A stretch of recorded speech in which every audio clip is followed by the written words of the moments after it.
Okay, call to order.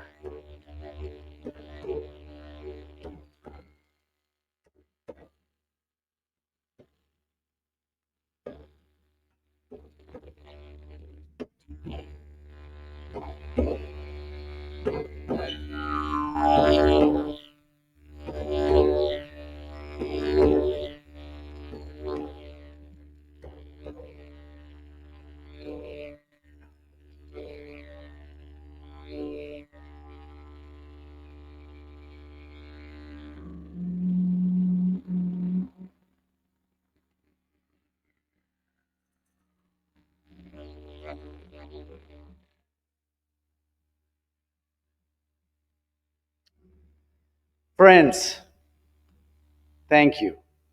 Thank you for all being here. Thanks for all answering the call. This is an unusual event, to be sure. Thank you, Chief Mel. Gratitude for that smudging. We're changing the format of this proclamation somewhat. It needs to be a quantum affair. It needs to be something which we are dreaming in the now. So I quite purposefully didn't create structure to the proclamation, because just as you've come to observe and to bear witness, I've come to observe and to bear witness, and all of my esteemed friends and colleagues on the judicial bench have also come to observe, to learn, to bear witness, and to see what emerges in this group dreaming, because that is why we're here. That is what ancient prophecy spoke to, the emergence of the rainbow warrior tribe. And friends, this is what it looks like.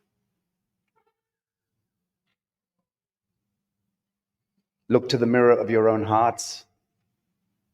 See what you see in that mirror, because you're looking at it. This is the cavalry. This is the emergence. This is what revelation looks like. So be very still in this place. Be very sanctified in this place. And there are many, many people from around the world who are looking in at the same time, and the message equally goes to you. What I would like to do is to create a context for the next few minutes before we begin even the prayer and the ceremony. Usually, we begin with prayer. I've determined that first we're going to take a look at what's in the basement. We're going to first own the past, and then we're going to atone for the past. We're going to do it in this room. And we have ancestral bloodlines and blood songs in this room that truly represent the four corners of this world. They've come in from as far as New Zealand.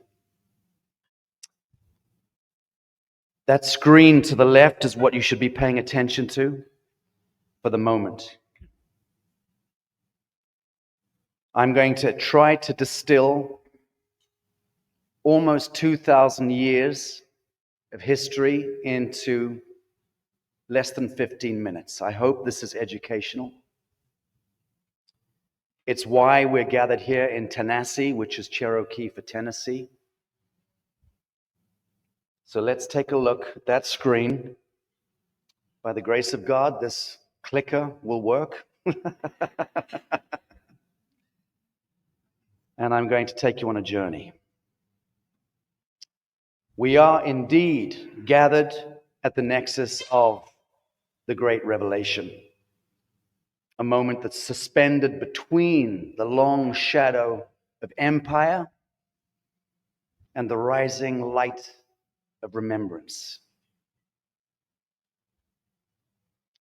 On the 30th day of March 2023, only 2 years ago, a proclamation that held humanity in spiritual bondage for over 5 centuries was finally revoked. The Vatican, progenitor of papal dominion, finally rescinded the doctrines of discovery, a genocidal writ that was born on May 4th, 1493. And with that rescission, the veils begin to fall. The chains are not merely historical, they are metaphysical, friends, they are contractual, and they are alchemical. And we have been bonded through metaphysics, through contract, and through inverse alchemy. The doctrine of discovery was never about discovery. It was the spiritual annexation of the human soul, a sequence of imperial instruments, papal bulls, forged in the name of divinity, yet drenched in the blood of conquest. These were not decrees of light. They were parasitic contracts imposed without consent, without due process, without the voice of the people. Unum Sanctum, 1302, with Pope Boniface, declaring himself king of the world and the earth and all souls upon it, was swept into private ecclesiastical trust. And from that moment, the divine flame of sovereign humanity was veiled beneath the pall of guardianship. We were made delinquent. We were turned into infants. We became infantile delinquents. We were rendered incompetent. We were silenced, and thus began the great harvest. And through Dom Diversus, in 1452, the sacking of the Saracens and the pagans, the unbelievers, all were sanctioned for perpetual slavery. Through Romanus Pontifex, in 1455, the lands of earth were deeded as commodities. Through Aeterni Regis in 1481, even the breath of a newborn child was mortgaged to the state as a debt slave. That happened. And that debt slavery continues to this day, every time you register your children to the state, to the crown. Registration, regis, the king. The king wears the crown. The crown is Cronus. Cronus is the titan that devours its own young. Be clear. That is the spell bonding we're speaking of.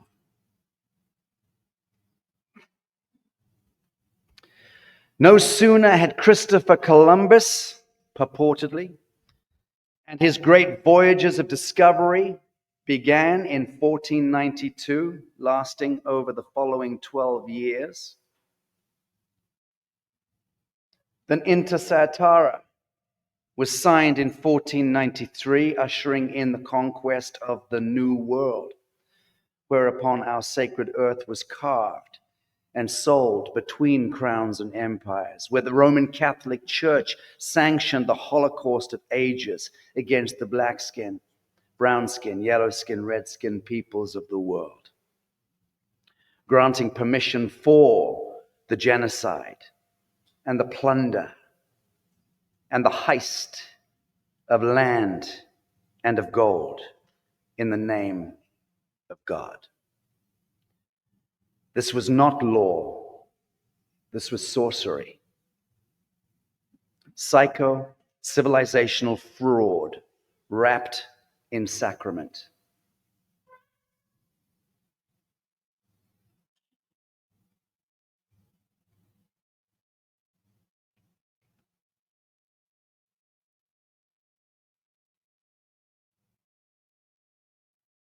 In 1625, the English crown subjugated and enslaved even the white-skinned people of Ireland, relegating them to the same status as the black-skinned, yellow-skinned, red-skinned, and brown-skinned peoples who'd been subjugated all across the earth, classifying them as Homo animalis, subhuman. And believe it or not, that moniker, enshrined in papal canon law, echoed through the ages right up to the present day. Black skin, brown skin, red skin, yellow skin people regarded as Homo animalis in papal law. The Christ light was in this way weaponized to serve a monolithic machine and ecclesiastical corporatocracy that declared our bodies, our lands, our lineages as harvestable assets and called it civilization. Families were separated, millions upon millions upon millions of them. Languages were erased, tens of thousands of them. Bloodlines were broken, millions upon millions of them. The womb of the earth was fenced and monetized. And make no mistake, that program is still with us today. It lives in the unilateral contracts, the birth certificates, the maritime codes that define us as debtors and dead things, not living souls. That is what we are ending today by our divine covenant. The spell is breaking because when the source code is identified and corrected, the matrix dissolves and the new dreaming begins. And now, as Homo sapiens sapien, we rise, not as rebels, but as remembrancers, not as enemies of empire, but as custodians of Eden. We're departing the political era, the age of third-party intervention, the age of the intercessionary, the interlopers, the interruption. We're entering a spiritual epoch, long vaunted, long prophesied.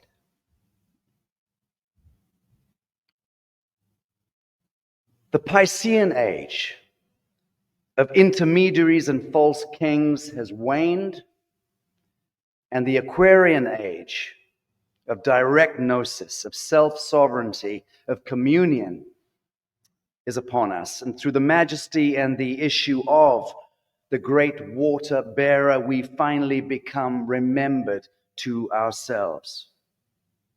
We are the custodians of the land, the air, the water, and the spirit.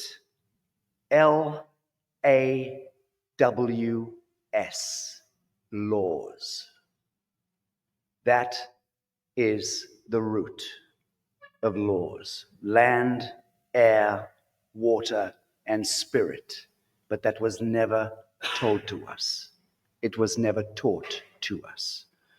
Those true God-given laws which defined our relationship as living men and women of the living soil was stolen from us. And those true godly laws were spun into statutes, codes, ordinances, deceptions.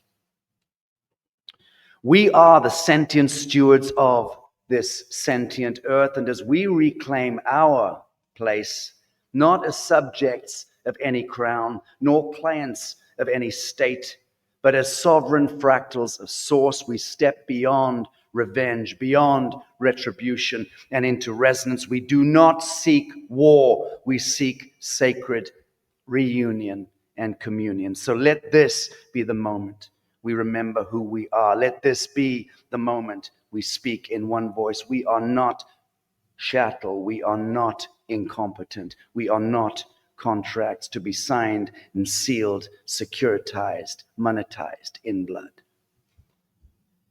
We are indeed the divine emanations of prime cause. We are the children of the one God, the living men and women of the living soil. And as such, let us now walk together, shoulder to shoulder, soul to soul, into a new covenant, one not written in Vatican ink, but scribed in light and sealed in truth. Let this revelation serve friends, fellows, brothers and sisters. Let this serve as our atonement in the living moment, as we bear living testament, as the living witness, not dead words, not scriptures, parchments, spells, bonds, contracts. Let this be the reckoning. Let this be the resurrection. Let this be the return to the law of one, friends, and so it is.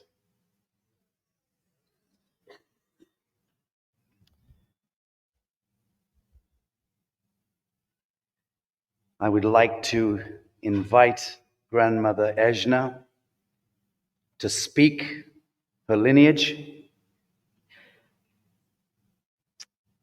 and to begin us in prayer as soon as we've seen this message from His Grace Bishop Ria Abu el-Assal in Nazareth, in Jerusalem, who will be leading the prayer from Jerusalem. Christy, I'm going to switch screens now.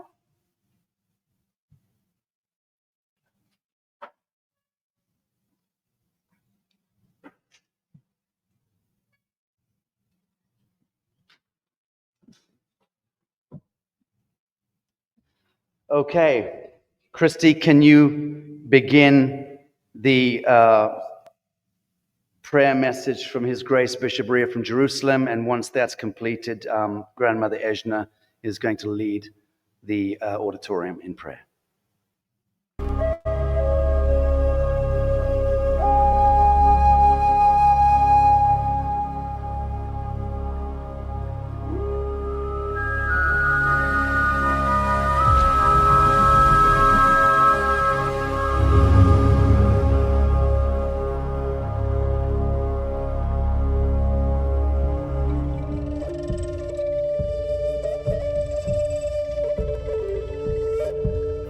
Let me begin by thanking you for including me in this event.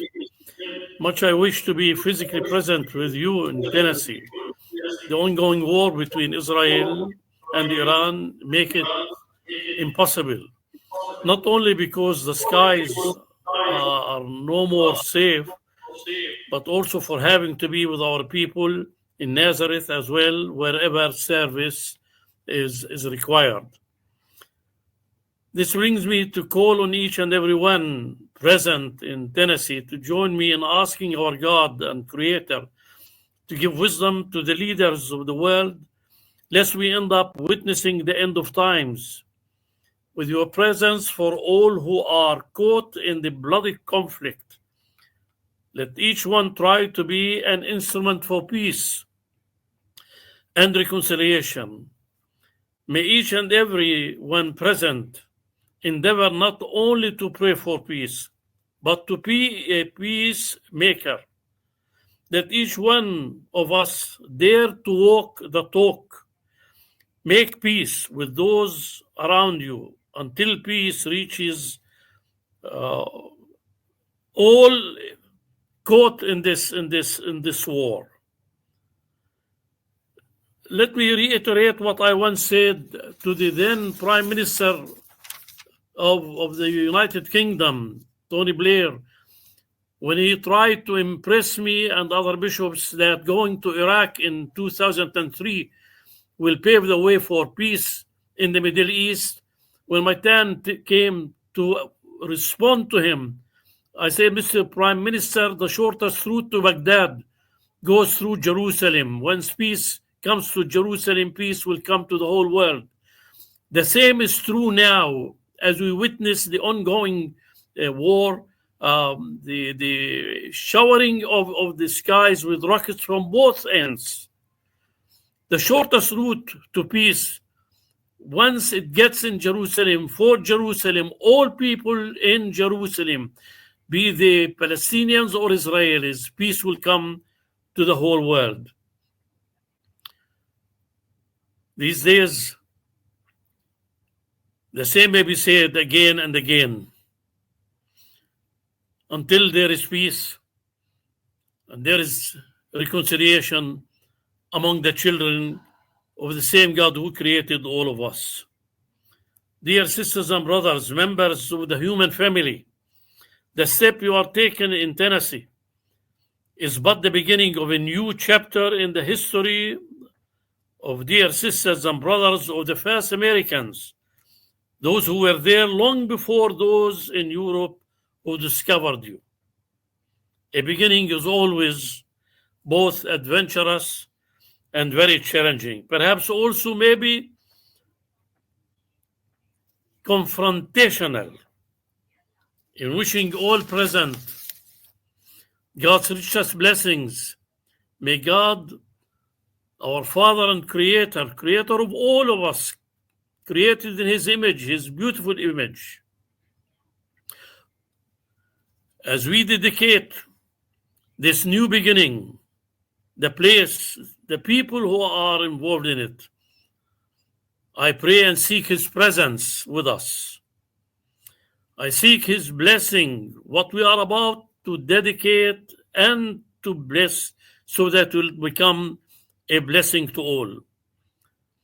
May it be a place of joy, a place of peace, a place of real fellowship. And may the Almighty continue to guide, strengthen our fellowship and our love in Him one for another, so that we become hope for the hopeless. This I pray in the name of our Lord and Savior, Jesus Christ. Amen.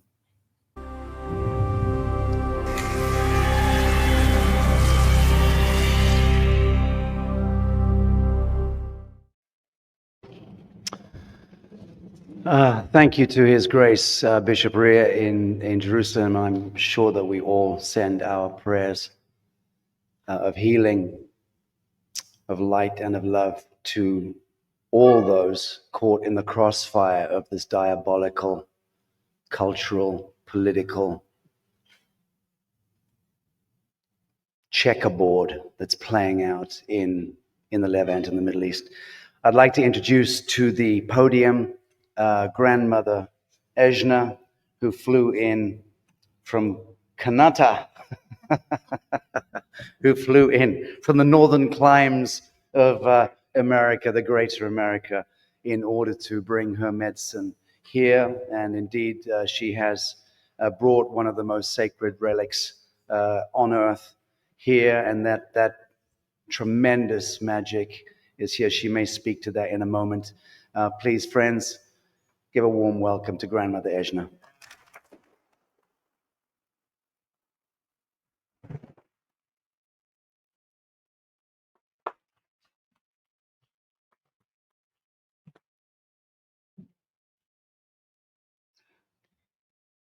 My most beautiful family and relatives gathered here, and my wondrous, most precious family, our human family across all of the beautiful planet Gaia. It's my most humble and beautiful honor to speak and bring my voice on behalf of our human family. We're breathing now together in this graciousness of the air that's nourishing us all.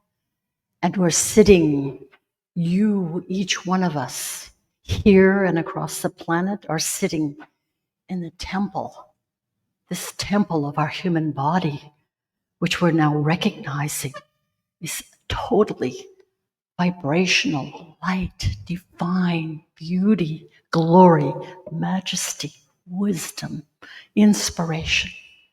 So I offer up, O beloved source, creator, from the depths of your deepest mystery, we invoke, invite, welcome your presence, which is always, always with us, because you're emanating each one of us, you're emanating creation, you're emanating all of the galaxies, and you're emanating our beautiful solar system, our solar family, our bodies, and us here.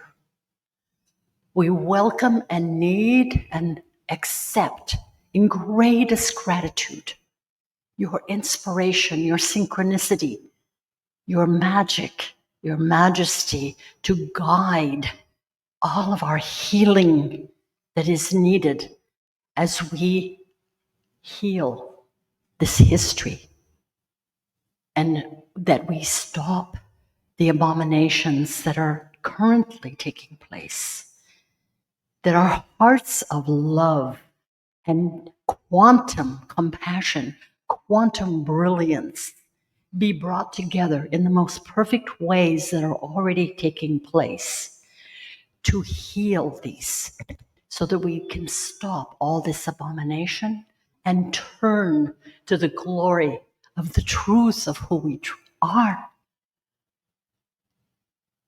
to the truth of who we are in the oneness, and that we can live in these temples here on our beautiful earth in a divine new age, which is birthing with my words and with all of our hearts, because we are here together in the majesty. We're never separate from the majesty, we never have been, but we're coming together in this divine remembrance.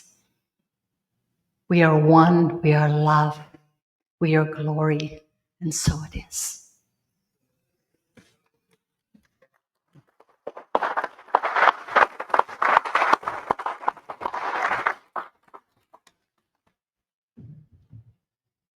In keeping with this great shift of ages and the prime direction that's occurring in that shift, Scott McKay, steady yourself, sir.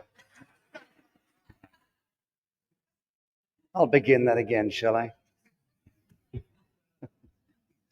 Scott McKay is indeed the prime mover. But outside that, notwithstanding, the emergence of the grandmother. Many, many years ago, I conducted an academic study on the primary creation myths amongst all the known tribes in the world.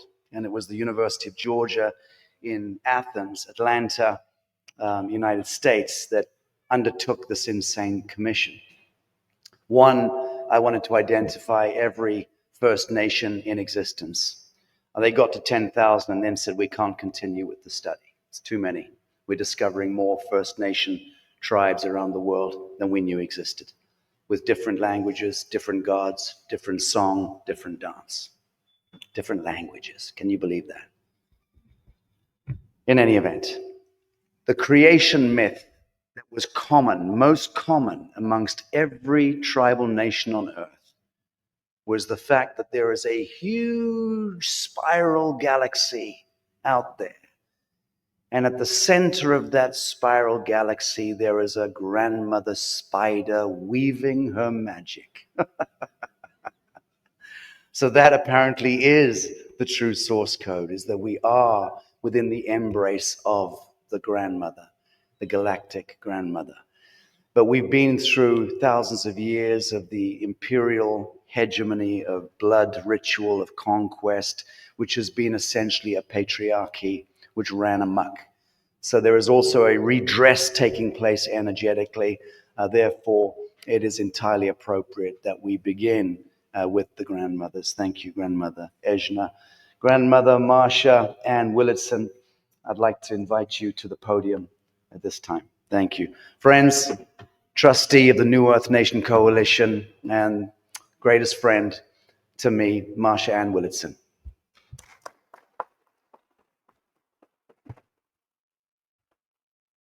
Thank you so much, Sacha. Thank you all for who you hold me, who you allow me to be, the wind under my wings. For 35 years, it's taken me 35 years to really get clear about trust. I've been working in private organizations and trusts for the last 35 years and started in 1982 with just a question: why is this court working in this way, where they're saying there's restitution in a case that my property was stolen, but restitution didn't mean I got it back. It meant it went to an auction block, and then it was auctioned off and never saw the property again. And that question opened up for me, what is this? How does it work? And why does it work? And it began my inquiry into the study of law and why we have what we have as what we call law. And one of the first books I started to read was called The Digest of Divine Law. So I was looking to see how are the precepts of divine law being manifest in our manifestation of man's law. And I began to see that there was very little relationship, that it had been really skewed. And unbeknownst to me, my on-the-job training started in about 1989 when I became a successor trustee on about 250 different companies that had all the records of their companies had been seized by the Internal Revenue Service. And my next 10 years was defending all those companies from certain doom, from certain loss of life and property. And in that, because I didn't even know I had the mindset. In high school, when we did our aptitude test, after the aptitude test came back, they said, well, here's your highest qualification. Number one, you're qualified to be a chorus girl.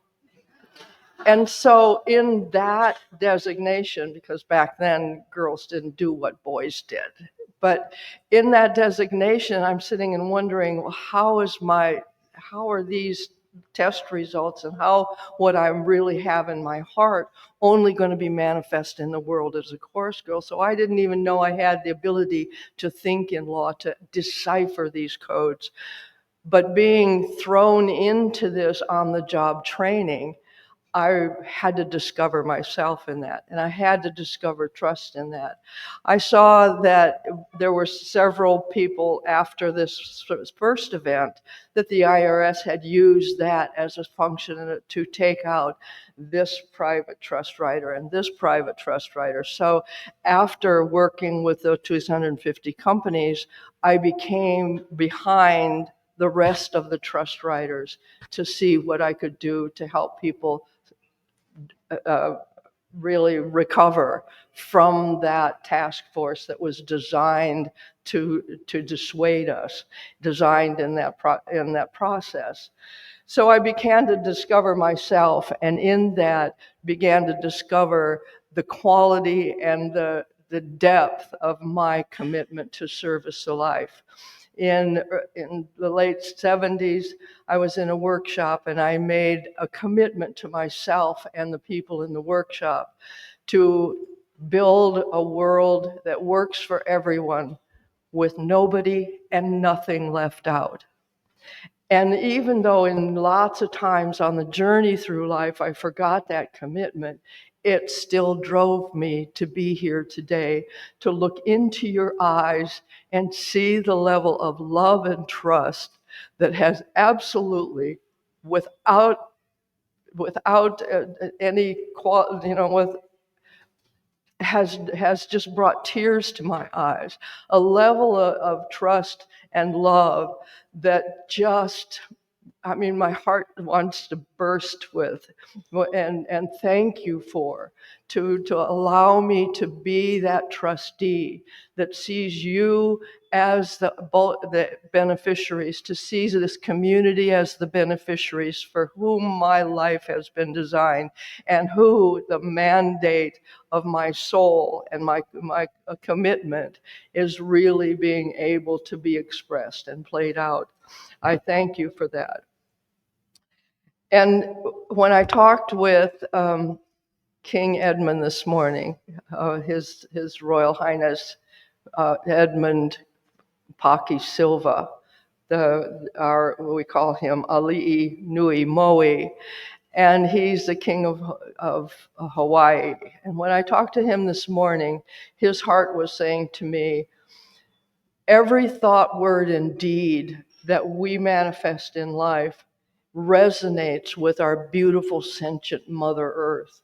And the peace that we intend to bring, and the peace that we have in our hearts and our minds internally here that we intend to express, that is, every piece of that resonates with the mother. So when we're blowing up bombs, he says we're literally changing the core of the earth with those bombs. We've got to stop it. If we did that in our own lives, in our own bodies, in our own beings, like the physical remedies and health and the amazing things that you are doing in the world for health and for science and for the expression of frequencies and energies to resonate with Mother Earth, we've got to stop that bombing. We cannot continue to bomb that nurturing element that is all of us. So he asked me to deliver that message. And every thought,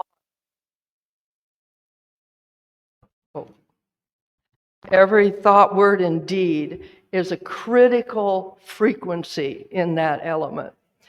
And I was just so taken by the desire, the passion, the excitement that everybody brought, and saying, oh, look, I've got this piece of the excitement, I've got this piece of the excitement, I've got this piece of the excitement.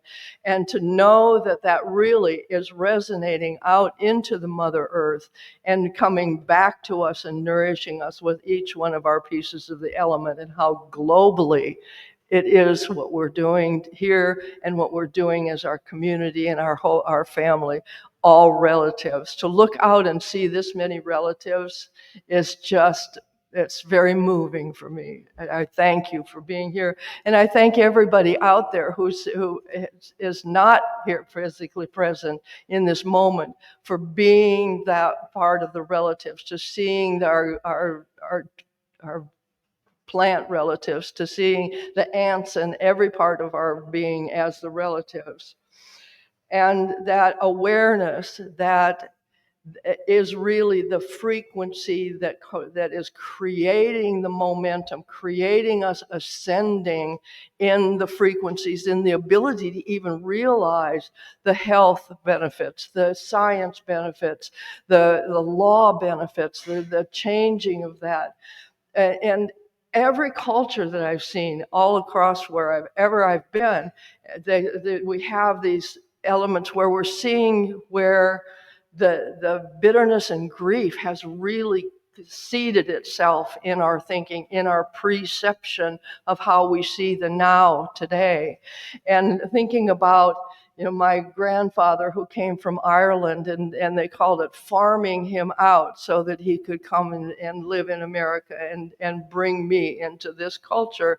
And that really being a servitude, really being the every culture having experienced that we have the opportunity as the living frequency now to resolve that bitterness and grief, to bring it so we no longer have to think it, we no longer have to speak it, and a new earth can really emerge from that knowing, from that a minute. And again, I thank you for seeing me as qualified to be the trustee for this event. And thank you, Sacha, for being able to see me and willing to see me as a trustee, to be that person who sees you as my ultimate beneficiary, as the person my life is designed for. And I leave you with the words of E.E. Cummings. I carry your heart. I carry it in my heart. Thank you.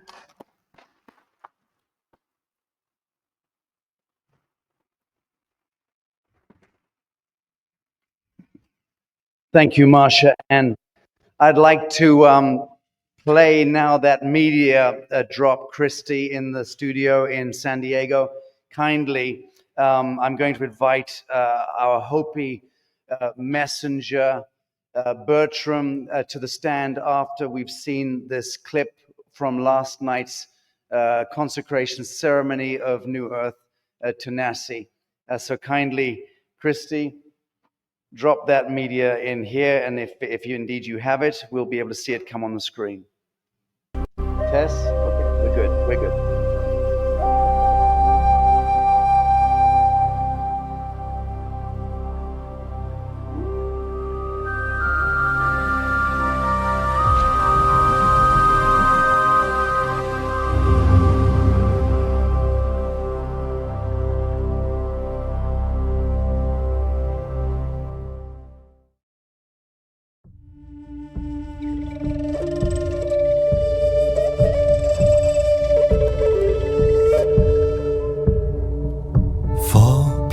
We pray to you,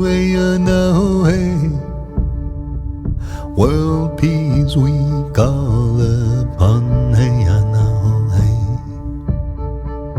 may peace be with you and I, and all of our relations,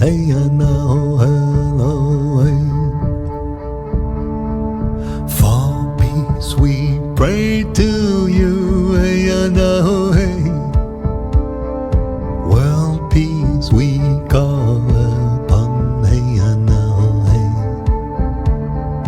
may peace be with you and I, and all of our relations, may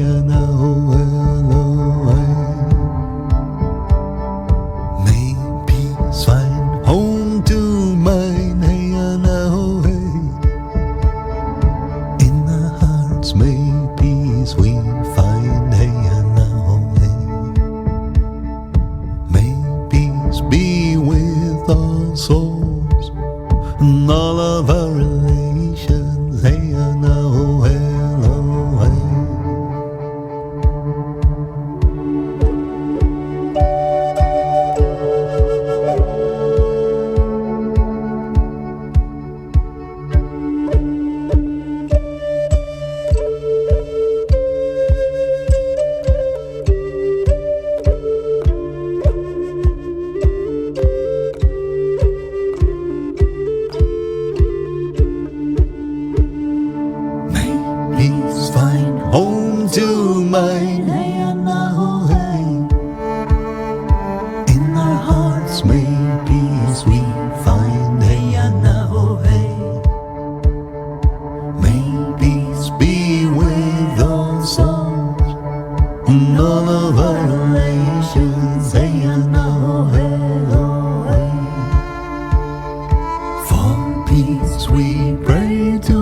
be with you and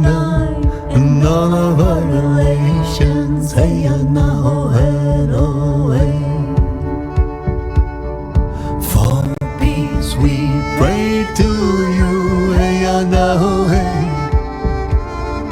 World peace we call upon, hey, now, hey. May peace be with you and I, and all of our relations, hey, now, hello, hey.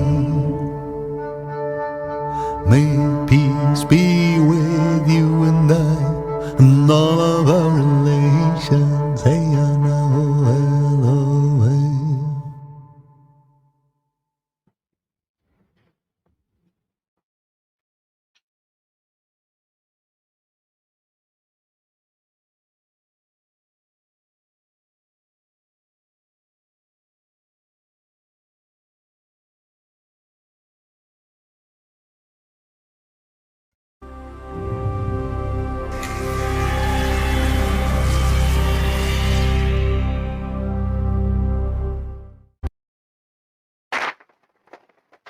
Thank you.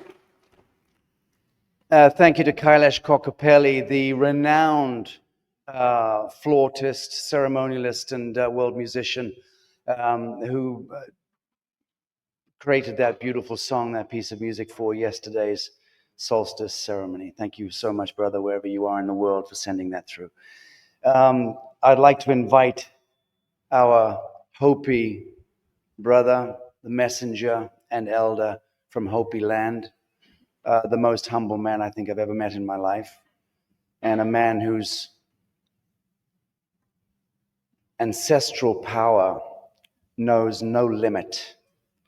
And that is because his ancestral line have come to the end of the prophecies that they introduced to us.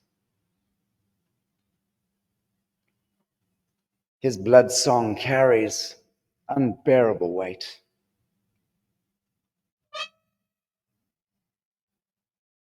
Welcome,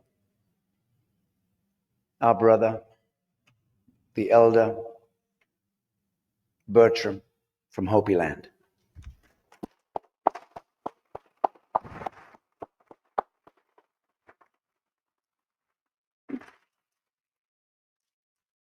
Loloma, things are all good. Oh, definitely everything is coming to play.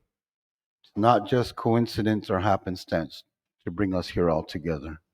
Definitely fulfilling our purpose to be as one, as the Rainbow Warriors. Conveying, sharing all these teachings and messages is to wake up the rest of humanity. But the earth is also showing its messages as well too. In the occurrence of Koyaanisqatsi, life out of balance. We're seeing all these natural catastrophes, disasters taking place all around the earth. It is that time to hold and wiggle that ear to make everybody realize and wake up. This is not the way to be, to conduct ourselves.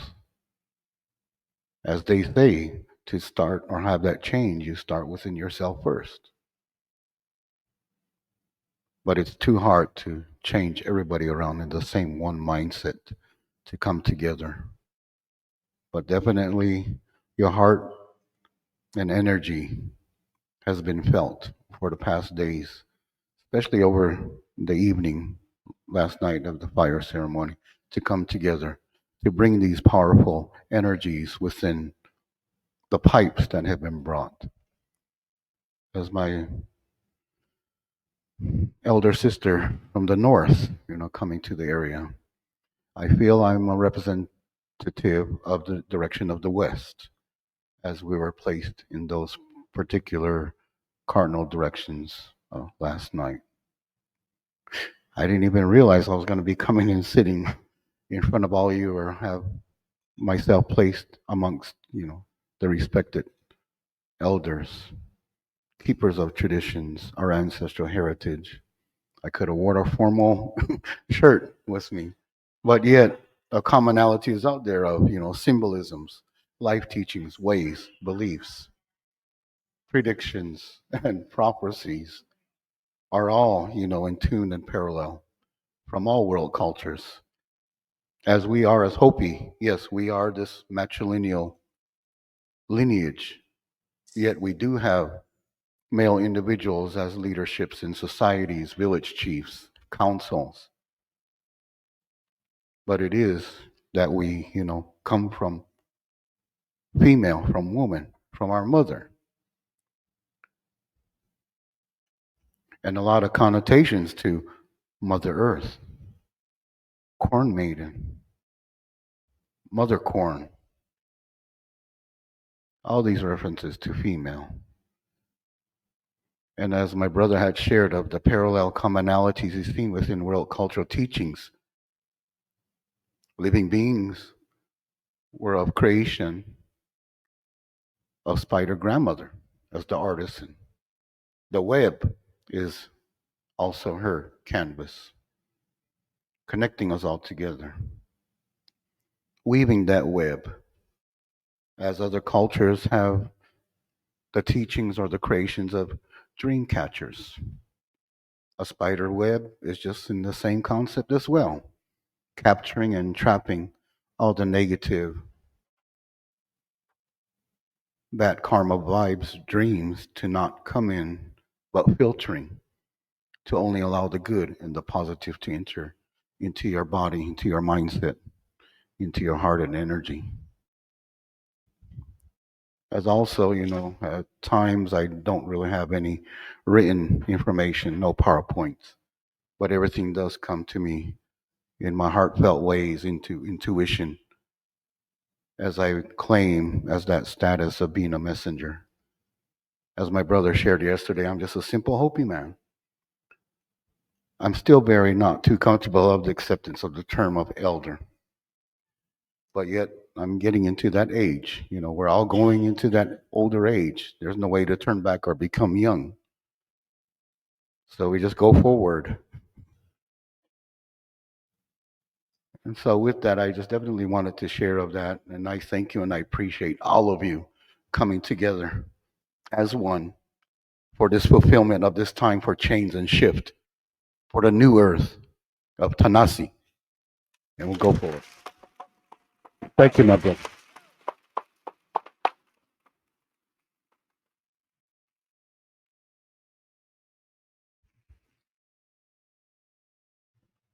Whoosh. Thank you, brother. Thank you. Well, speak for yourself when you say you get old and it's not reversible. It's absolutely reversible. Right. And I can see two people in the audience right there who have the proof. Another one at the back there. Exactly right. So we do age reversal, incidentally, once we stop the synthetic poisoning of humankind, right?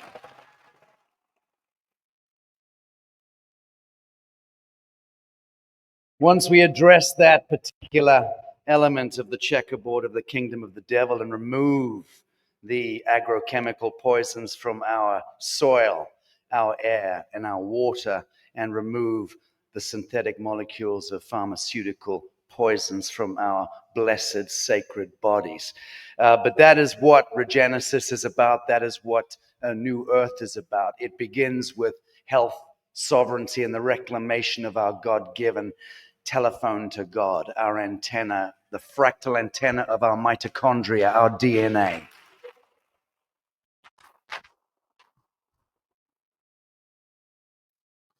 I would like to invite up next, and this is not in order of priority. The priority, of course, was the grandmothers. We've established that. But I would like to invite up next Chief Sabrina Whitehorse Barnett, who many of you saw last night, bringing the equine magic into the sacred soil. This woman is an extraordinary woman, and she is a medicine woman, a healer. She is an honorary chief. She is a supermodel. I think it says former at the front of supermodel, but I'm not so sure. Right. But friends, give it up for Chief Sabrina Whitehorse Barnett.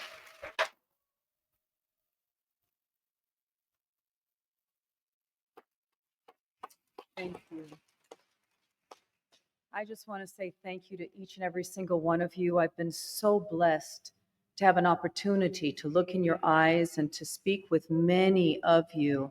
And you're each and every single one of you so individual, but collectively so beautiful. And that is really what this is all about, isn't it? I just want to also give thanks to all of the speakers here. And, okay, I'll get a little closer to this. And to the horse last night. I think it's important for us to thank the four-legged, thank the animals, because the work that I've developed my life purpose into is helping these animals. And we've lost our way. We've lost our way collectively as individuals, as people, as the human family. And the beautiful thing about being up here and standing before you is, number one, I'm extremely grateful for being here. And I'm overwhelmed to think that I got an opportunity to ride a white horse. I can't even say it with my words, because it was so mystical last night with the fire, the eighth fire, and with my beautiful sisters and brothers here of all colors. We're all coming together. And we're all recognizing the importance of love. And we're all recognizing how, when we don't have love, how our lives are so empty and we feel insecure. And we feel that we come from a spirit of separation. And when you think about it, Winston Churchill said something, and it stuck with me. He said, the way to conquer the people, the populace, is by dividing them and having them hate one another. And so I look around the room now and I see so many beautiful hearts and so many good people. And I hear Marcia speaking, and I said to her, Marcia, we have to conquer them in so many different ways with the law, because that's the way that they've tried to really conquer us. And we have to conquer them with healing, like Sacha says. And the animal kingdom, we have to recognize our family, all of our families. I just want to say that in 1492, Sacha did mention something that was so powerful.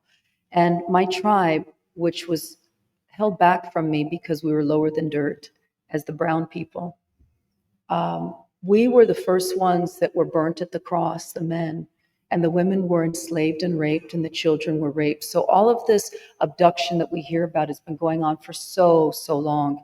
And the thing is that so many of us, not in this room particularly, but so many of us in this world think that it's still false. People don't believe it. And so it's so important for us to collectively come together and have a sisterhood, a brotherhood, a human family, to say it is time for us to not only sit in our chairs or stand at this podium, but to actually walk and talk and live and breathe who we are, because we are the light that will continue to shine on. And so again, I say thank you so much for allowing me to stand before you, and thank you so much for your presence here. Amen.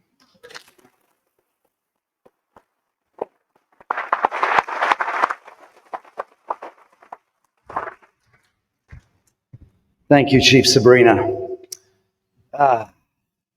Doesn't it seem like a million years ago that we all woke up one fine day to discover that our corporations masquerading as governments had all uniformly determined, under the aegis of a Saturnian organization called the World Health Organization, or as Dr. Rima Leibau calls it, the World Holocaust Organization.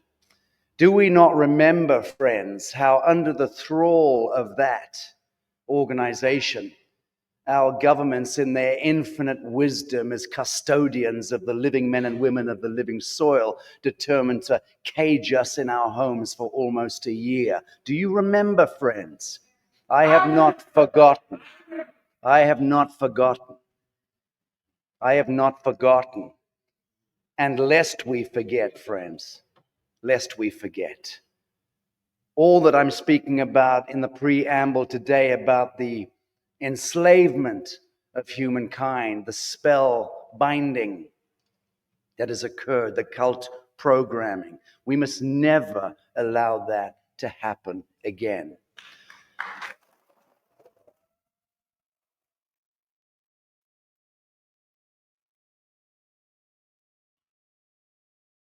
Who's doing the switching?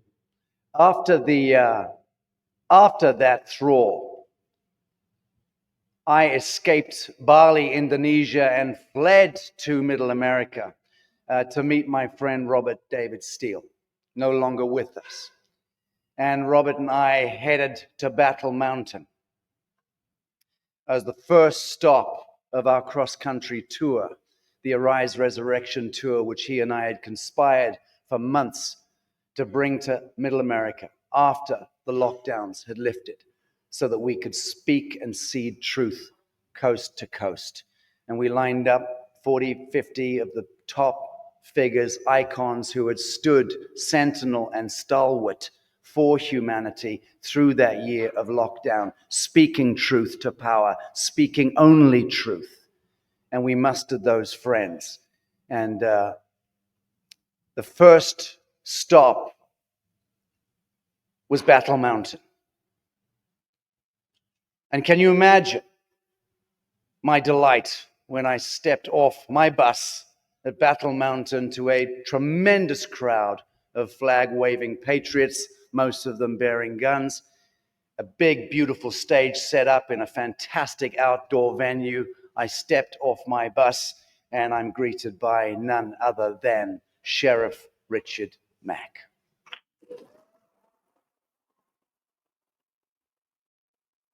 And all of a sudden, I was overcome with a sense that order is restored to this world, that there was some semblance of a father, a patriarch, a man who stands stalwart and who stands sentinel and who is unshakable and unbreakable. And what a hero he is.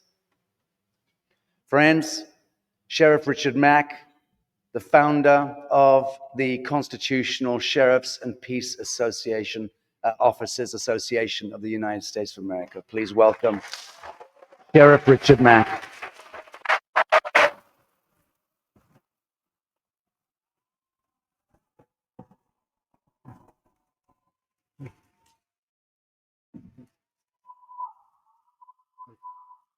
Thank you, man. Well, thank you. I didn't know all you hippies knew me.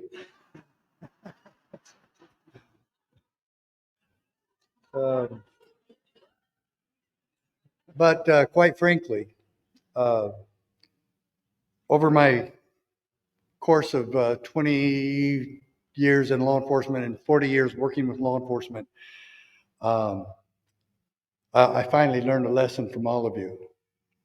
The drug war is a huge failure and I don't support it anymore. That was a long time ago that I finally made that decision. But it actually started after 1983 when I served a year as an undercover narcotics agent. I saw the truth, I lived in it, and I said, we're on the wrong track here. This is wrong. This is not what we're supposed to be doing. Protecting people from their own stupidity or their own appetites or addictions is not our job. Okay? It's a shield, not a weapon. It's a shield. We're here to protect.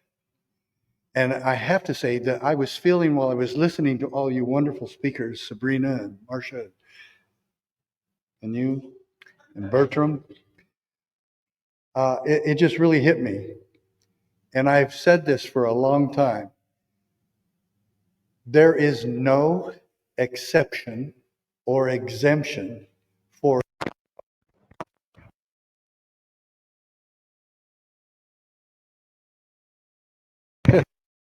there we go, you did it. Piece of touch. There is no exception. I don't care what color you are. I don't care what color you are.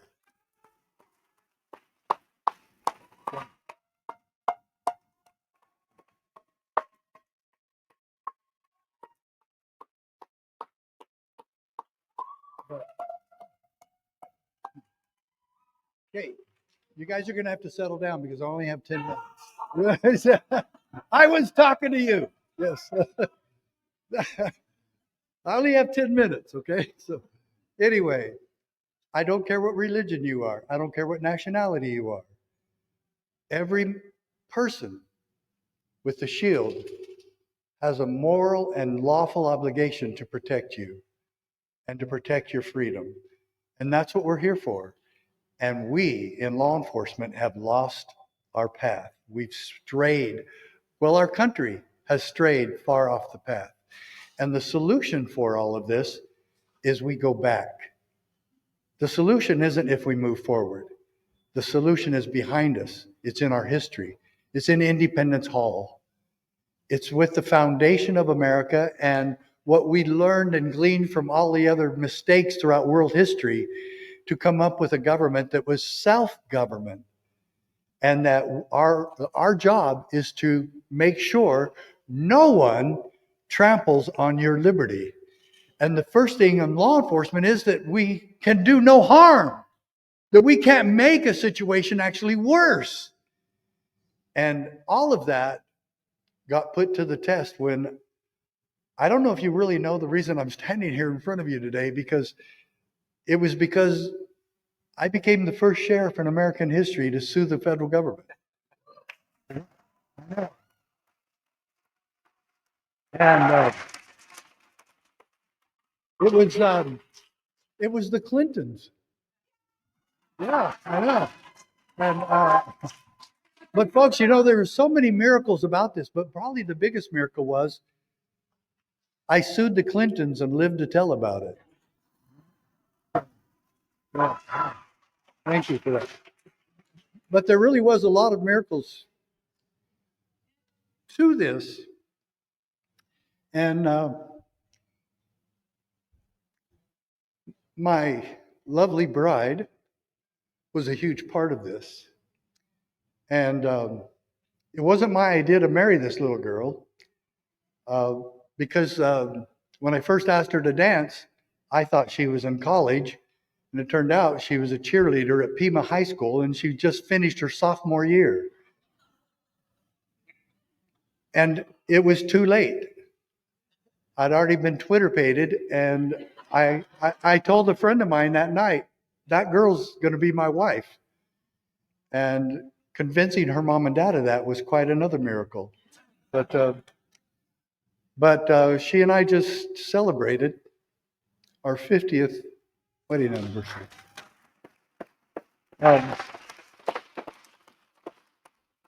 So I want to share some important things, 3 points. And maybe you've never heard of this stuff before. But I want to share this with you real quickly before I finish my remarks. We have held, however, that state legislatures are not subject to federal direction. Wow. What a miraculous statement. And then another one. If all government, my friends, federal government and all the governments within the federal government, there's 3 separate branches, and all state governments, and there's a few other branches there, there's cities and counties and school boards that are all political subdivisions of the state. If both of those entities, the state and the federal government, do their job to protect liberty of all people, then this is what happens. Hence, a double security arises to the rights of the people. How? Quoting again. The different governments will control each other at the same time that each will be controlled by itself. Well, when governments refuse to control themselves, it becomes the job of the people working with their CLEO, the chief law enforcement officer of your county, which is your sheriff, and I have evidence of that also, then we can keep it and we can remain peaceful and effective. And that's what our whole goal is. When Sacha introduced me, that's why I founded the Constitutional Sheriffs and Peace Officers Association, because that's what we're supposed to be doing, keeping the peace and protecting your God-given rights, your laws of nature or nature's God. So either way, it's good. And then one other one. But the Constitution protects us from our own best intentions. It divides power among sovereigns and among branches of government precisely so that we may resist the evil. I added that, sorry. Resist the temptation to concentrate power in one location as an expedient solution, get this, to the crisis of the day. My friends, all three of those quotes came from my Supreme Court case. Yeah.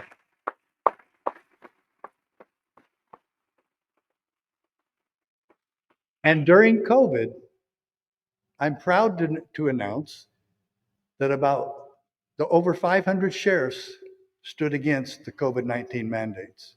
500. The bad news is that's only 15%. And we've got a lot of work to do. And I'm asking each of you to join us in this holy cause of liberty. Boy, you know what we really need badly? I've told Sacha this before. We need funding. We need your help.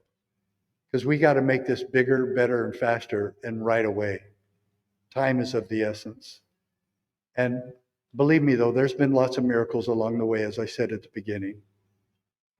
And I'll close with the last line of the Declaration of Independence. And for the support of this declaration, with a firm reliance on the protection of divine providence, we mutually pledge to each other our lives, our fortunes, and our sacred honor. Today, we must do likewise. God bless every one of you as we do so.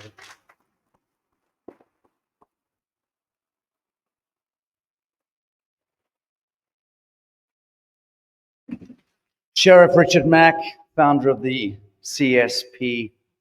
We will be speaking with Sheriff in the coming days to discuss how we can help to mobilize precisely that big nationwide fundraising campaign. We have to do it. This is an essential building block, and this man's life symbolizes that struggle for all of us. It's not often that we find someone who's actually created the infrastructure and is ready for deployment. It's like having a supercharged Lamborghini in the forecourt. All it needs is gasoline in the tank. And that's on you and us. So we'll make that happen. Will we not, friends? Okay.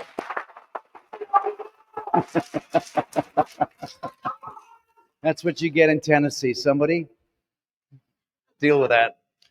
That hick in the corner. Right, okay.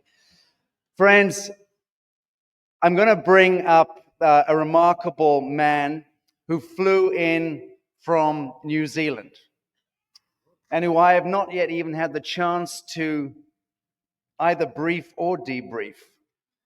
But I did embrace him. We spoke for the first time a week ago. I'd never met him. Something popped up in my insane in tray. I get thousands of messages a day, emails and messages. I'm constantly dropping them. Staff are trying to pick them up. But this particular one, in accordance with God's geometry, landed. And you know how that plays out in your life, right? And it landed, and it was a message from somebody who I didn't know, and it dropped a name. And I followed that instinct. And I read that particular message, and she spoke to me in that about a man that she knew. And after reading her message, I said, I need to speak to that man right now. Ali, producer Ali, and I were driving across the country on the umpteenth date of this insane 4-month tour that we've done across the United States, ending only a few days ago here in Tennessee. I picked up the phone in the car, phoned this man, blind, introduced myself, and said, talk to me. He is the great grandson, how many? 4. Great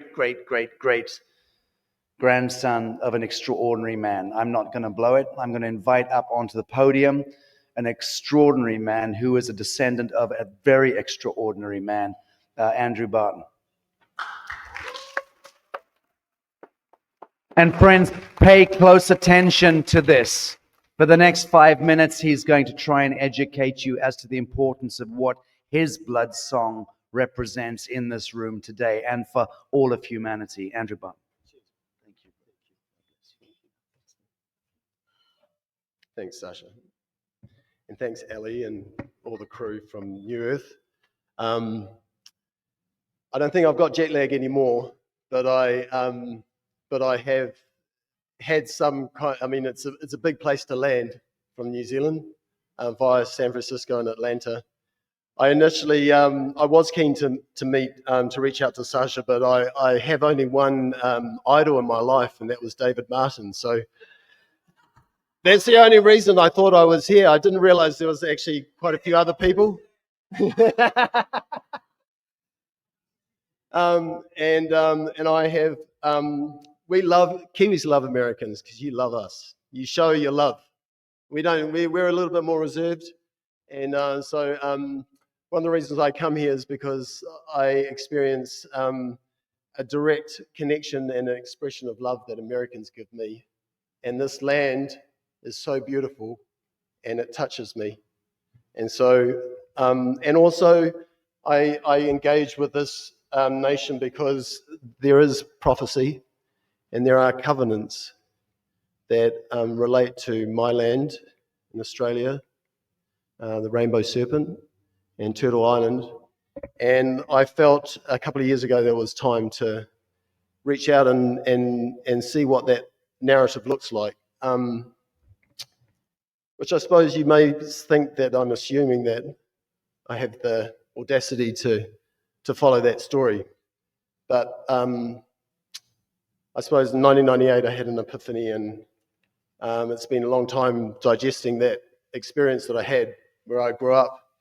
And when I had that epiphany, and I realized how dynamic my country was because of a relationship between the white folk and the indigenous people, I found in the middle of that story my ancestor. But I also, and that made me change my mind, because when I was young I used to talk about my ancestor, and he was the one that mistranslated the treaty and told everybody to look to the sky while he stole their land. He's the most hated and misunderstood person in our history in New Zealand. And one of the reasons why, and we swallowed that mythology, that was our mantra, his own family, we cursed him because he was cursed by the powers that be.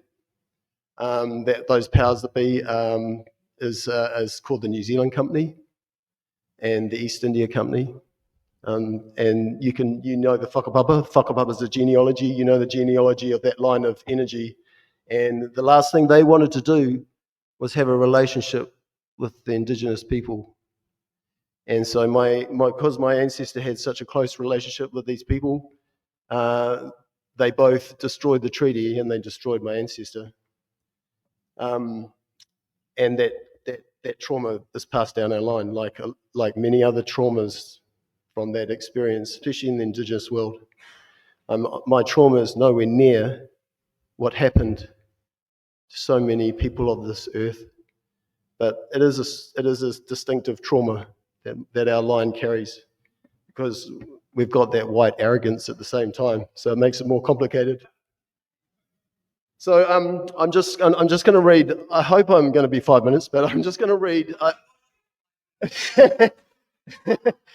I've just got a bit of a poem, poetry, prose, and then I'll break it and I'll go up to, it'll be a historical narrative, and then I'll go to COVID, and then I'll just go do a bit of freewheeling and really set the scene of where we're heading towards in New Zealand.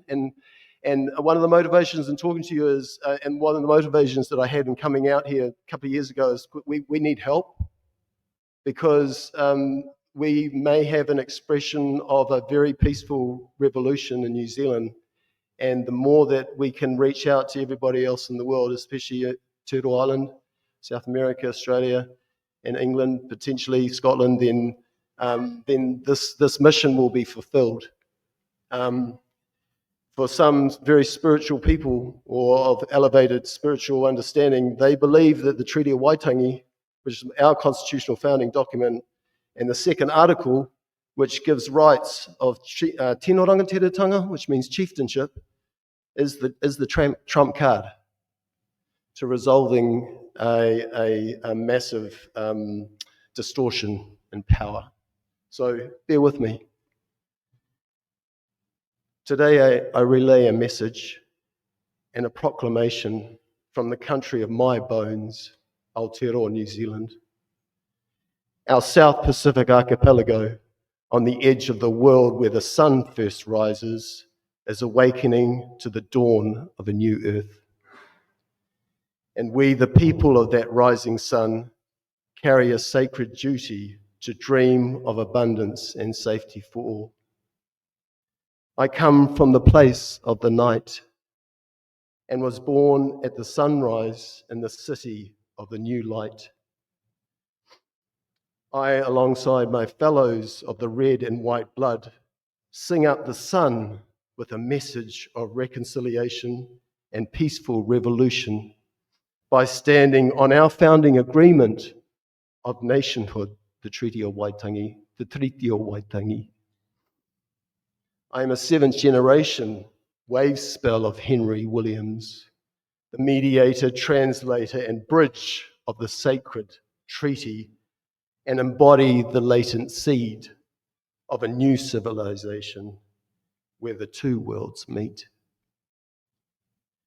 For as the prophecy of a Māori sage, Weremu Potiki Ratana, stated, the brown and white people will unify to shape a new kind of human, a human that constitutes the essence of birth of both the world within and the world without, the world of earth and the world of sky, the world of the sovereign woman and the world of the sovereign man.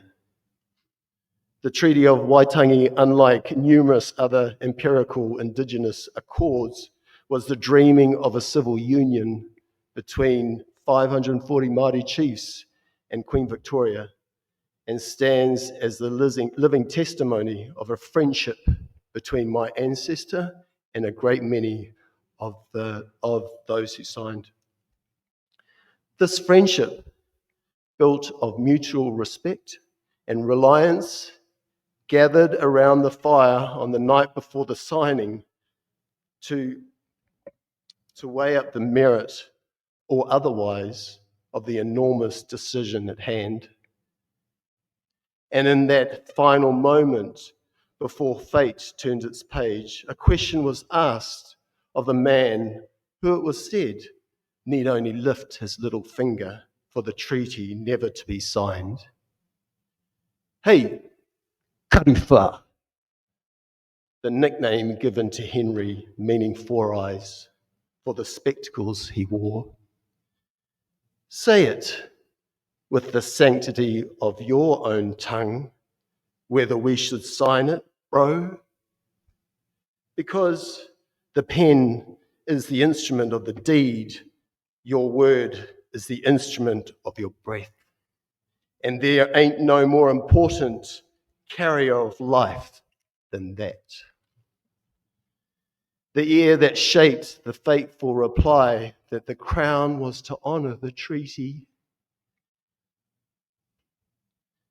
soon outlined the soulless shape of a cultural atrocity, seared the severed cord to the mother authority, and blew over the shape of the shapeless land now lying under the feet of the colonizers. But the dream remained. Some Māori accused Henry of treachery for telling a lying promise on that fateful night, and the great northern hierarchy tried to get him for treason, accused of British soldiers spilt blood on his hands when war against his indigenous brethren broke out 5 years after the signing. but the dream remained. Our story of the empire and red, need some glasses.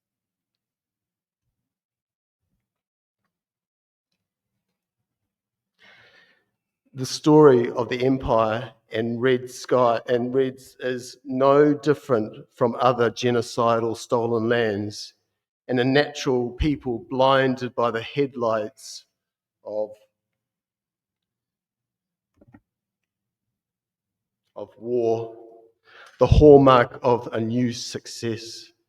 These friendships between the royal chiefs and Henry remained, but their hearts were destroyed.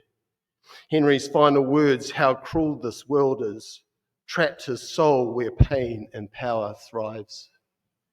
But the dream of justice and belonging remained. By 1877, 37 years after the signing and 10 years after the death of my ancestor, New Zealand's Chief Justice, Sir James Prendergast, declared the treaty worthless and a simple nullity, and the mission was complete. And so the cycle of seven descends, it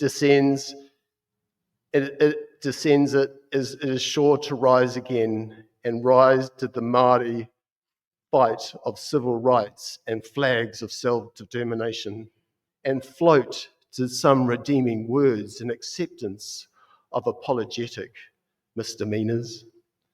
This is the era of the post-colonial office, a Spartan arena of reconciliation in the left brain matrix of a guilt-ridden machine. Surely we are all agreed it's better than the confiscated Māori land for I can't read it actually, so I'm going to go off piss now. I haven't finished. But, so, I was just going to take you up to COVID, yeah? So COVID was we have a post-colonial, we have different eras in our nation of a colonial and indigenous relationship. So the COVID era was the crisis that created the post-colonial era. And in the post-colonial era, white becomes black and black becomes white. And the unusual phenomenon that happened in New Zealand is that the indigenous people that stood up for tino rangatiratanga self-determination became the jabbers.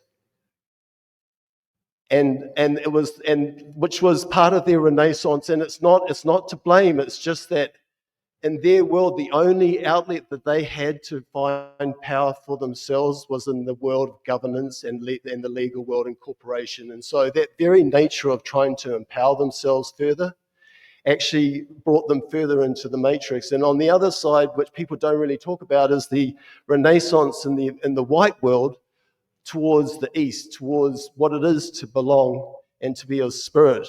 And so these two groups of people who are crossing over. And so now we get ourselves into a very complex situation whereby the bicultural narrative of the post-colonial era has turned into, well, we need to find a solution and a reevaluation of this conversation, because the bicultural conversation is creating with the arrogance of the governing bodies. It's creating a thing called a co-governance model where we're having apartheid brown and white governors in New Zealand. That was the possibility. And so there was some very anxious Pākehā white people about the defamation of their own democracy. And for the first time I heard that there was a possibility of a white person picking up the gun and shooting in the name of race, which is very unusual for New Zealand. But then those right-wing, unfortunately or fortunately, those right-wing politicians were getting their ears chewed off, and we went to the right. And so they started really attacking the current government models that were trying to empower Indigenous people, and now Māori people are really upset. So we have ourselves a lose-lose situation. So, and the biggest lose in it is really the assumption that the governing body has constitutional superiority over our treaty. Whereas the essence of the treaty is a relationship, it's a friendship, and there is no superiority or inferiority in a friendship. They are equal. The first two articles of the Treaty of Waitangi are equal. the rights, the sovereign rights of the Queen to have governance over New Zealand is equal to the sovereign right of a chief who has mana. But that mana is not the modern day chief who is actually a governor, because this is the post-colonial experience whereby there are some Māori who are governors and there are some Pākehā white people who are chiefs.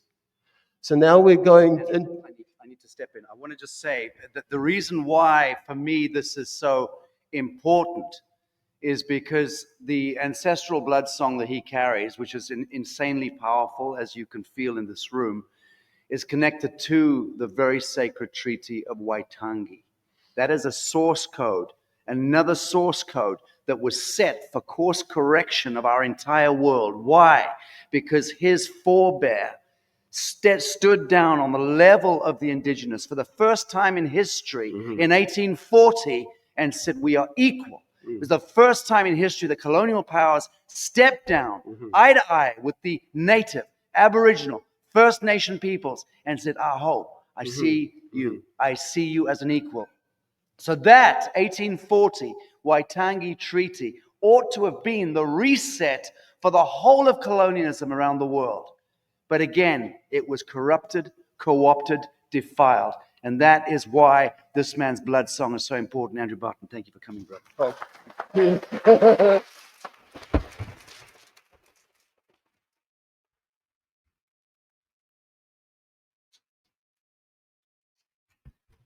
And I got to hand it to him, because when we had that conversation not even a week ago, he said, I'm dropping what I'm doing. I'm getting on a plane. I said, how? I mean, we're doing the gig in a few days' time. He said, I'll get there. He landed. He drove himself from Knoxville or Nashville, I don't know where. And here he is. God love you, brother. Thank you for answering that call.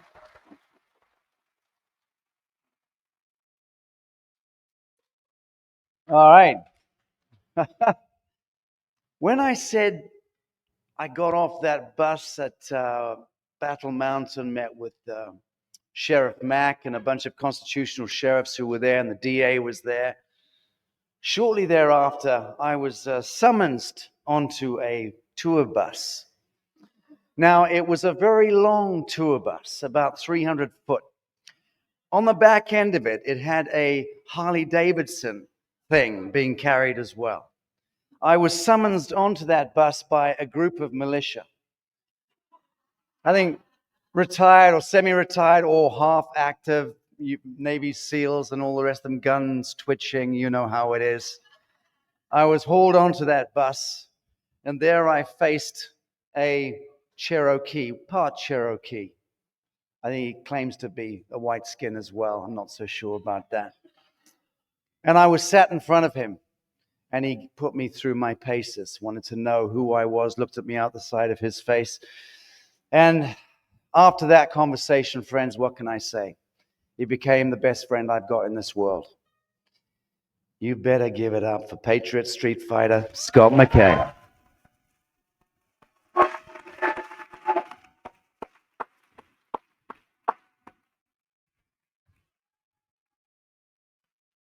Don't touch the mic. Stand dead center. He's watched me. He knows I don't have good balance anymore. I might bump the microphone. We kind of a motley couple. I see, folks wonder how I align with Sacha Stone, and that's easy for me, very easy for me.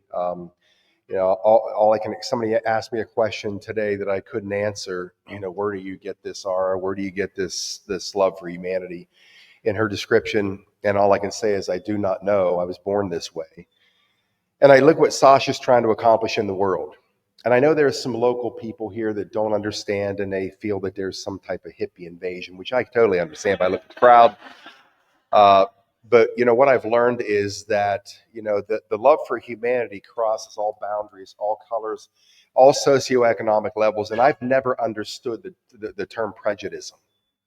I don't get it. I can't understand why humans can look at another and cast a judgment or an aspersion that is contrary to our Christ nature.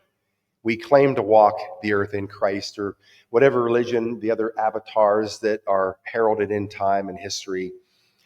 But we have this extraordinary defunct nature of how we are to each other, and that is not of us. That is of a global power structure that has been ordinated and ordained by itself to enrich and protect itself and to be the ruler of others. This, to me, is the only thing that has resonated in my soul all of my life. I tried the matrix model. I became educated and, I stood in a national competitive bodybuilding stage for many years. I thought that was my track up.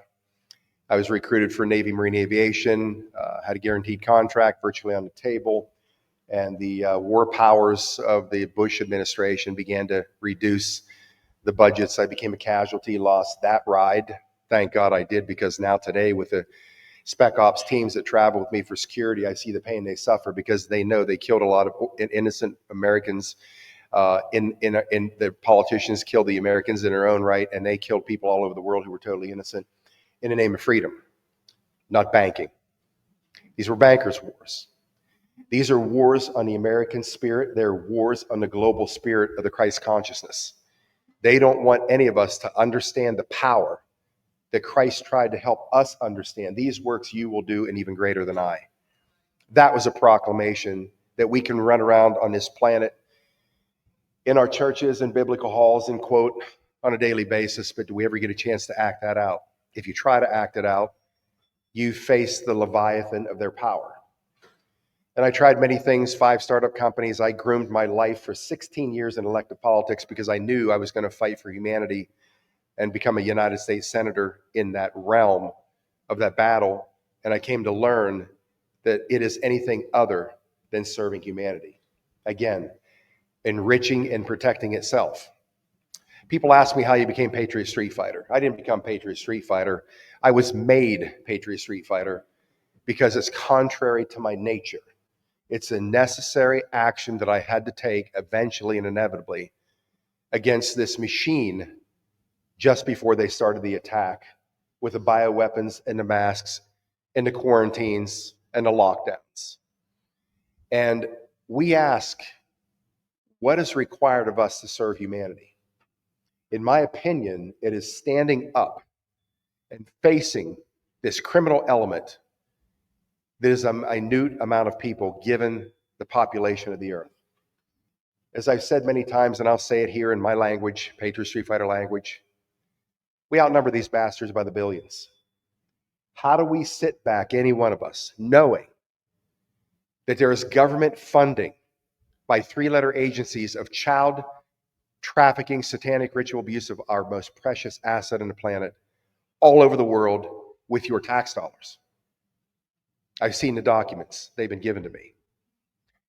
How do we continue on this path of operating in their matrix with our sole purpose to achieve what they claim to be success, so we can have those material trappings and live a life that is good for us but detrimental to everybody else that cannot rise to that level, or they don't have the opportunity to even entertain that level?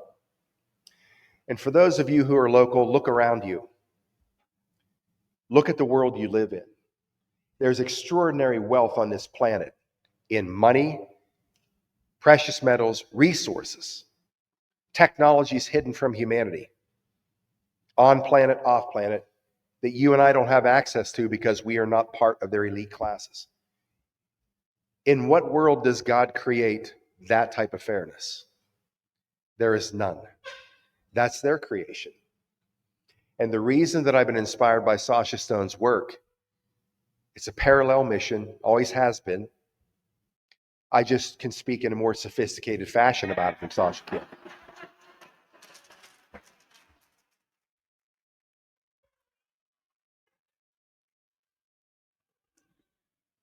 He allowed me, and he said, we need some muscle in this operation, that's it.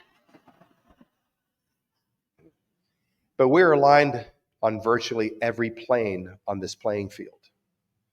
And I will ask all of you, what are you willing to do to achieve your angelic potential? What are you willing to do to defend and live for your fellow man? Who are we if we sit back and take this terrible hand that's been dealt to us? And when I remember as a young kid, 5 years old, A man working for a water company in the middle of the winter, digging a hole with a backhoe, getting in there with a shovel, rubber boots on, freezing his ass off. And it broke my heart. I remember getting hot chocolate for him from my mother to take down to this guy named Mike, who is seared in my memory forever. Or I see the people on the city streets of Dallas with open wounds, Black America downtrodden as a political weapon to use against another faction, another political party. And we see the poverty in other countries all over the world where they're risking their lives to come here for a shot. I don't have a problem with immigrants coming into this country. They're the lifeblood of our dream. Obviously, the criminals, I prefer them to be dealt with harshly. But those who are escaping tyranny and poverty to come here for some semblance of hope to send money across the border to do what every single one of us would do if the roles were reversed. The wealth of Mexico is staggering, yet these people have to live in the conditions that they do. Why is this? Why is this? Russell J. Gould taught me that in his conversations with 83 ambassadors from around the world, they all admitted that their governments are at war with their own people. That's what we fight. That's what we face. This global culture, from the Vatican on down, the powerful trifecta of the Vatican, of the City of London, and their military arm of Washington, D.C., with our financial resources and our precious blood, is the center of their power. The center of our power is that consciousness that resides in every one of us. And the most important thing we can do in our life is to find a way to unleash that. I had to be killed on a roadside in 2014. It was the most peaceful moment of my life when I was dying and not breathing anymore, still conscious, but knew that I had a countdown. It was probably about 40 seconds. And to my surprise, shortly thereafter, I'm conscious again. And I had to face a hell you couldn't imagine. Destroyed beyond repair, paralyzed. 11 days later, butchered, put enough metal in me to build a bicycle. That's what I was sentenced with. But no matter what they told me, never be upright again, never walk again, that meant nothing to me. Because quantum physics became my secondary Bible. It's the only thing that I could get an explanation that made sense to me of Christ's message. You work in conjunction, in concert with a quantum realm of this creation by our Creator as Christ came to teach us, or you work against it.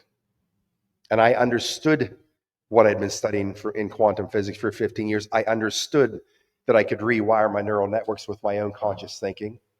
And it took me 5 years to walk again. And I lived in poverty. I refused a disability check because I couldn't afford that programming. And 5 years later, I'm walking again, working again, I'm riding again. I get my dream Harley Davidson.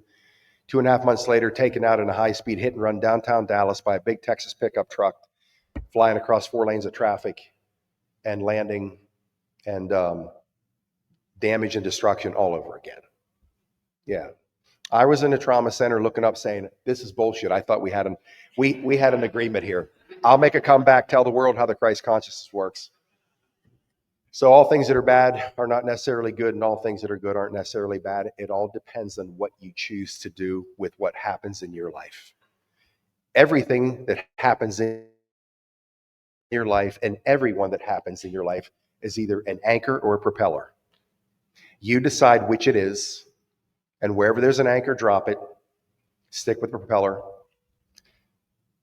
And I will say this, in everything that you've seen here this weekend, if this doesn't inspire you, the tremendous amount of work that Sacha Stone does every day in his life and around the world to try to bring in this new realm of living that we have not been able to experience in the angelic form, I don't know what will. It's inspired me to do many things since we've met.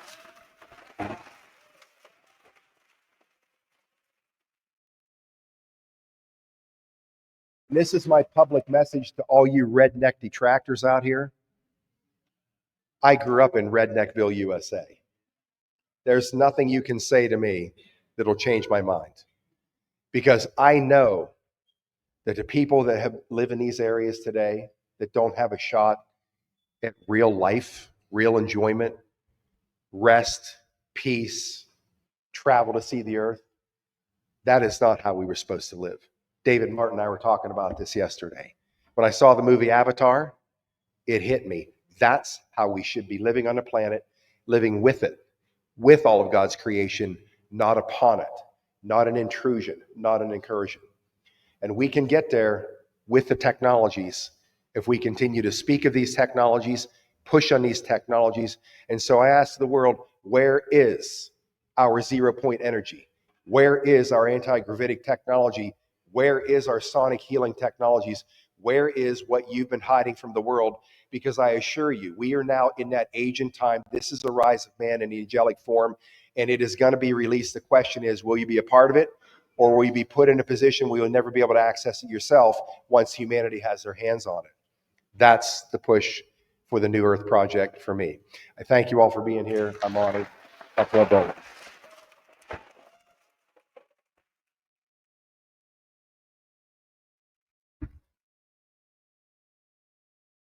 Well, that's an interesting segue that I hadn't planned for, but I'm going to take the lead off Scott there. David Martin's going to be on in a while, not quite yet, so you can, settle down. But many, many years ago, David and I first met when we were both trying to tackle the hegemony of the, I'm going to say the word satanic forces out there, the globalist satanic forces, because that's what it is, and we have to be able to call it by name and be unafraid in so doing.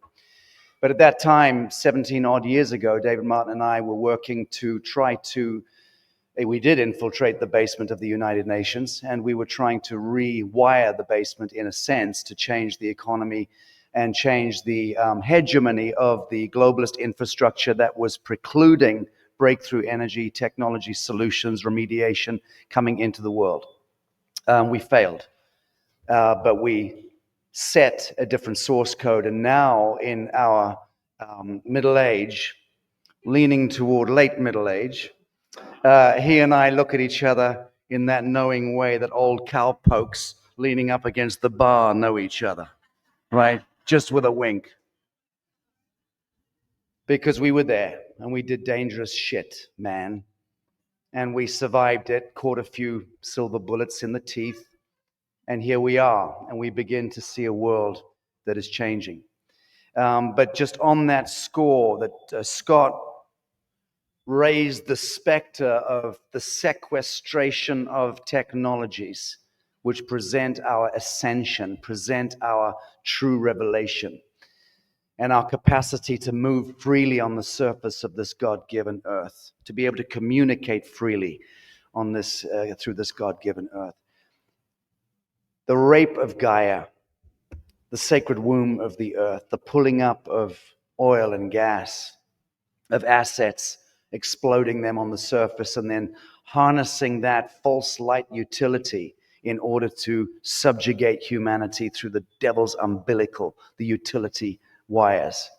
That's what it's all about. Think about it. We have to have energy to eat, to live, to thrive, to light our homes, to refrigerate our goods, to transport ourselves. We need the electricity. The electricity is the umbilical to the devil. That's the matrix right there. And how we desecrate the womb of Gaia in order to create that false light utility, that has been the problem, much of it. In this room, there are 4 scientists, engineers, real men who have, I'm not going to name them because I wouldn't put them on the crosshair, but I'm just letting you know that there are 4 men sitting in this room who are the very tip of the spear of quantum science breakthrough. They have developed the systems already, free energy technology. You can guess amongst yourselves who they are.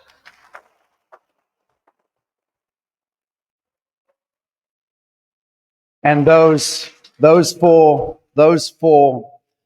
wizards, and they're not just 4 of them, there's actually 5 of them, one of them's not here.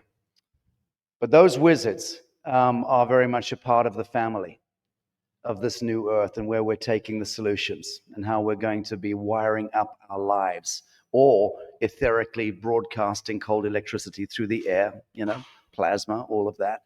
All I'm saying, friends, is that we're at that point already. The reason why we needed to come here into Middle America, the reason we needed to establish jurisdiction, and which the reason why Marsha Ann Willardson and our law commissioners and our law experts have created this ecclesiastically protected, universally irrevocable superstructure of trusts is in order to protect ourselves and the living soil. A no-flyover zone, no permissions granted to the war powers or the intrusion of the corporations masquerading as governments, no third-party intervention. That is not the same thing as a bunch of idiot sovereigns trying to, throw rocks at the citadel. That's not our game. But we're talking about jurisdiction of God. We're talking about armor of God. We're talking about being able to lay our own off-grid, free energy powered grids. That's where we're at. That's what we'll be doing here in the heart of Middle America. And once we've done it, we will franchise it to our friends and family across the land.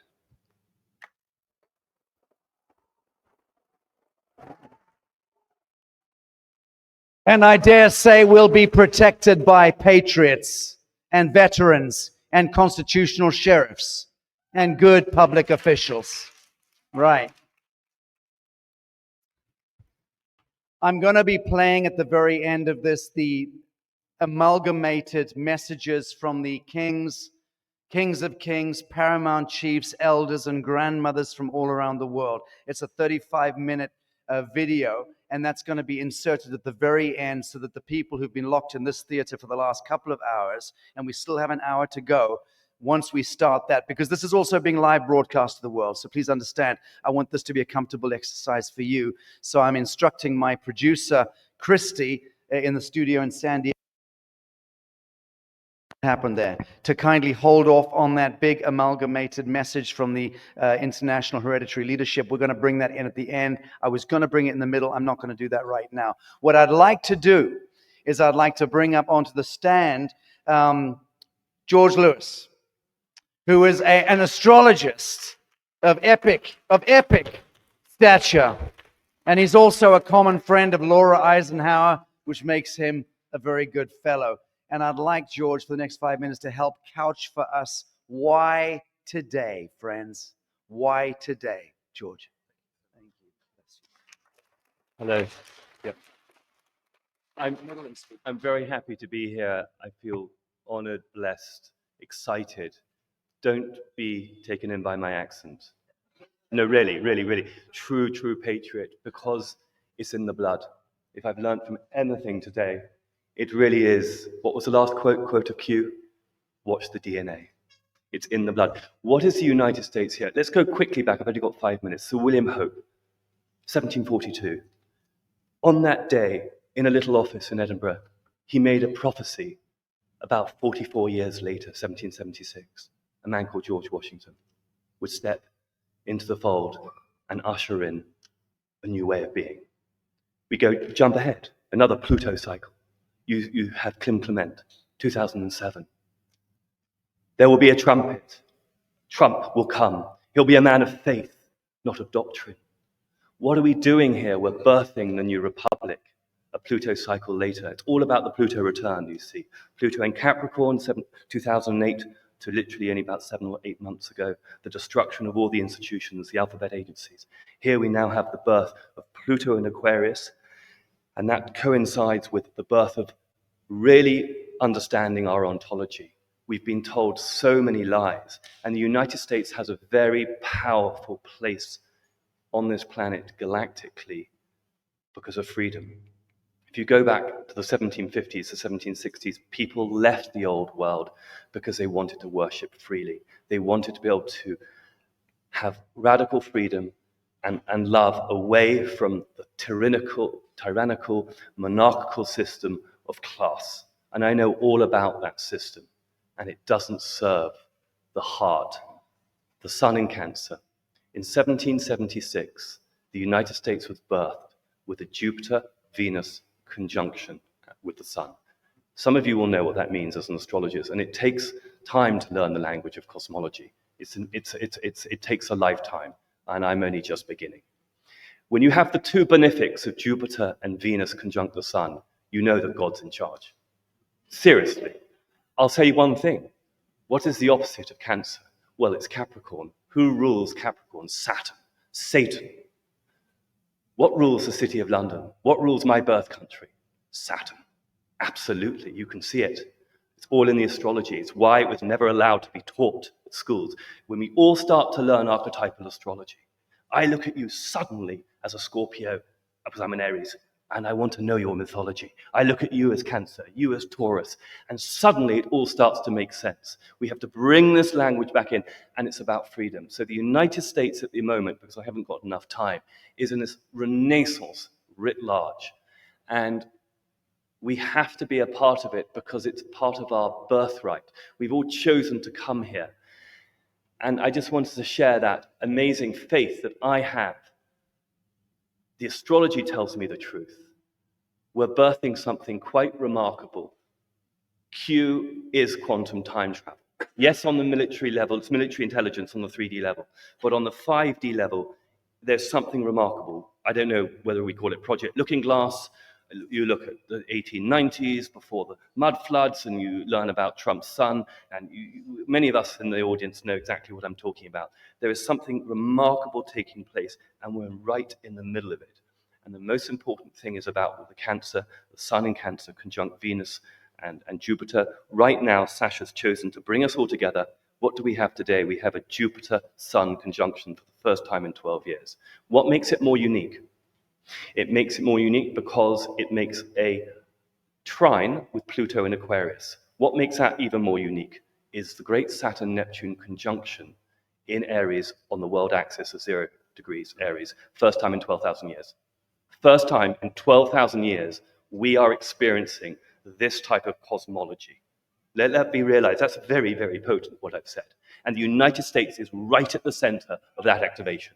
And so that's really what I want to share. It's not just hope.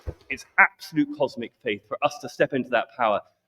My friend Danny and I were just talking just before coming on. He died 3 times in this life. And when he looked down at his body, he saw it time and time again.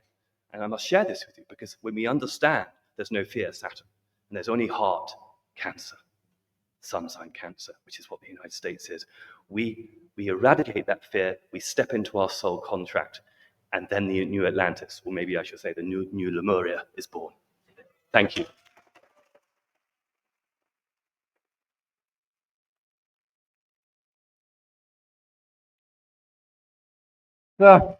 Only an Englishman could stand there unscripted and have all of his dates in chronological order. No wonder they conquered the bloody world. Thank you. Fantastic stuff. Well, you segued perfectly into Lazarus incarnate. Yes, sir, I am looking at you on the end there. Oh, friends, a beloved friend of pretty much everyone in this country, somebody who has a tremendous renown, one of the most gentle, most benign, most powerful, and most wise spirits I've ever known. I met him essentially through Scott McKay, but he subsequently regards me even higher than he does Scott McKay, which he will attest to momentarily when he comes up on the podium. Friends, give it up for our beloved Daniel Brinkley.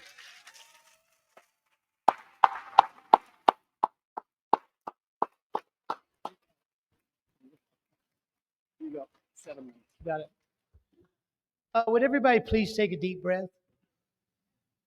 And for a quiet moment, appreciate yourself. Appreciate yourself that you gathered at a certain time in a certain place to show you represent ideals, values, principles, returning, changing, and shifting. Knowing that you're not only a part of it, you're going to be a pusher in it. You're going to go forth and make this happen. You've committed in the middle of Middle America. Okay, so I'd like to say 2 things. Somehow we're all trying to regather and recapture our own personal sovereignty. All this is about is a certain nature of sovereignty, an inalienable right granted to you by a source that allows you to be divine. And by breaking through those principles, but Here's 3 things that I've learned from being dead so many times, it's like a comedy routine. Number 1, nobody will ever die. It will never frickin' happen. So forever just got to be a hell of a lot longer. And you're going to be you forever. Number 2, 95% of everybody who's ever had a near-death experience describes that they've lifted out of their body and they've seen their body lying on a bed, in a car wreck. They've all seen it. Well, if you can separate from something and you can look at it, how could it be you? The thing that I've never gripped was when 95% of people who talk about lifted out of their body, you're not that body. The moment you realize that you're not that body, a whole nother world begins to open up, the same as this new age. So we must change the mentality of ourselves. If you're not this body, then what are they? You're a solid, liquid, or a gas. Until you come to quantum, and there's plasma, there's ethereal energy, there's esoterical energy. So we have to understand we are electrical beings. You must understand that being an electrical being, you already have shifted your conscious to the next level to move and to create an atmosphere that what Sacha's trying to do and all of you are trying to do is create an atmosphere that this new birthing of the age has a structure to operate in. So you will not die. You are not this frickin' body. And you are an electrical being. These are truths. And then this is a truth. The greatest thing I ever learned from being dead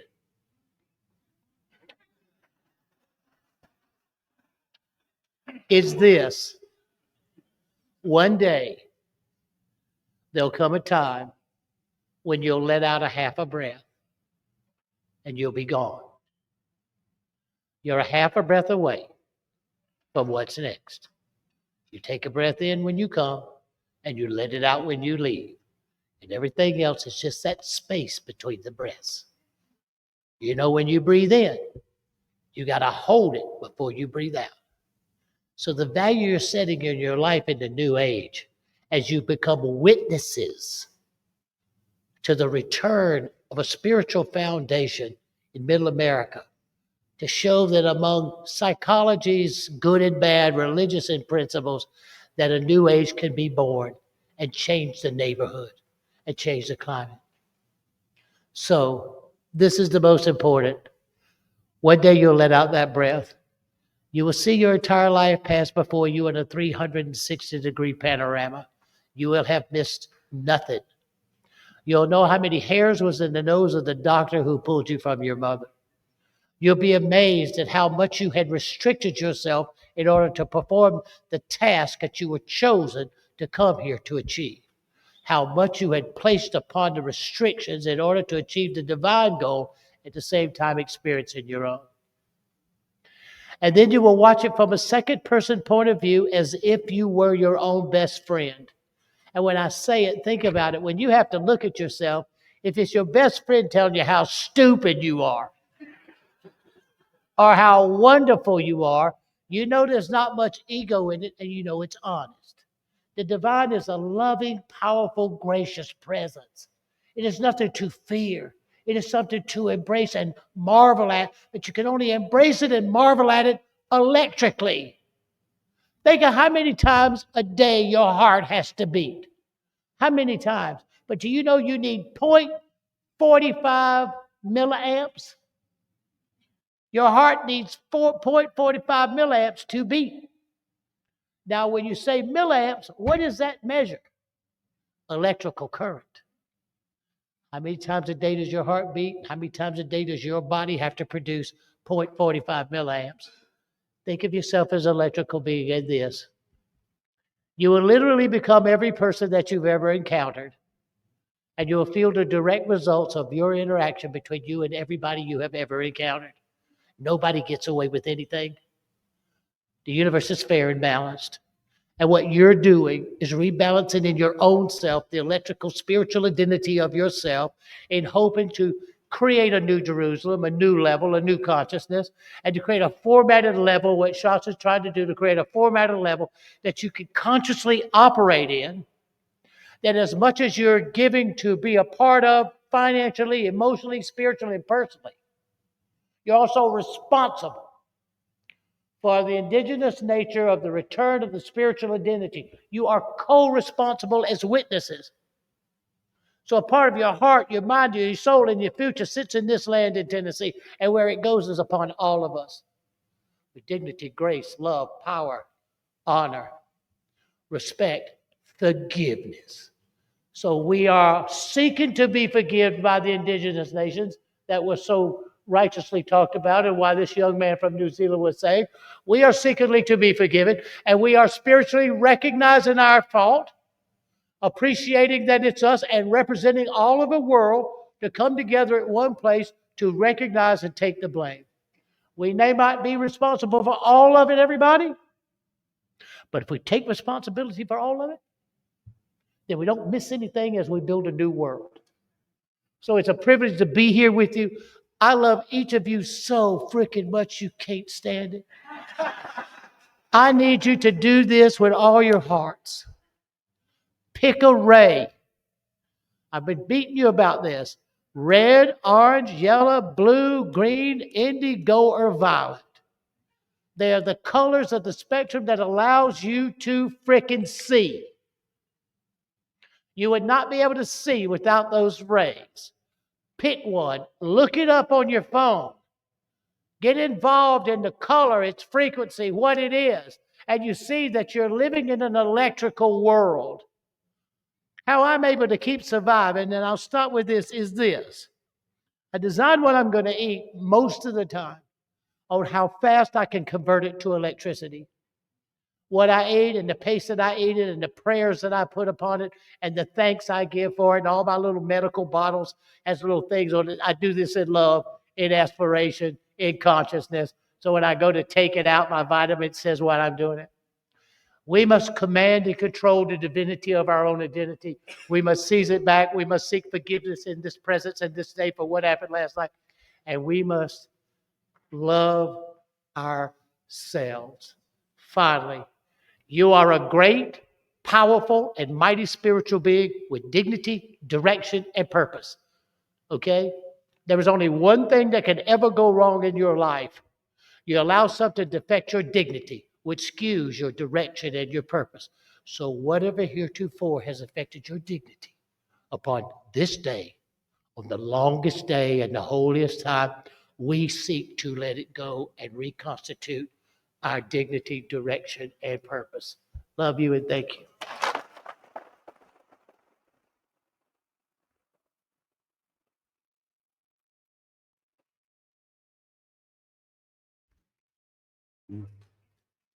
Daniel Brinkley, thank you, brother. Christy, producer in San Diego, I'm assuming you can hear me. I'm blind to you right now. Could you please play the address in a moment from one of the more remarkable people I've met, His Majesty King Edmund Silva Jr., the sovereign king of the sovereign kingdom of Hawaii, a highly educated man, a former military man, judge, and the sovereign king of the sovereign kingdom of Hawaii. We were graced with him on the early part of my Revelations tour across the U.S., where he came in to meet me in Sedona and was on the stage for about 2 hours. Some of you may recall, a fascinating individual. His claim is an extraordinary one. There is always a lot of confusion about who is who, and in many parts of the world, there are different claimants angling in for the same hereditary seat, so to speak.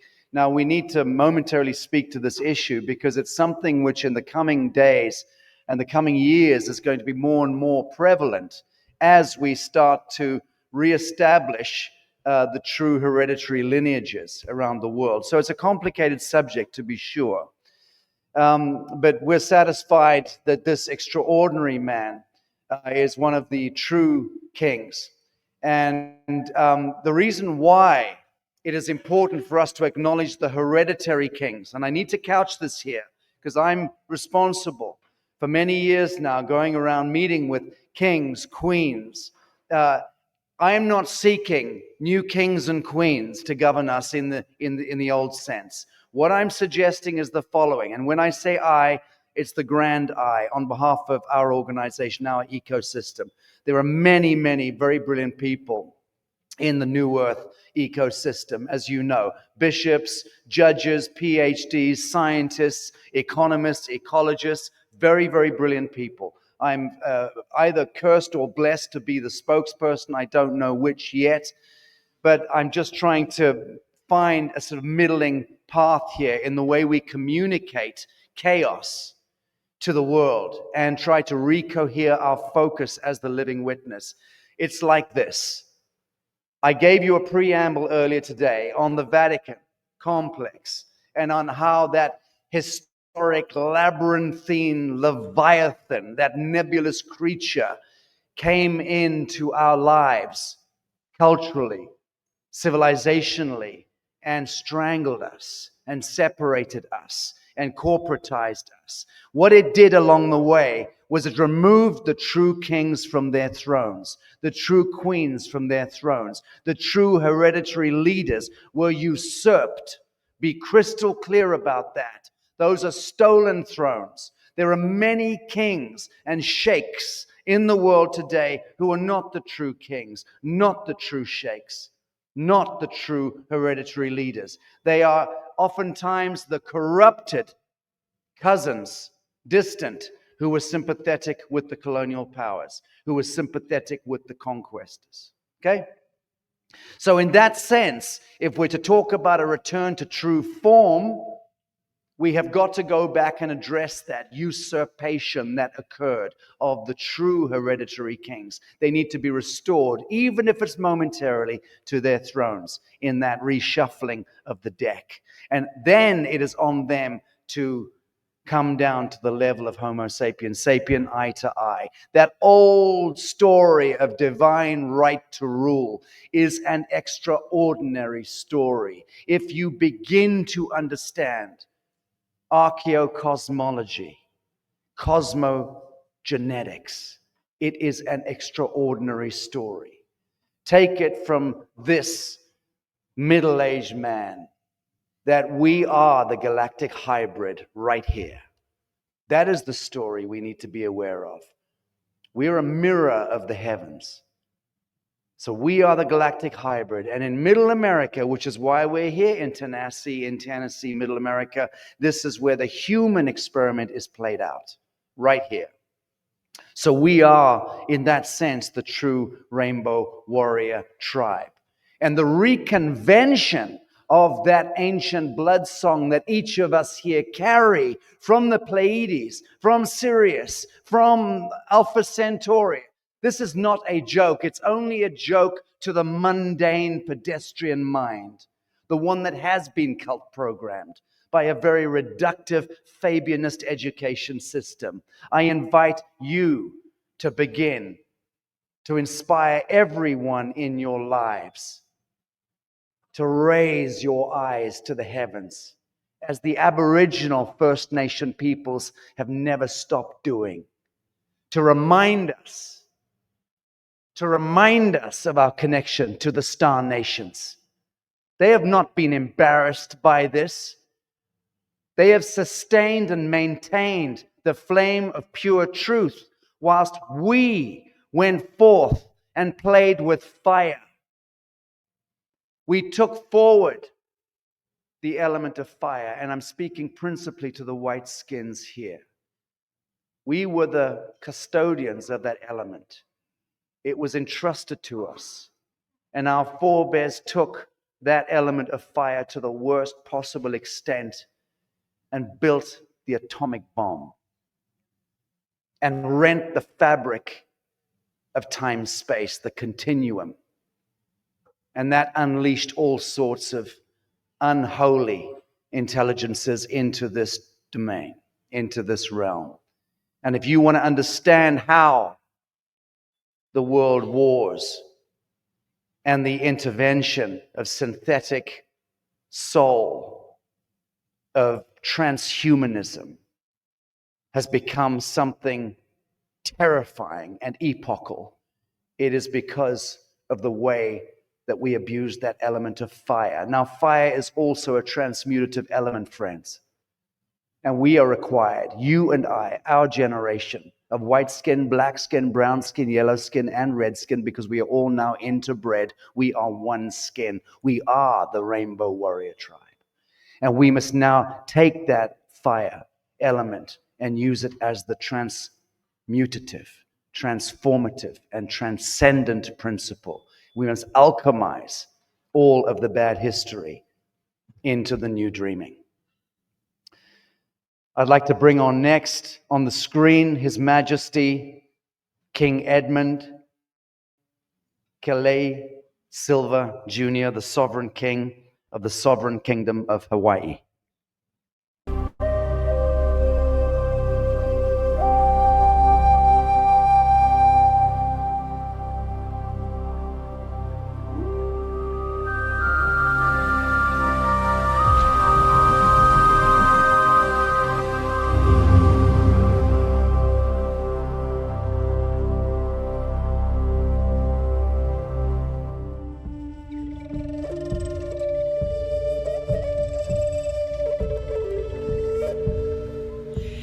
Kele maine ali Edmund Silva Jr. Now ia ina makua Edmund Silva Sr. Me Lilian Cecilia Kuleini Edmund. Kele maine o Edmund Silva Sr. Now ia ina makua o John Francis Silva Sr. Me ela Kelly Ayenchea. Kele maine o ela Kelly Ayenchea. No ia inam o Shafong me kapupaina kale ko apaki ke opuhiva.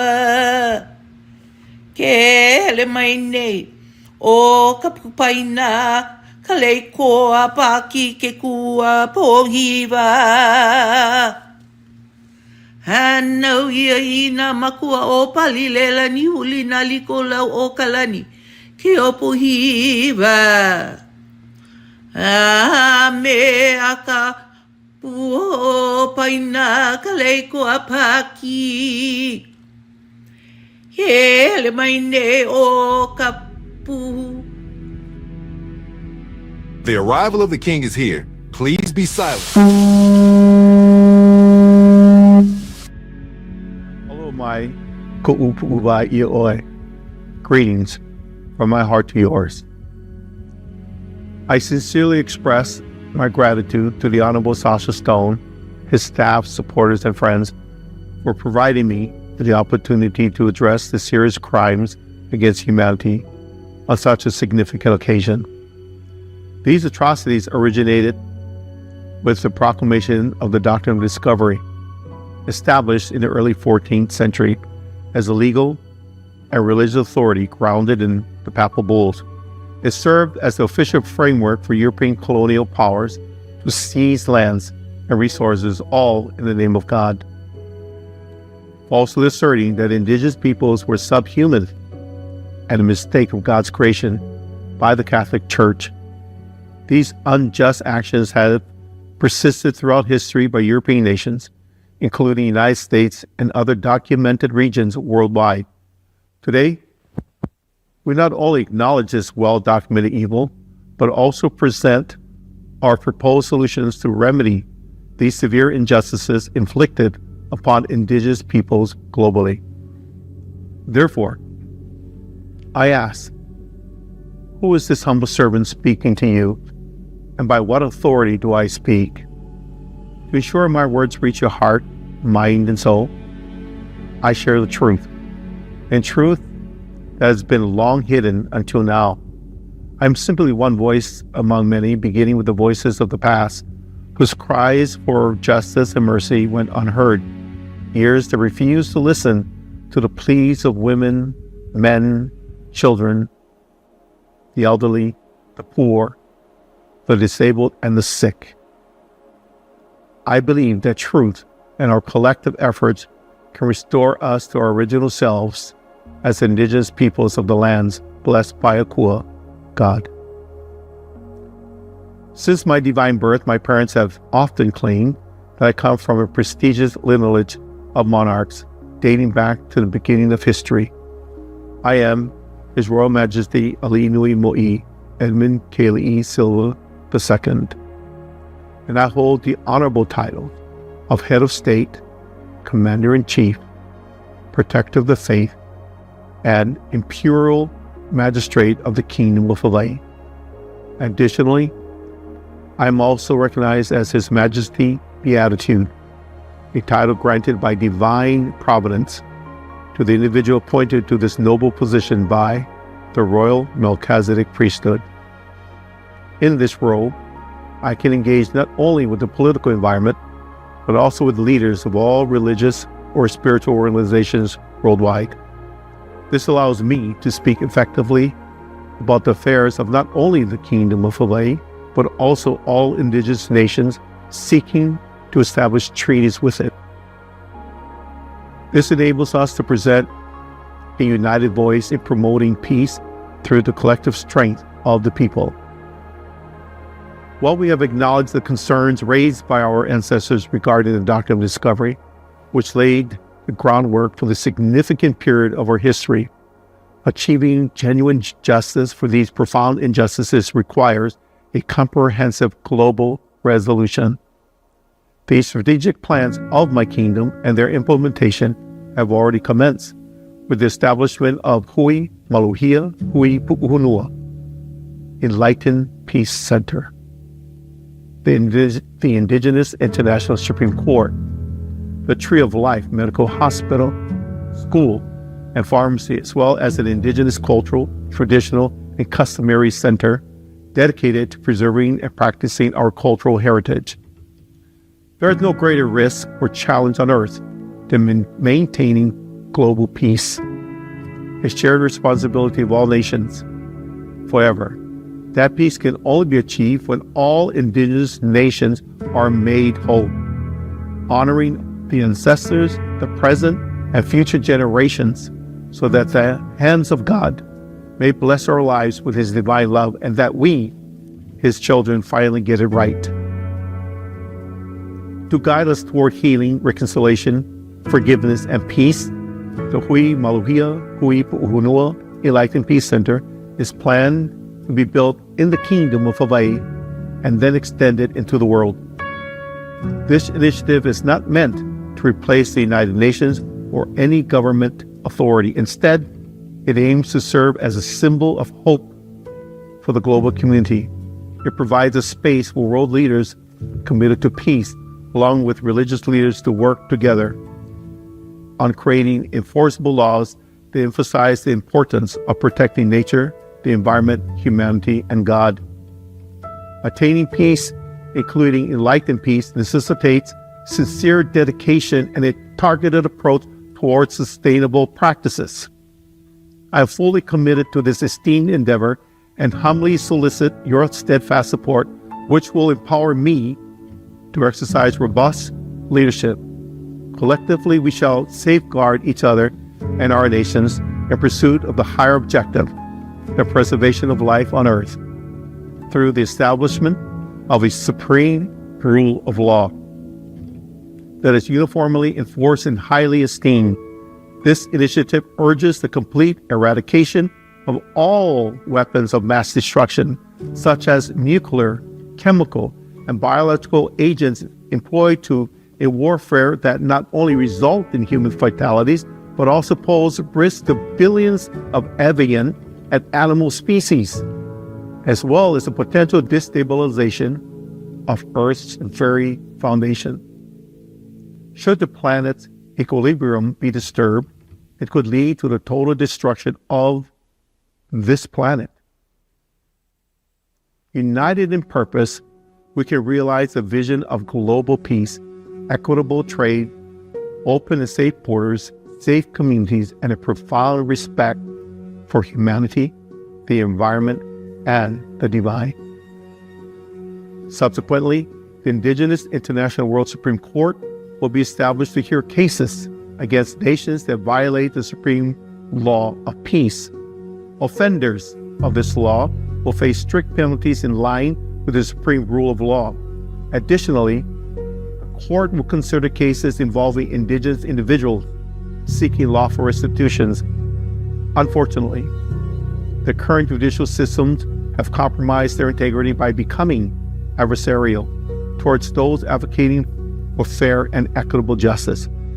It has been observed that existing legal frameworks mostly favor individuals with significant financial resources or those skilled at navigating procedural complexities. This forthcoming court aims to ensure that genuine justice is served by incorporating customs, traditions, and cultural considerations that acknowledge and respect the unique characteristics inherent in each culture, collectively referred to as natural law.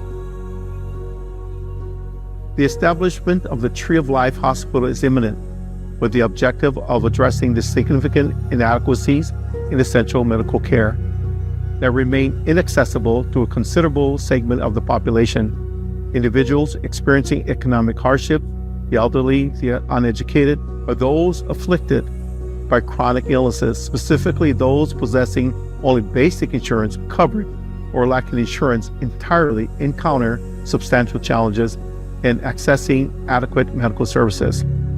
Consequently, they may be deprived of necessary support, tragically facing mortality due to their inability to afford premium health care services.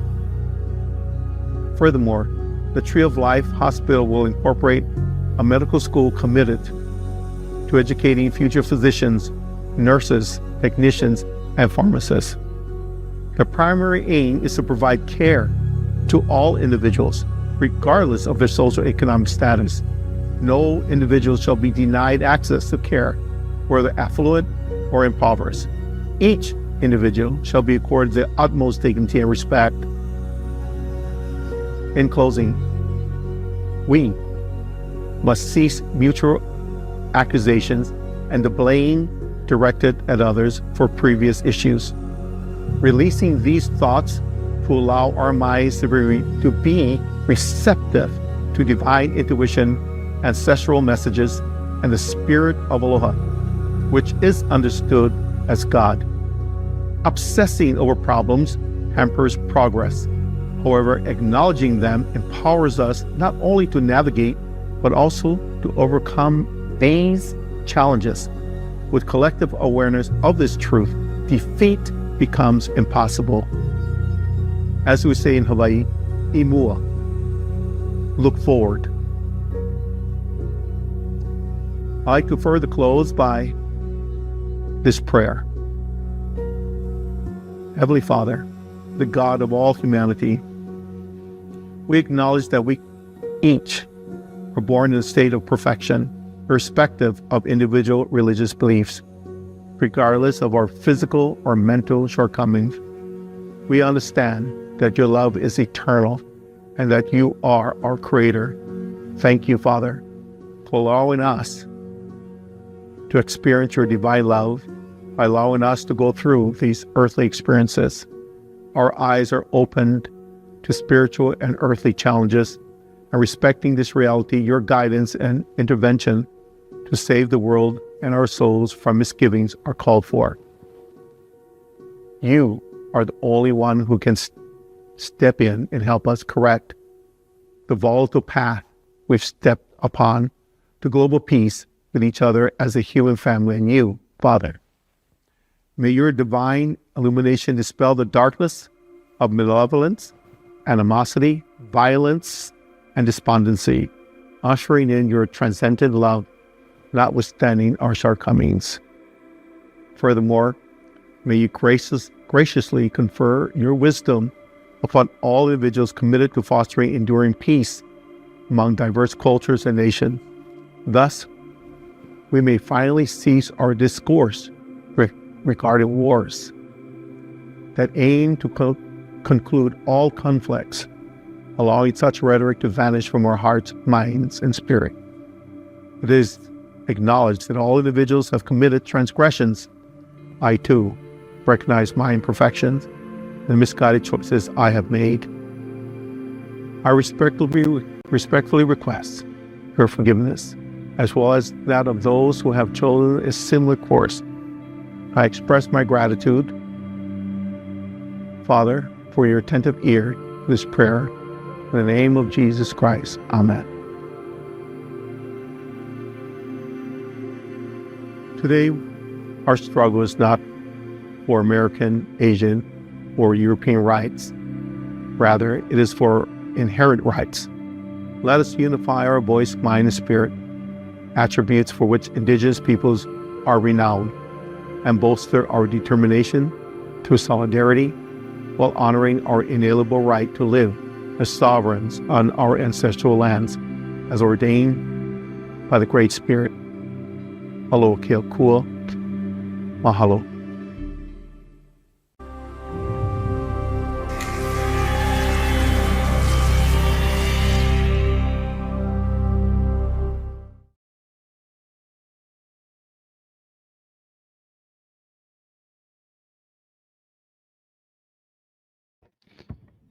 We're back on. Okay.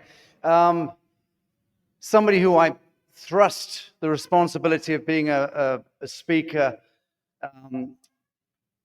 onto his broad shoulders a few days ago is one of those remarkable men, again, who has been part of the apparatus of this country, an apparatus which has been, to some great extent, the utility of powers and forces that have worked against the interests of humanity and of the good people of Middle America.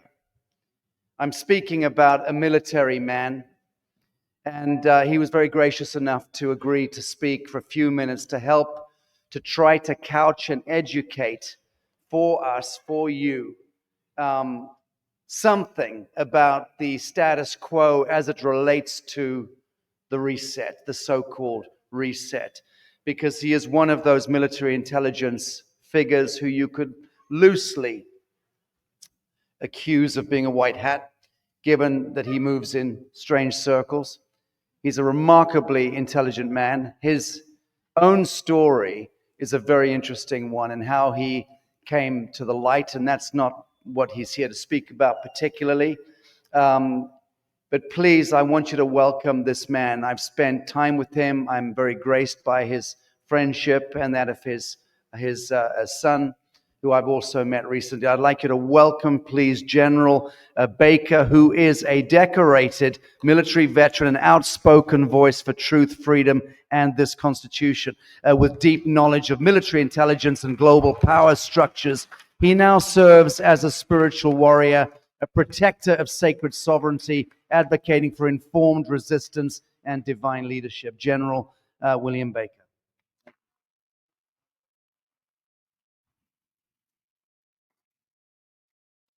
Well, maybe I ought to start off by asking for forgiveness. Isn't that right? Because military is about war. And our country is supreme at war. And I was a part of that, but also I'm a part of reconciliation. In March of 2017, I was privileged in Trump's first administration to offer $21 trillion to settle the debt of the United States. Based upon hereditary assets by Dr. Albert, a Chinese man who was assassinated by the Chinese government. based upon a $300 trillion account that I'm still a trustee for. There are assets, historical assets, and I'd like to say I send greetings from Teddy Lee of the Lee family in China, who is working diligently to release funds. But the Chinese government, headed by Xi Jinping, is really evil. Okay? Now, also seeking forgiveness is because I am a believer. And I have done one thing in this world as an engineer in Area 51, which I still have credibility and I still have my pass that does not expire. The war in the Middle East is terrible. I helped to devise the air power in 1983 to overcome the Russian military. We were going to destroy them at the Straits of Hormuz. That's the truth. So I'm here to ask for forgiveness because my grandfather was full-blooded Cherokee. I come from Blackfoot, Melosian, which is Ethiopian-based. And I also come from John Cook, who was the patriot that Mel Gibson used his name for in The Patriot. I was born in West Virginia, and I know about rednecks because we fought to earn that at the Battle of Bolt Mountain, where we destroyed General John J. Pershing's military that was forced to leave West Virginia in the minor wars. We wore red kerchiefs, where the redneck comes from, is from West Virginia. So I want to tell you that there are assets that are going to be applied as soon as I can talk to Trump. Trump needs to sit down with two individuals, and that is myself and Private Attorney General of Congress. That is an office that has congressional seals. His name is Rod Class out of North Carolina. Rod also has indigenous background. We have accounts to bring forward that are the Ian Fleming accounts and the Serrano gold of 61,000 metric tons to resupply. But they're all offshore, so we need military support and the financial football from the Pentagon. They know every transaction. There's not a transaction in this room that's not recorded financially. So I do know that it's important that we stick together, that we see our heritage is humanity. And I also want to say that both sides of the equation, whether you have been injured or whether you have injured, we have to ask for forgiveness on a daily basis. And I appreciate the opportunity to stand before you and thank you for at least hearing my voice and for possible forgiveness from you for my part. God bless. Thank you.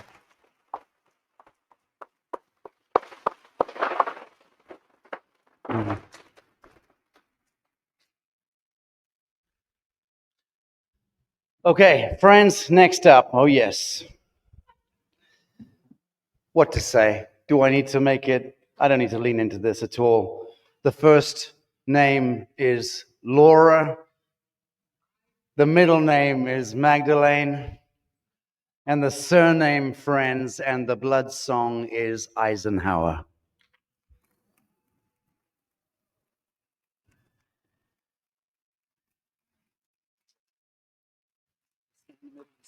Okay. Oh man, this has been such an incredible weekend. I'm just so thrilled and honored and grateful to be a part of it with all of you beautiful souls, this panel, fellow colleagues and friends. And I mean, this is soul family. We've all been dreaming of this. We knew we were all out there. And I just kind of want to start with my thoughts on that. Because we're born with this knowledge and awareness. And we're all designed to really wake up. Our life experience gives us everything we need to remember who we truly are. Our tears are holy. And when they're misunderstood or when they're belittled or when it's considered weakness or labeled as depression, we really don't honor the message behind them and what they're really falling for, what they represent. And I always felt my tears were watering the seeds of my dreams. And I knew how important it was. I knew to not silence it, even though my mother was like, what do we do? Why is she always crying? I said, I'm crying for the pain of this world. But it's necessary. We wouldn't tell the clouds not to rain. So even our anger is divine. And I love what Sacha was saying about the element of fire. We're not just angry for no reason. And when we see the way humans behave with each other, that anger is unchecked because they don't know where it's coming from. The ancient traumas have been silenced. Our history has been rewritten. The people that fought for us and loved us and saw who we truly are have been smeared or dismissed or accused of things they had nothing to do with. And so my bond with Eisenhower has always been strong because this happened to him. And it wasn't about that as much as it's about who we all are and how much that mattered to him and how much he actually wanted the governments to get out of our way so that we could have peace. And that's what we're declaring here, is that we are the leaders, we are the tribe, we are the family that extends to the whole globe. And we are in relationship with this Mother Earth. And this is the new earth, is the reclamation of the body. The mother has returned to this planet. And we have called her home within our own hearts. And everything about the planetary alignments have been supporting this return. But before all of this has taken place, before all this was able to really drop in, we are dealing with thousands of years of dark history, reversal grid technology. And this particular mother energy has not really been able to fully anchor in because of all the events that have taken place in our galactic history, in Lemuria, Atlantis, Hyperborea, Polaris, the root races, to the point where it wasn't grounded in anymore. And when it was so brief because that 13 tone couldn't be anchored well enough. And because of that, we are taken advantage of to distort and put in reversal the energies that would keep that tone out so that the whole system would be rigged to keep this awakening from happening. And this is what's so true and what's so real and what we all carry, is our sovereignty dismantles the control system. Our eternal flame that we honor outlasts and outshines any kind of false light. And I think that they're stunned that we're here, we celebrate, we laugh, we love. No matter what we've been through, it just builds a stronger bond and more determination, more passion, more service, and more understanding of what humans have been up against. We might have an awareness and a knowledge, a truth that we live by that has called us through our emotions, through our tears, through our anger, through all these different aspects of ourself that we recognized was going to be misunderstood, labeled, dismissed, medicated, or we would find coping mechanisms that might have not quite appeased it. We answered to our calling. That's what we did. And every single one of us has it. And it doesn't necessarily mean a mission that you can see outwardly. It's the ability to live your truth, to be authentic, to honor the depth of all that you are.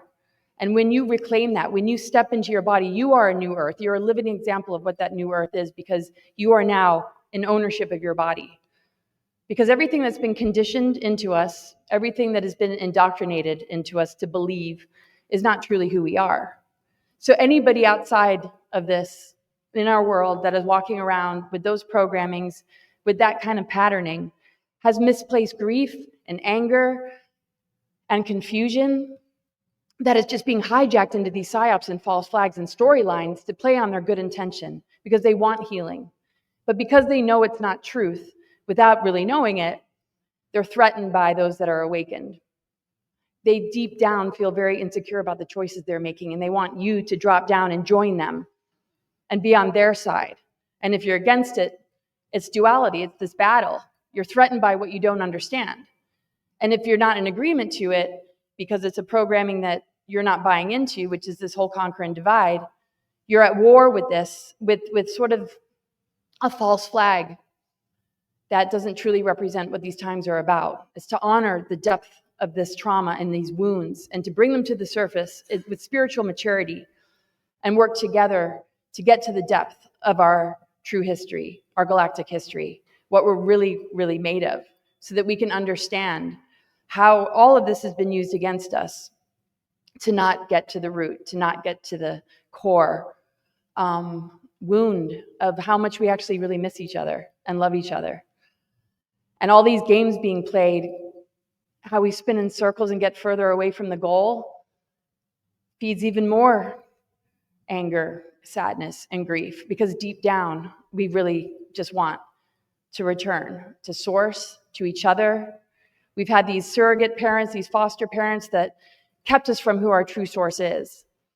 It's been this false authority structure that has played the role of almost like a parent or a false partner that people have formed a dependency bond with because they're anxious and hopeful for some sort of solution outside of themselves.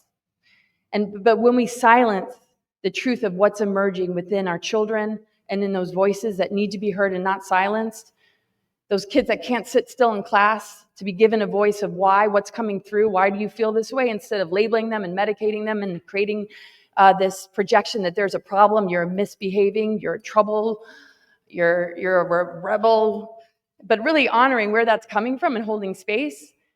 Every single one of our children and the adults and whatever you want to call the grown-up people here and all of those in the world, an opportunity to claim that mission, to claim that truth, to claim that calling of why you're truly here. And if we can start young, I mean, look at the world that we'd be in. I mean, can you imagine if Sacha ignored what was coming through, or if any of you did? It would have been a lot harder to come here or to find each other. Because the minute we own that frequency, that truth within us, we began to find each other, the synchronicities showed up, we were able to perceive the things falling into place instead of the things reinforcing the anxiety, the separation, or the fear. And none of us bought into that. We noticed it, we walked through that inversion to invite it back to source, back to love, back to truth. And in doing that, we anchor that energy into the earth. And all of a sudden, physical matter is now hospitable for spirit to fully dwell in matter. And in that, there's no heavy density that can exist without holding the seeds of your dreams and your mission to be manifest through. And that's what's so beautiful. And I wanted to just honor this incredible event. This is a moment in history. I mean, this is one of the most important moments in our history, I feel. So much has culminated to get to this point.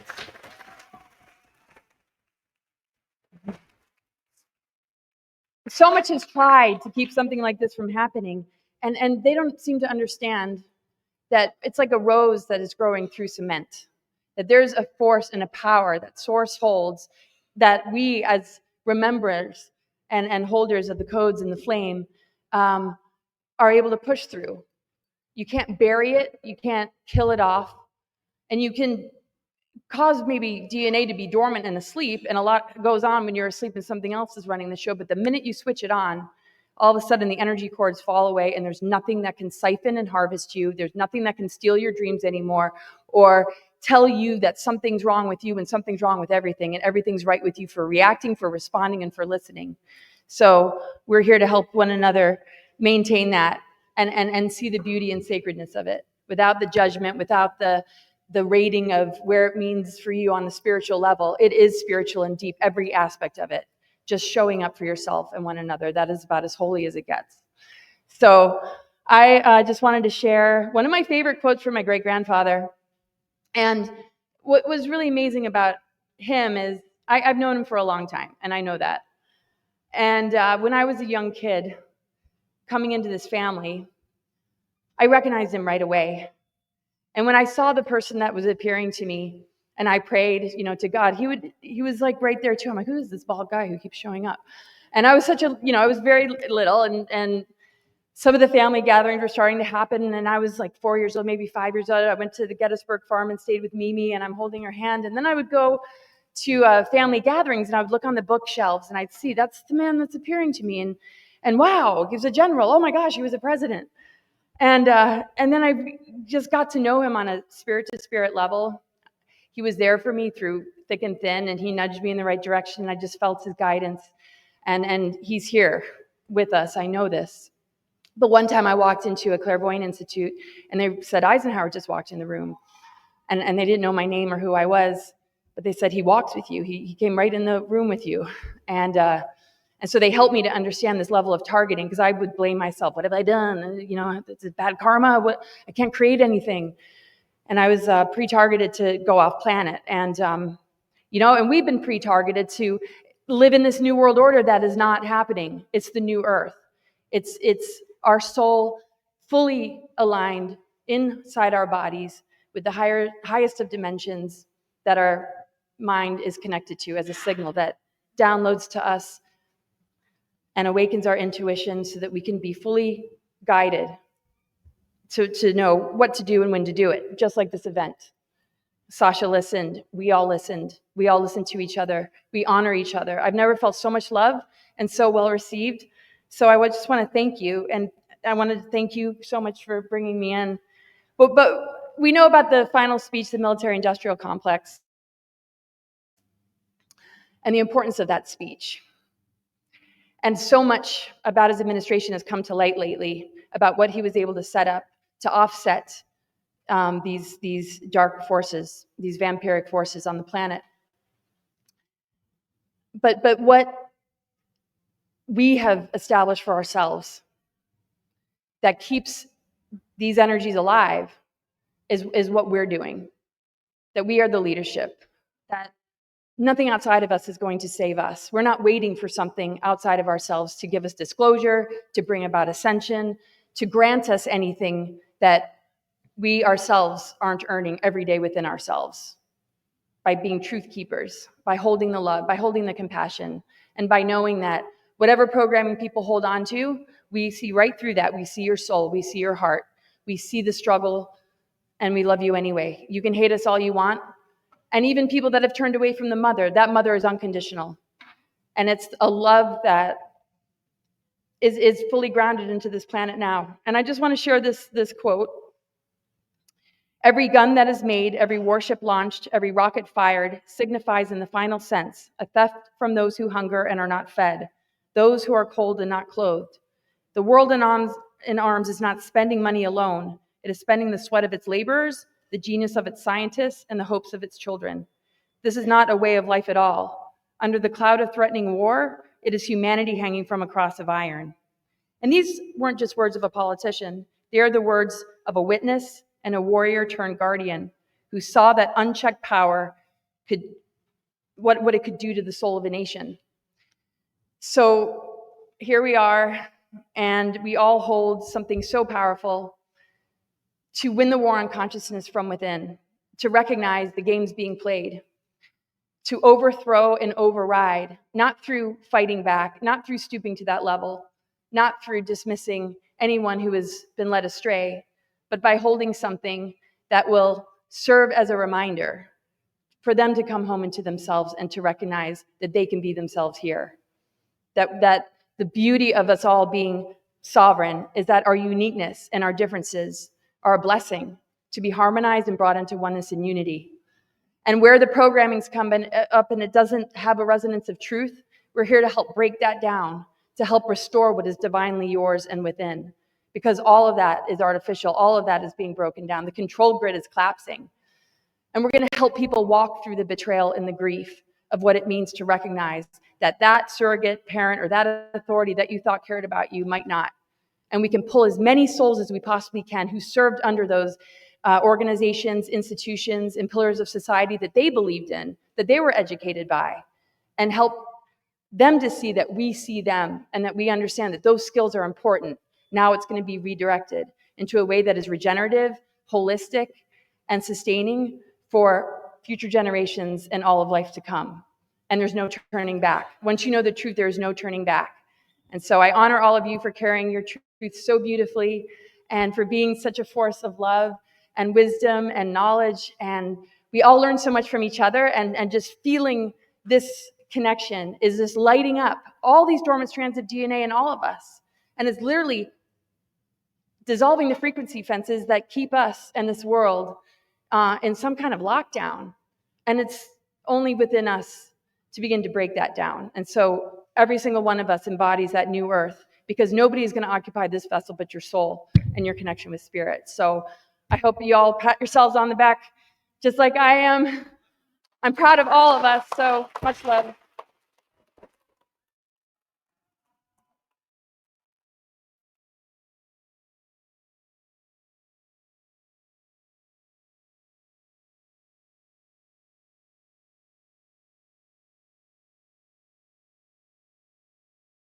A break. When I say a break, please let me explain. This is a live broadcast. There's a huge audience out there watching.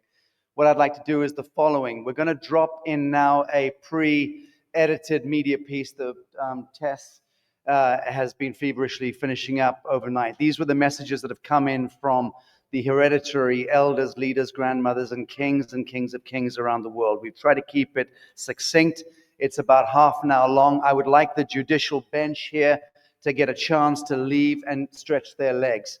And if anyone urgently needs a potty break, now would be the time to do it once this media piece begins. And then you will be back within 30 minutes. Everyone needs to be back in their seats. One moment. Let me finish first, if you don't mind. General, sit down. Right. It'll be about 30 minutes. So in about 25 minutes, 30 minutes, I'd appreciate everyone coming back on the bench and being ready for when we need to go live again. And then Dr. David Martin will be doing a final address.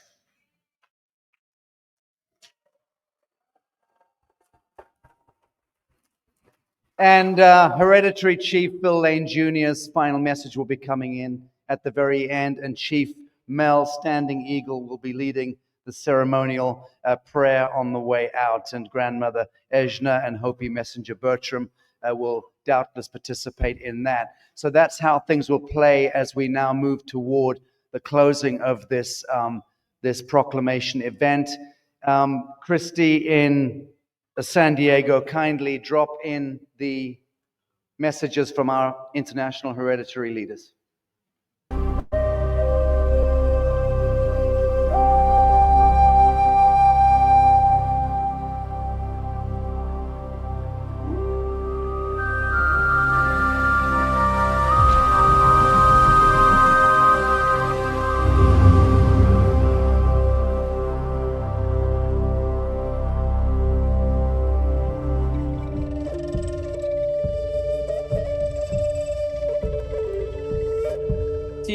And blessings to the nations and the leaders, the real leaders, the spiritual, mental, as well as the guidance leaders, the King of Kings, kings, paramount chiefs, all the elders and all the wise, and all the real people that will guide humanity. Humanity has come a long way. We are passing through the last phases where the animalistic, warlike humanity will hyperjump into angelic, peaceful, collective unity and oneness of the world of humanity. You are the ushers. You are the harbingers. You are the guides. In all awe and humility, I participate in your mega conclave. History is being made. The era of the infancy, childhood, even pre-youth adolescence, the contempt for discipline. The eras of basically fighting and destructions are about to be over. Maybe with one last final struggle, but beyond that is glory upon glory, light upon light. The immediate horizons of humanity are dark, distressingly dark, but the beyond and in the distant future are light upon light, glorious, so glorious that our image and our minds will not perceive it nor grasp it. But you the wise, the era where the wise, what I call the sages, were called savages. My God, those eras are over. The sages that you are, arise, because it is your moment. You may not have temporal powers, you may not have financial powers, but sure you have the moral ascendancy. This is a historic turning point gathering. In fact, it is a spiral way up, hyper jump in the destinies of humanity, the collective consciousness of humanity. Humanity is no longer going to be the same. Oh no. The memories of wars will become humor because the future humanity will have no clue what propelled, what motives was in the level of childhood that they took the bones and hit each other's in the head. No more of that. The subliminal status of humanity, the station that all the prophets and sages of all ages have prepared us for and have sang the glorious day where the kingdom of God will come upon earth and will be established here on the physical earth, reflecting the perfections of the spirit world, where humanity will know while walking on earth, actually they will belong to the other world, where they will not see the border of this world and the other world. Therefore, their actions and reactions will be different. Patience, gratitude, humility, kindness, they will become the laws of not only individuals, not only societies, not only institutions, but also national and global orders. My fellow, I should call you friends because I am a humble servant of humanity. I am a humble servant of humanity. I am a soldier in the armies of light that you have created and that you will lead. This is not just a talk. This is not just a message. This is our own self-determination to believe that whatever ideals we had of humanity that was not doable, was not pragmatic, practical, now all the tools are in our hands. We shall affect a total, complete transformation of the destinies of humanity. Nothing partial, superficial, fragmented, a dent here and there. No, a total uplift in the destinies of humanity in one generation, in one life. Thank you all. Again, I remain far from you, but so close. I am in Gaborone, Botswana, in the heart of the southern region of Africa. And Africa shall rise and be the balancer effect. With all the other sister races and nations of the world, humanity was one, is one, and will discover that reality and will act that reality. Oh, the follies of humanity, how we will rise up, all of you.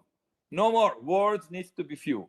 As the chiefs would have said, I have spoken. Thank you.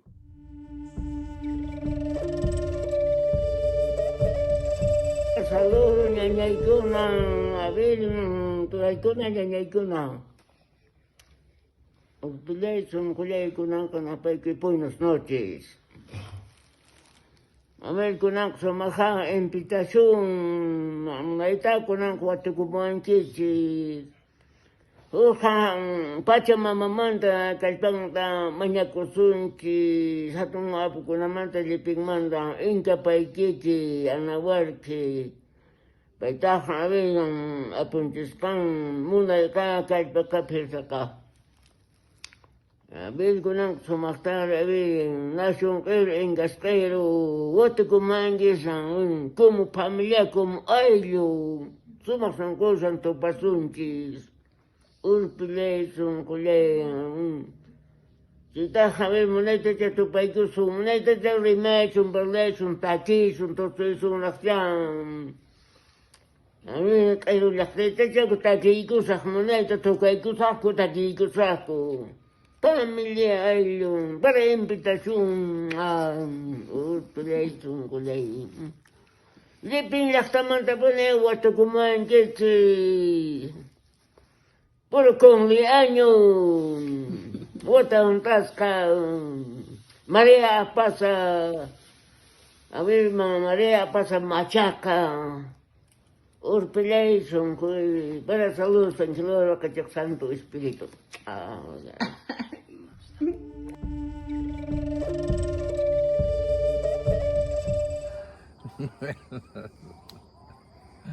¿Cómo están? Espero que muy bien, muy felices, muy alegres, cumpliendo la misión en la vida, que es estar alegres, contentos, que esos síntomas es señal de que estamos conectados con esa luz interna que mucha gente les llama Dios. Bueno, aceptamos que hay una fuerza universal que nos guía en todo momento y que aquí entre esta naturaleza sus leyes se vuelven las leyes de la naturaleza y que nos ayuda, pues sí, a valorar que estamos en un territorio de la Madre Tierra, que estamos aquí cumpliendo una misión que es despertar en el respeto y en el amor. Y esa es la verdadera sabiduría de poder convivir con los otros sin afectar a nadie más, ni a nosotros mismos. Para mí, esta es la escuela del amor consciente, que nos permite vivir en paz, en amor, sin conflictos, con mucha alegría para todos por igual. La queche.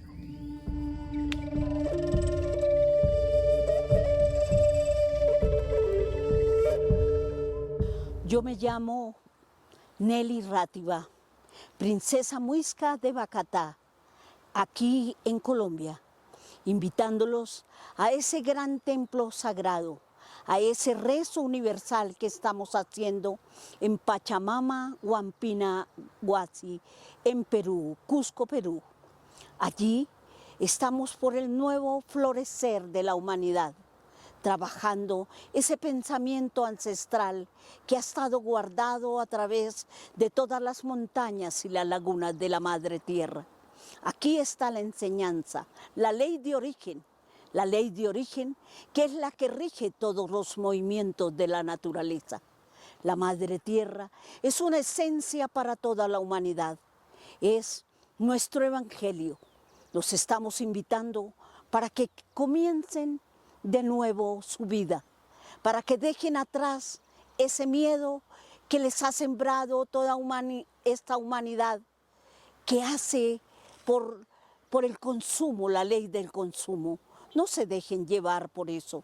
Este florecimiento es para que ustedes tengan esperanza, para que hay algo más hermoso más allá. La ley de origen es la que lleva a los pueblos originarios a volver a enseñar al tejido, para que vuelvan a sembrar, para que vuelvan a Pachita Mama, a Madre Tierra, para que vuelva a sentirse los guaguas, para que estén ahí, los cuchimiki, para que estén ahí, todos naciendo de la Madre Tierra, sembrando, poniendo el maíz, esa semilla sagrada que se nos ha olvidado, esa semilla sagrada que hoy en mayoría de los pueblos es transgénica. Nosotros Los pueblos de América estamos conservando la memoria para que vuelvan esas semillas ancestrales que tenemos guardadas. Y así también el pensamiento de toda la gente. Es el tiempo de la esperanza, es el tiempo de la transformación. Vuelvan al rezo. Aquí los esperamos y como embajadora de Pachamama Huampinahuasi, los esperamos en Cusco, Perú, para que vengan, estén con nosotros, traigan sus hijos, se sienten y vean cómo se hace el tejido ancestral, cómo se hace la siembra, cómo se prepara la comida en el fogón, porque el fogón es el que sostiene el fuego del hogar. Entonces, aquí estamos haciendo también, tanto por los niños, para enseñarles esa tradición de los pueblos, para conservar el respeto por sus padres, para conservar el respeto por los abuelos, para conservar el respeto por la familia. Eso es lo que hacemos en tradición. La ley de origen es esa transmisión de las costumbres, los usos y las costumbres de todos los pueblos originales. Entonces es la esperanza de la transformación de la humanidad. Nosotros no podemos vivir sin la Madre Tierra. La Madre Tierra puede vivir sin nosotros.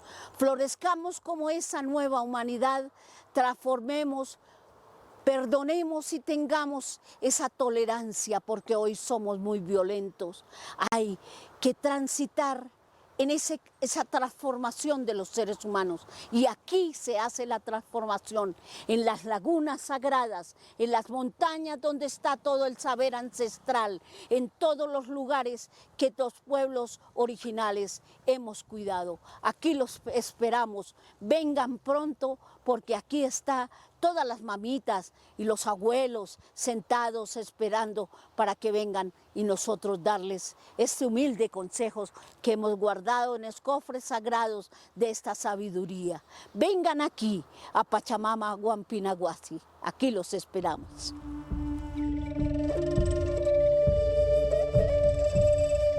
Dear guests, brother and sister, and all Rainbow family in Tanasi, with deep reverence and respect, I am King Samu VI, the last of Koning Stambuk of Maluku of Indonesia. My full name, Upulatu ML Beni Ahmad Samu, as General Secretary, the Organization of Silatnas Kings and Sultans of Nusantara of Indonesia. Firstly, I would like to thank you very much to my dear brother, His Highness Prince Sacha Stone, and all the team organizer this event. I am very happy and always be full to supporting NewEarth since 2019 from Bali, Indonesia to the end of the earth.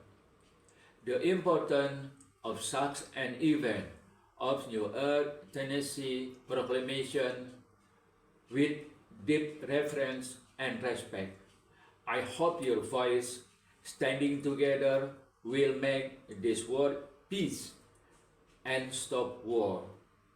Tanasi has been referred as a divine appointment, a place where the energy of this collective calling can awaken the message.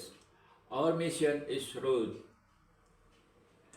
in atonement, unity, consciousness, and honoring the prophecies that speak to our time. Your divine guidance is essential to this vision, bringing clarity, purpose, and wisdom for the future. Your voice matters because your word carry the strength of your lineage and the guidance of prophecy. By participating, you give shape to a collective gesture of atonement and healing inspiring others to honor sacred tradition, and listen deeply to those who hold the knowledge of balance and unity. This moment is a symbol act of restoration and alignment and offering reference to the voice of wisdom that the world so urgently need to hear. We need your contribution. We have to make the process as simple as possible and will provide help at each step in needed. Here is how you participate. I am King Samu Samu VI, the last of Antonin Stambum of Maluku of Indonesia. Send kind regards with love to all of you in NewEarth, Tennessee, and with you every success. Proclamation held on June 2022 of 2021. Excellencies, kings, chiefs, all the authorities. Chief Sylvester Yakale from the Ivory Coast. Greeting to everyone else. Let me introduce myself to the divine word first, and the ancestors, the ancestor spirit, to bless this day, because for us it's a very important day, and I would like to recognize everything that they've been doing on our behalf. So this event is so special because we are in a transition time. A transition time, it's a cycle actually that is showing the end of a very difficult time that we've been in the age of Pisces, and now we're getting into the Aquarius time. For us, the Aquarius time comes with a total energy switch, and we are going to witness some tremendous changes in the way the world goes on, changes in the way we live our life. It's the changes happening of sovereignty. Sovereignty, spiritual sovereignty, financial sovereignty, political sovereignty. So people like us, the first people, is very important for us because the land, our land is being dispossessed. We've been suffering from many other situations. And I mean, I'm not very eloquent, as you can see, but my message is simple. We have to acknowledge the dead, the land, because for us, everything is a living being, is a living energies. Then we have to acknowledge and we have to align ourselves to the new energy that is coming. So all the chiefs, all the kings, all the spiritual leaders, the initiate, it's our time to guide humanity in this new era. And I, as a traditional leader, I will just say something traditional that our ancestors used to do, because we cannot do anything without their consent. We cannot do anything without their blessing. We cannot do anything without associating them to what we're doing, because they are in the fourth dimension, they are in the astral dimension, and everything that we do on the physical dimension are controlled by the astral dimension. So I would like to say just a little bit of a prayer and just say all my gratitude to them. So, aun neteri hiya hehu terse mesu Jesus ra neteru in he ra neteru aun neteri. Something similar, and I will say another things in a French. Au nom de la vie, par la vie, en la vie illimitée, infinie, pure, parfaite. Je suis innocent. Mon esprit est innocent.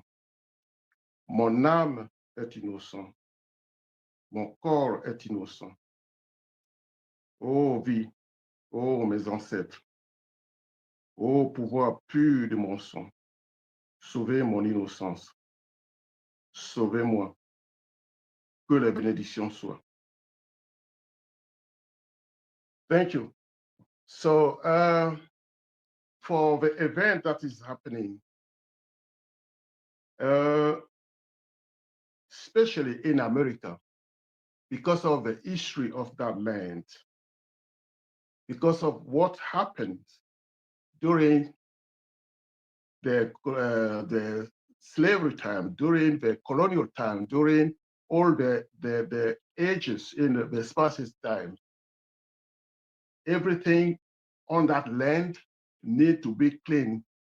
Everything, the energy, the dead people, all the energy need to be clean. So what I would ask people from America is to get to the ancestors, just to do a little prayer, the prayer that I sent to Sacha. And that prayer is just to reconnect with the divine word, is to acknowledge their death, is to ask for forgiveness, is to ease their soul. It's a little prayer to ask them the divine justice, because without divine justice, we cannot reach any peace. So that's, for me, is the first, the only thing I can ask before anything else is to reconcile with the divine word, with the dead, with our ancestors that are suffering, and the soul is not in a peace. And I will do what I can to bring all my knowledge and my prayers to them. So thank you very much, and I think that's all I can say for now.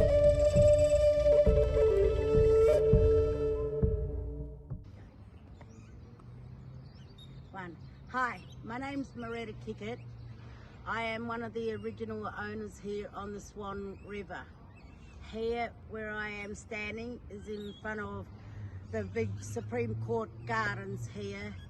What I want to tell you about today is about ownership and how that has been taken away from me. Here, I am a genealogist and I've did all my full family tree, my history, law and justice, even my DNA. I am 73% of ownership of the full country Australia. I am here, I'm representing my Miller clan who has all our history, our heritages was taken away from us because of who we are. And why they did this here to us is because we are from the first bloodline. When they came in, they've stolen a lady by the name of Granny Sarah Yetton James Tucker.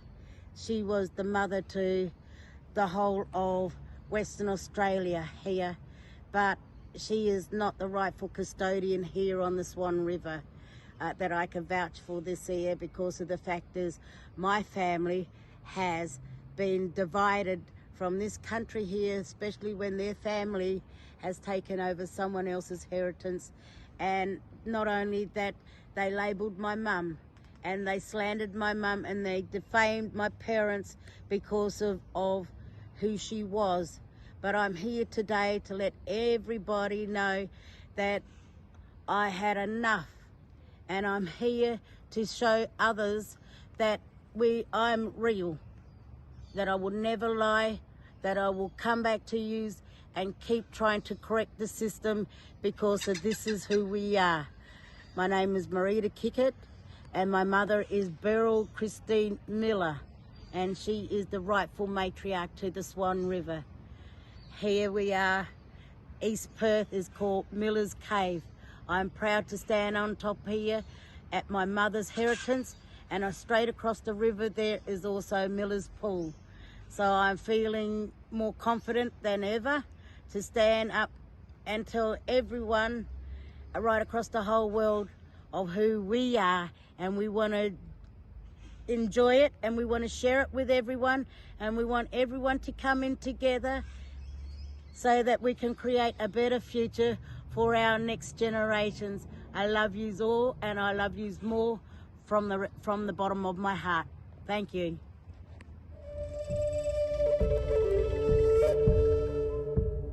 Because we're in a very cosmic time in our lives. We're going to all come together because it's that time now. And as this time that we're in, we are going to be the ancestors of the new paradigm.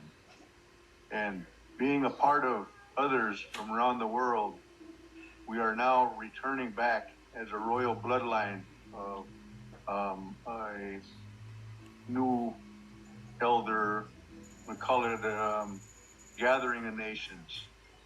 And we're going to be the ones to set the stage for everybody else to learn from, to return back to the circle and return back to the heart.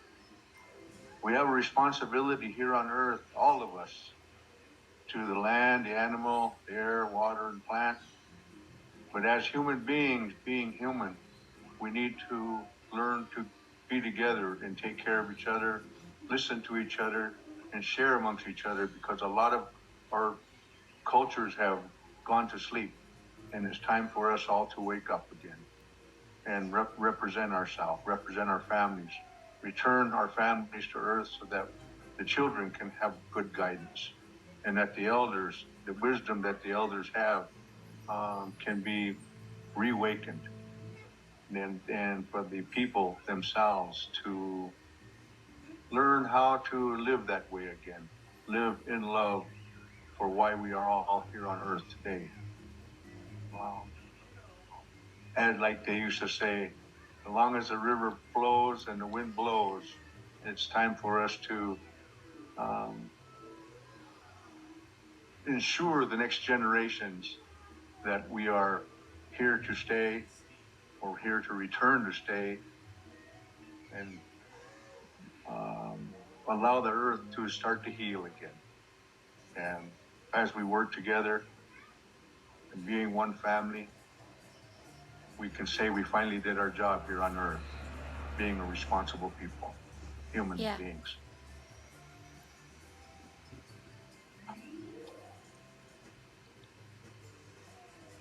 All right, thank you.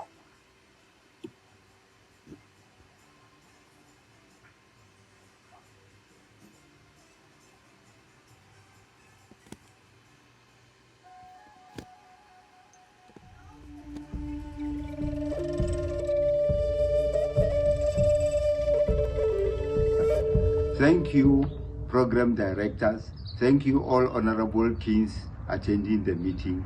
Thank you, directors and administrators, protocol observed. I am Prince Paul Mashangu from South Africa. Let God, Lord, my Lord, bless everything you are doing. Let God, my Lord, my God, defeat your enemies. Thank you.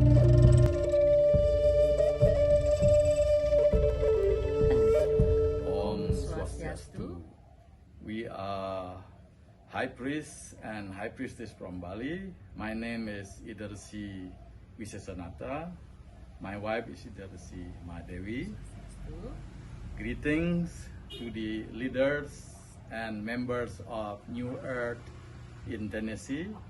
We would like to support your event and your program for their success with our prayers. Om Namo Yastampurnam. Om Namo Saranampurnam. Geni Suci Artam. Geni Suci Wartiam. Astrampurnam. Merdiante Geni. Astrampurnam. Merdiante Kitam. Yastampurnam. Om Karasidi. Syah. Yastam Pranam. Om Shanti Shanti Shanti. Om Loka Samasta Sukhino Bhavan. Loka Samasta Loka Samasta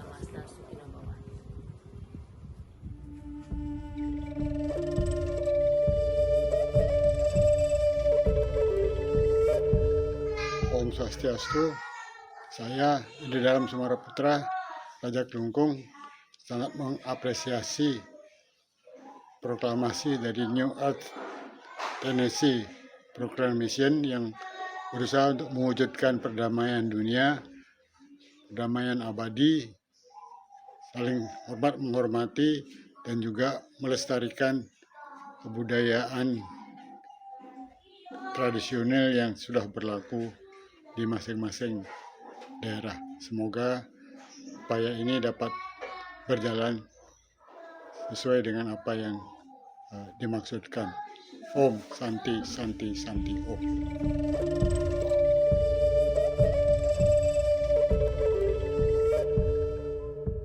Ka tira kei runga. A tēnā no tātou i te āhuatanga whakaike e nāia nei, i te mihi rangatira. Kia tau mai rā ngā wairua o ngā mātua tūpuna ki wainganui a tātou. Ka huri te whakaaro nui ki a rātou. Kua taino atu ki te rauhitanga o te tangata katoa. Haere, haere, haere koutou. Tātou hoki ngā kanohi ora, e mihi ana ki a koutou e ngā rangatira i tai mai nei. Ki a koutou e noho mai nā i o tātou tini kāinga. Ka tira ke konei a tēnā koutou katoa. A tihei wā Māori ora. Ka tai mai mātou no te moana nui a kiwa. Ka tai mai mātou i te heringa a Māui. Ko Māui ka tuku te ika me te waka tōna ingoa ko Aotearoa. Ko mātou te tangata whenua o Aotearoa. Ko mātou te mana whenua o Aotearoa.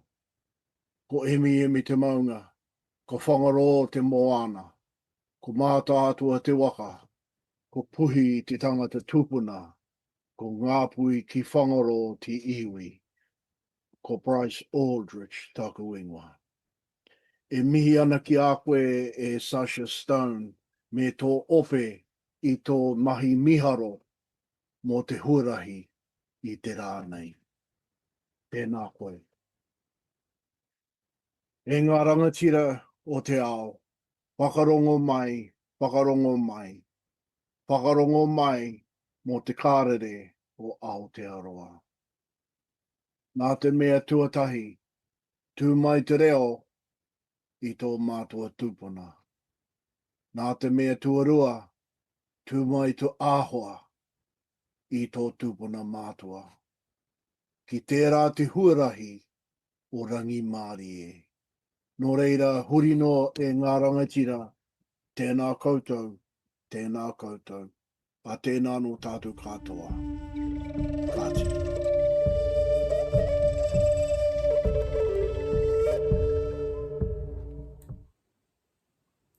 Greetings, heartfelt blessings, and the warmest congratulations for this blessed, epic event, the NewEarth Tennessee, or Tanasi, Summer Solstice Celebration of 2025. I am Reverend Dr. Nancy Ash, a longtime core member of your NewEarth movement, created by Sacha Stone. And I was co-founder with him of your online New Earth University, aka NEU, I am honored to serve as its chancellor for many, many years. An ocean of thanks to dear Sacha, beloved brother in oneness, for inviting me to share just a few brief words with you. On behalf of thousands in NEU's worldwide student body, our astonishing, esteemed faculty and fellows, our NEU board of advisors, I send an ocean of loving prayers and salutations during this powerful gathering of souls.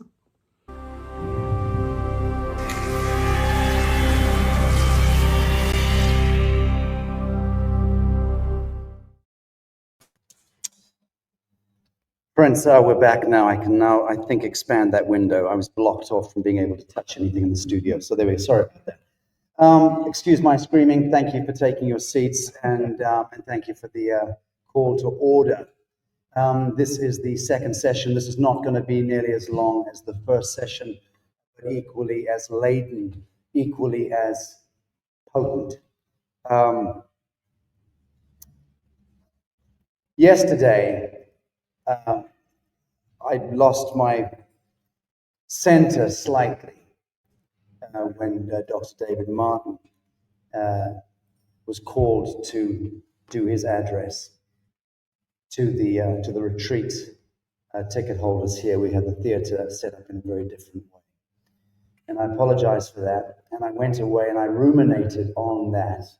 And I had to ask myself, because I don't like emotionalism, I don't like to display it. And I had to go and ask myself, what happened? You know, we always get checked, don't we, in the living moment? Because it's the only moment that matters. And in a sense, what I came away with in meditating deeply on why it is that I started to cry, which I don't appreciate myself doing under any circumstances. I attended the wake of a beloved girlfriend who died on the 1st of October last year after 7 years we'd had a relationship. She passed on the 1st of October last year, and I'd spent the last 3 years of her life. She'd been given a 3-week diagnosis 3 years ago. We kept her alive for 2.5 years. And as she was passing, it was the worst chapter of my life. And I didn't cry at her wake. Why did I shed tears the other day, David Martin? I had to consider that and think long and hard about it. And this is not about me, but it is about me in as much as I will be the one standing vulnerable and naked and happy to do so in this admission. I had to consider, David, what it was. And this is, I think, part of my atonement. You heard General Baker. Can I just say that my departed sweetheart's name was Nicole Wildrose. I just honor her memory there. You heard General Baker a little earlier speak about atonement, about forgiveness. He was asking for your forgiveness. He was asking for my forgiveness. He was asking for our forgiveness. He was asking the forgiveness of Middle America. And he was asking the forgiveness of all of the peoples of the world who have been subjected to the wiles and the fancies of military apparatus, of warmongering. He was never a part of that milieu. He entered the service as most good people do, whether it's the police or the fire service or the marshals or the sheriffs, or it's the public servants, the diplomatic, congressional, senatorial, fuck it. I'm not going to make excuses for them, excuse my language here. I'm not going to make excuses for Congress or for the Senate, but other public officials all around the world. And I know, I was a director general, 17 odd years ago in the United Nations for a couple of years in the intergovernmental sector. Actually, my station was for 1 year, but for a year before that, I'd been deeply involved in the United Nations. It was the time that I knew Dr. David Martin. I'd met him fairly recently to that time, and that was in 2009 and 10, Dave, as I recall. And we'd met a few times in London. And in those days, it feels, looking back at that time, it feels as though we were almost in, I don't know, Romania during the kind of Stasi, Inquisition or something. It was like almost, we were the intellectual guerrillas at that time, meeting clandestinely to have conversations about what might be possible in this world, how we might change the power structures. Because at that time, it seemed almost an impossible dream. He knew from his birth, as did I, being a war child, white-skinned, African war child, we knew that things could change, would change, must change. But how? We hadn't the faintest idea. We just knew that we had the mission, as every single one of you in this room share that same mission. And don't you imagine for 1 second that we don't see that. I've met with a number of you. I've heard your missions. You are the unsung heroes. And I mean every single one of you. Unless you're a journalist. And I salute you. I salute you. I salute you. The reason why I lost my center in introducing Dave Martin to the small theater gathering the other day was because, or yesterday, forgive me, time is a blur. On consideration, it was because, and you don't know this, but I used to hide behind you. I mean, I was rigging things and making things happen and putting your voice was my voice. I didn't have the courage, the strength to speak. I only came out speaking in 2012, end of 2012, when I chaired the Global Breakthrough Energy Movement Congress. That Dave was there at that Congress in The Hague. And it was only because you were on that table that I could speak, incidentally. I was hiding behind you still. But at the UN, he was my voice. And that's why I lost my center of gravity. Thank you. So this, friends, is my beloved brother in arms, one of the bravest men I know, Dr. David Martin.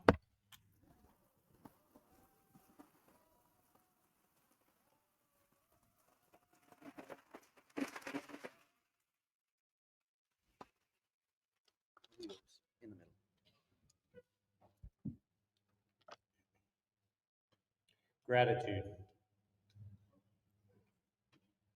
The single currency, truly the only currency that animates us from the moment that first egg and that first sperm agree to allow the lightning, that plasma of intent, to come in.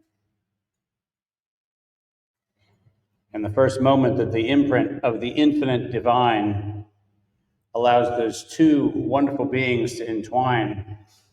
And in the moment of the first mitosis, the first cell division, when the imprint of all the cosmos across all dimensions is imprinted into what becomes the replication of every cell from that day until this particular form ceases to exist. Gratitude. Anything that isn't that is not pure. Simple. We don't have to make it complicated. That's it. Simple. Gratitude. I had the privilege of arriving on a storm. I was born in what was recorded to be one of the greatest snow thunderstorms in North American history. The great herd in the sky thundering across the land in a late April thunderstorm. The reason I'm wearing my buffalo today is because I came with the herd. And something tells me I'm probably going to leave with a tiny bit of thunder too. I don't know. The thunder has always been with me. But I'm grateful for that storm that is born of this beautiful dance between the unseen, the ethers, and the charges, and all of the phases going through all of the vortices. And out of that, the earth invites its nourishment because it would love to experience the nitrogen that can come only from the fixation from that beautiful discharged arc. And the sky, longing to have the kiss of the divine from the earth, from the mother, longing to have that kiss, sends out a signal and says, strike here, plant life here, integrate here. And in that beautiful dance and that beautiful conversation, we see that beautiful union. And unfortunately, for the last 4,000 years, we've been blinded by the light. We see the flash, but we don't see the hand that stirs the charges. Let me say that one more time. We see the light, but we don't see the hand that stirs the charges. We hear the acoustics of the rumble, but we don't consider the frequency that's already woven so that that propagation of sound can pass through, so that we can actually feel it in our bones and feel it in our hearts. We've gotten addicted to the idolatry of the artifact, and we've forgotten the sacred of all the hands that stir the charges. And all those hands, all of them, we owe a debt of gratitude to in every moment, every single one of those hands. So for a moment, just take a breath and recognize that the first paradox of your existence, the very first paradox of your existence, lives in a very interesting puzzle. Modernity tells us that for the SA node, the sinoatrial node in the heart, to differentiate as a myocyte, as a heart cell, it has to have a pulse. But it can't be a myocyte until it has a pulse. This is way beyond the chicken and egg question, isn't it? We were literally drummed into existence, every single one of us. There was a pulse that moved over the void before language was there, before words could even be thought or spoken,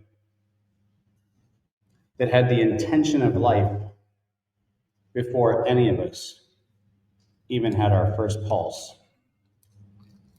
And from that pulse, from that drum circle we began, and to that drum circle we are going back. And this is just the middle bit. This is just a giant exhale. Because we're going to breathe back into it.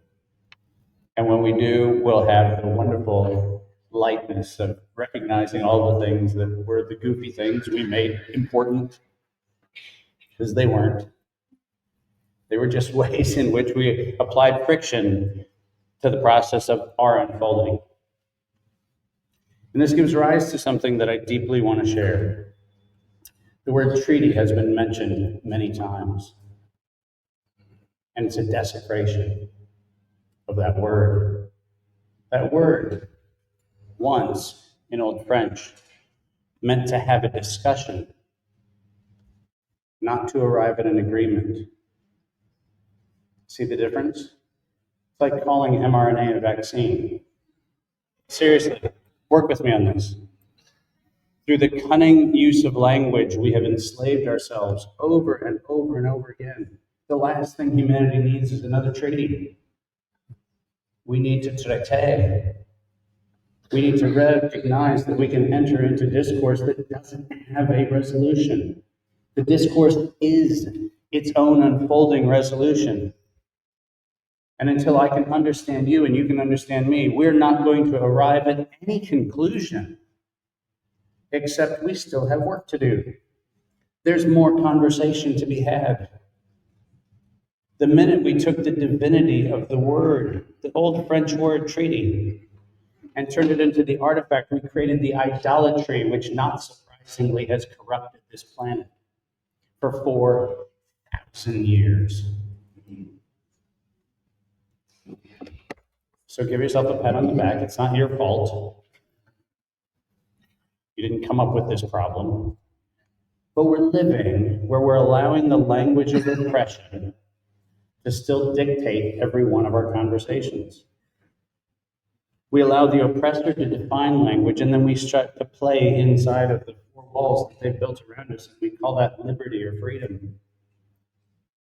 There is no liberty entrapped in linguistics. Did you hear what I just said? Did you feel what I just said? There is no liberty trapped in linguistics. When I had the beautiful opportunity in Papua New Guinea to end one of the great civil wars of our time, I was given the opportunity to have their fire ceremony, which is when they sing you into a 40,000-year oral tradition. 40,000 years. Some of us have a hard time remembering what we ate 3 days ago. Try to wrap your head around 40,000 years of oral tradition and then figure out what it's like to have this beautiful lineage and all of a sudden a white guy with a bow tie shows up. How funny is it going to be 40,000 years from now? Where it's all these beautiful lineages of the Papua New Guinea tribes, and then there's this, what? This white guy in a bow tie, and then back to all of our names and all of our dances. And they gave me a gift. They said that they were going to send my soul to the stars. I've never contemplated having my soul sent to the stars. I didn't know what that experience would be, but they lit this massive fire, not unlike last night. And at a moment, all the chiefs standing around the fire jumped onto the fire, and this spray of sparks shot into the heavens. And I felt something about the mat lift. I don't know what it was, but something about the mat lifted, and suddenly something, according to them, was no longer with me, and it was on a journey somewhere. And they said, just wait. It will come back to you when it's ready. And it will be across the oceans. 3 weeks later, I was in the headwaters of the Urubamba River in Peru. It was with the beautiful shaman, Jamie Alvarez da Costa, and this little cartoon cloud started coming up that beautiful valley, the Sacred Valley in Peru. And it almost looked like a cartoon cloud. It didn't actually look like it was a legitimate cloud. It was kind of like, go back to cloud school. You're not really, this is like what you'd see in the cartoon Peanuts, like this funny little cloud coming up. And it was coming up the valley, and it came up, and it got really close. And it got close enough between me and the front row here. And then it stopped. And it started pouring rain. And Jamie and I were sitting on the stones at the spring of the Urubamba River. We were sitting on the stones, and it's pouring rain here, and it's dry here. And we're sitting there going, and Jamie looked at me, and he goes, David, he goes, that storm is coming for you. And I said, well, that's kind of crass. We just got to know each other. This is kind of an odd thing to say. I didn't bring the storm. I'm not the bringer of storms. No sooner did he say, he goes, this is going to sound really weird, David, but I think your soul is coming back to you. He uttered those words, and a lightning bolt, no kidding, lit the water, lit the river, lit everything around, and the cloud went gone. Rain was gone, lightning was gone. And in that moment, I realized that I had been blinded my whole life. I'd been blinded by a world that I thought I could rationally understand. I thought I had to make everything fit into a story. And I had spent my whole life rejecting the stories that I had grown up with. I'd rejected them because they were thrust upon me at great pain. So for me, trying to remove that was part of my journey. But Kim and I had a beautiful experience just 2 weeks ago. We decided to go back to the Cathedral of St. Martin and release the emancipated man and the emancipated masculine that has been trapped in the sainthood of St. Martin. We went to the Cathedral of George and the Dragon, and we actually invited the energy of once upon a time the great protectors, the dragons that were actually recorded in the biblical texts as the protectors of humanity. We invited the dragon to actually reanimate. And we went around and we started putting the pieces of our broken stories back together, and we said, hey, hold on a minute. Isn't it interesting? We've trapped ourselves in language. We call things math, or science, or religion, or philosophy. And we've trapped ourselves in these languages, and then we get stuck because we go, well, it doesn't fit that. And since it doesn't fit that, it must be right or wrong. We create boundaries and definitions and edges, and we forget that in the creation of those boundaries and edges and definitions, we've lost the infinitely divine. So as we move into this, I'm going to give you a couple little keys to think about, because there are principles that persist across all of the places that I've worked with what I call communities of persistence. I don't use the term indigenous. I use the term communities of persistence. These are people who figured out how to live integrated with the land, integrated with the resources, integrated with water, heaven, the skies, animals, integrated. Let's stop using terms of tyranny. Let's stop using terms of oppression. Let's stop using them.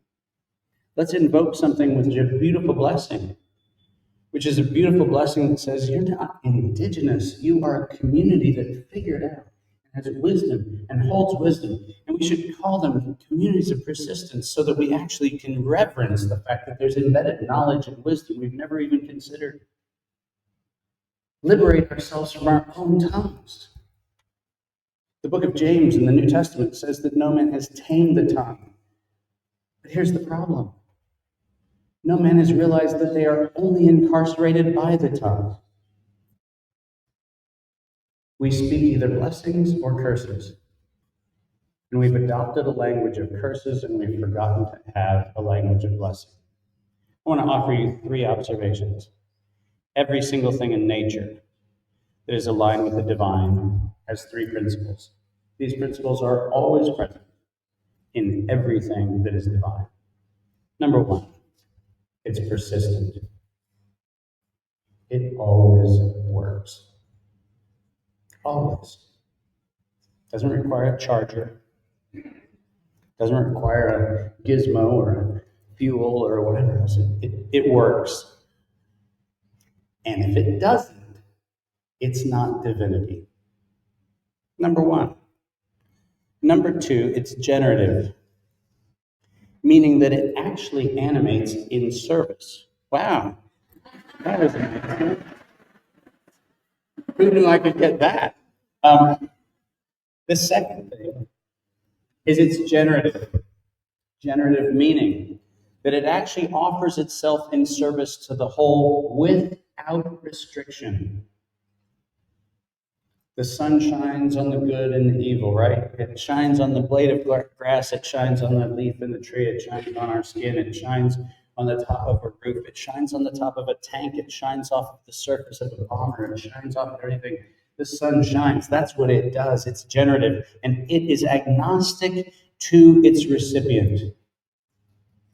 Water that rains from the sky is no better or worse than water that's in the river, and water that's in the river is no better or worse than the water in the ocean. Each one of them is merely expressing a phase of the infinitely persistent space that says life. It's generative. And here comes the tricky one, because it's a big word. I'll unpack it for you. Because Sacha gave me 15 minutes. I needed it for this word. It's also infinitely orthogonal. And what does that mean? That means that regardless of the perspective from which we're observing it, it doesn't change. Got it? We say that the sun is 93 million miles away. Now, by the way, we never ask the sun. We have the hubris of calling it a solar system, in which case the sun would think of us as its children, its brother, or its sister. But we tell it it's 93 million miles away, which is pretty stupid when you think about it. We're allowed to believe it's a solar system, but, well, it's not really, it's a long way away. Well, ask the sun.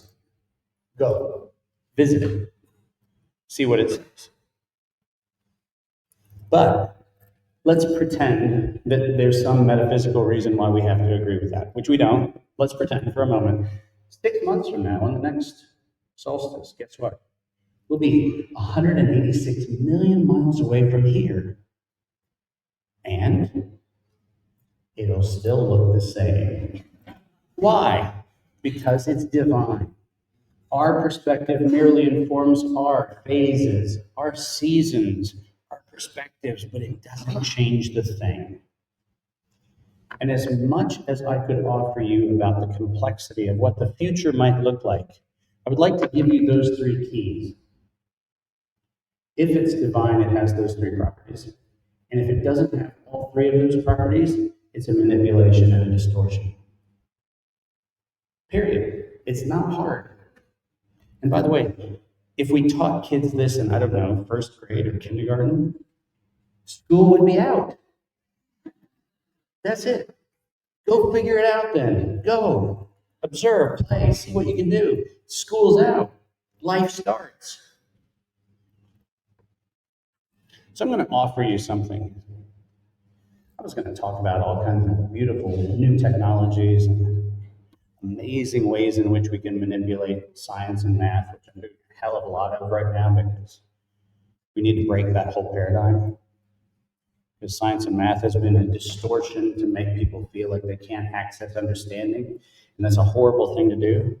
I'm trying to melt all those walls, and it's a big, big torch I'm using to melt it. But the good news is I got a big torch, and I'm melting the heck out of it, and I love that. But I'm going to offer something that was not what I planned to offer. But as I listen to all of these voices, I want us to have the audacity to declare something. How about that?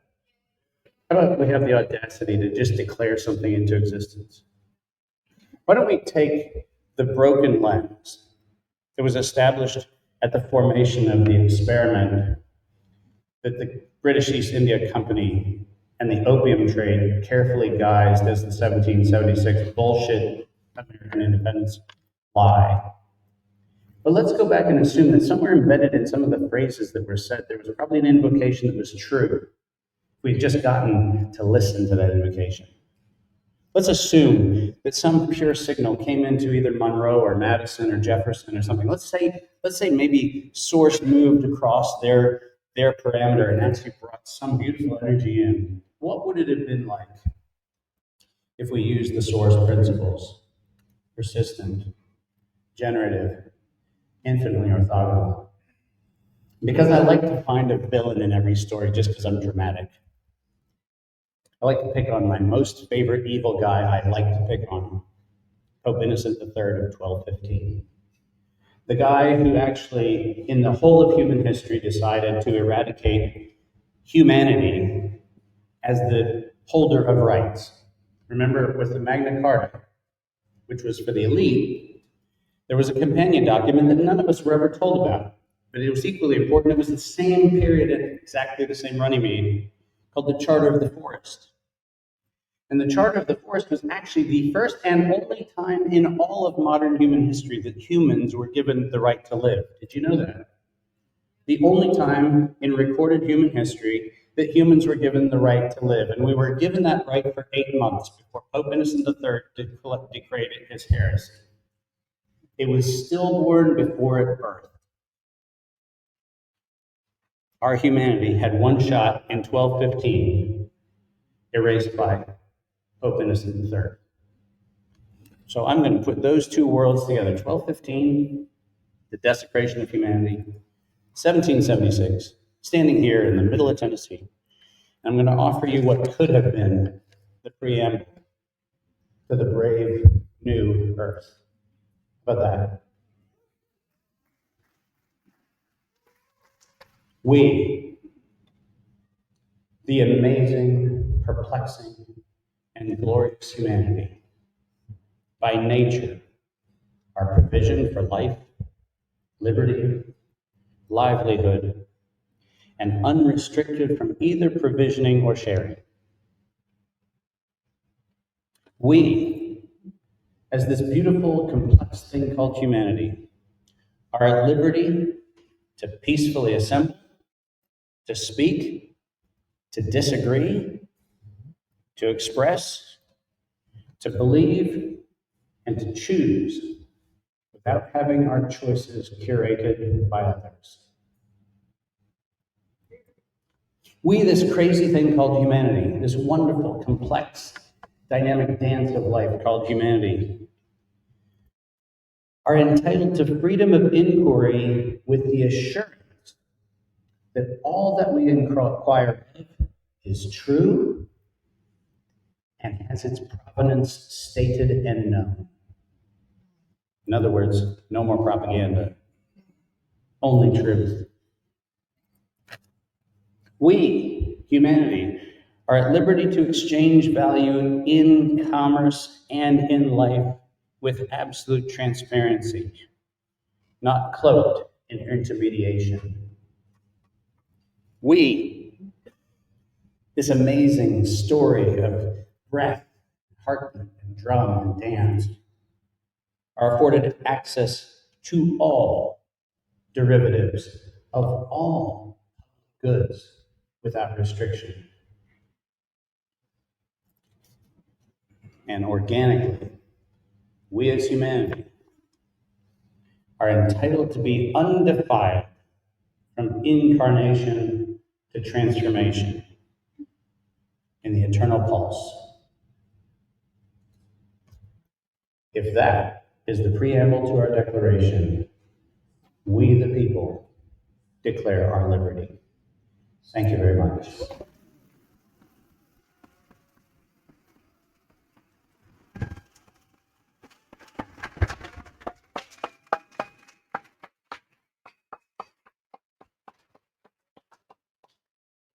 As I consistently joke, I taught him everything, and he was a quick learner. All right, we are drawing to the close, friends. We have a message from Hereditary Chief Phil Lane Jr. He was gracious enough to come in on the live screen yesterday evening, as many of you will recall, in order to help guide us through the agency of Grandmother Ejna, who flew in his stead and carrying his blood song. And Grandmother Ejna conducted the ceremonialism, which was absolutely perfect. And she did so with newborn babes in the wombs of young mothers in the circle.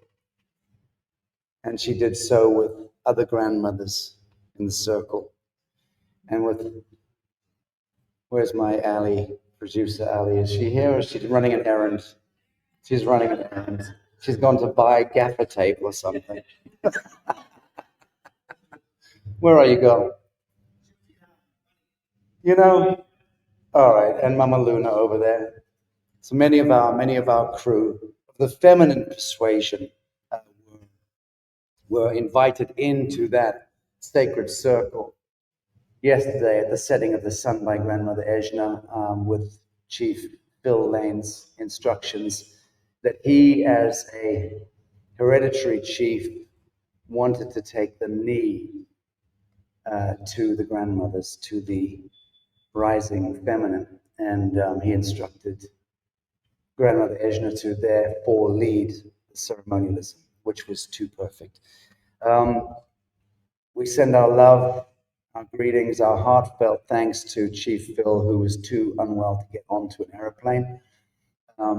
yesterday, 2 nights ago. Forgive me. You flew in 2 nights ago and then drove your way in for many hours through the night.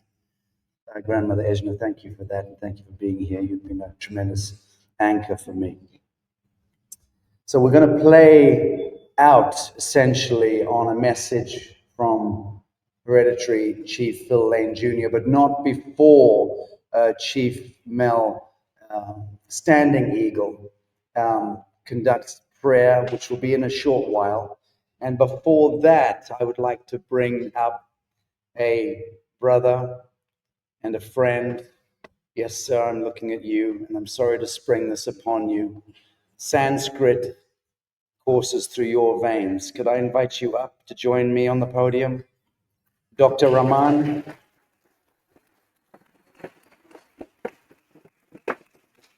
Let's listen for the next 3 minutes. Let's listen closely to this man's extraordinary blood song. Dr. Rahman.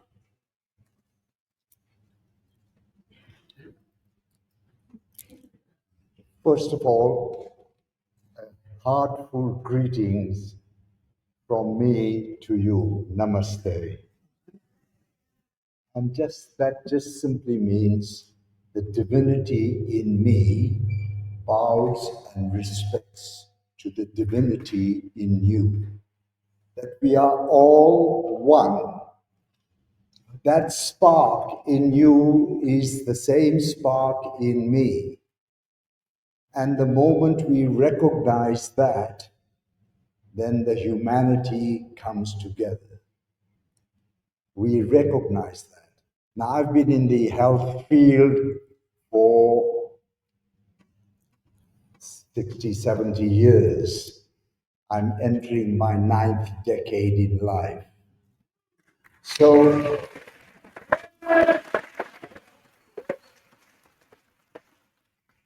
and I just want to pass on this message that you, from the Sanskrit, from the Vedic Upanishads, the ancient scriptures, which are common to all ancient traditions, that we have the power to create. We have the power to change. And we have the capacity, only that we have forgotten how to do it.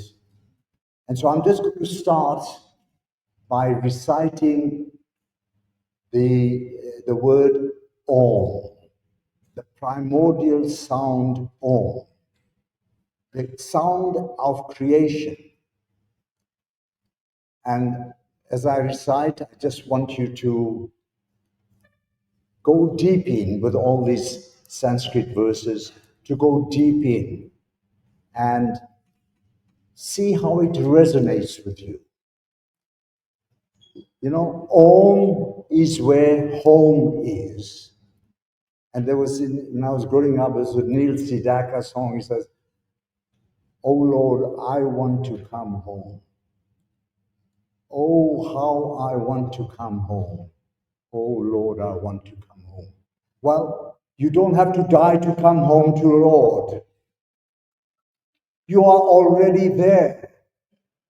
You have to just remember who you are. And that's the journey. So I'll just recite Om 3 times.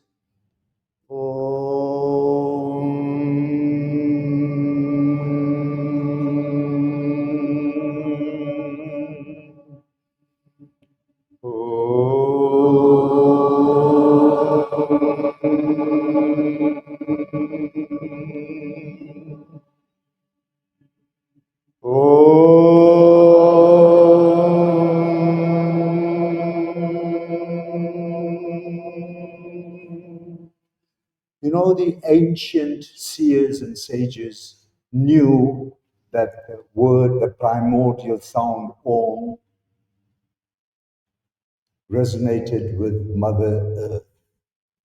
And we now recognize it as the Schumann frequency, 7.8 hertz.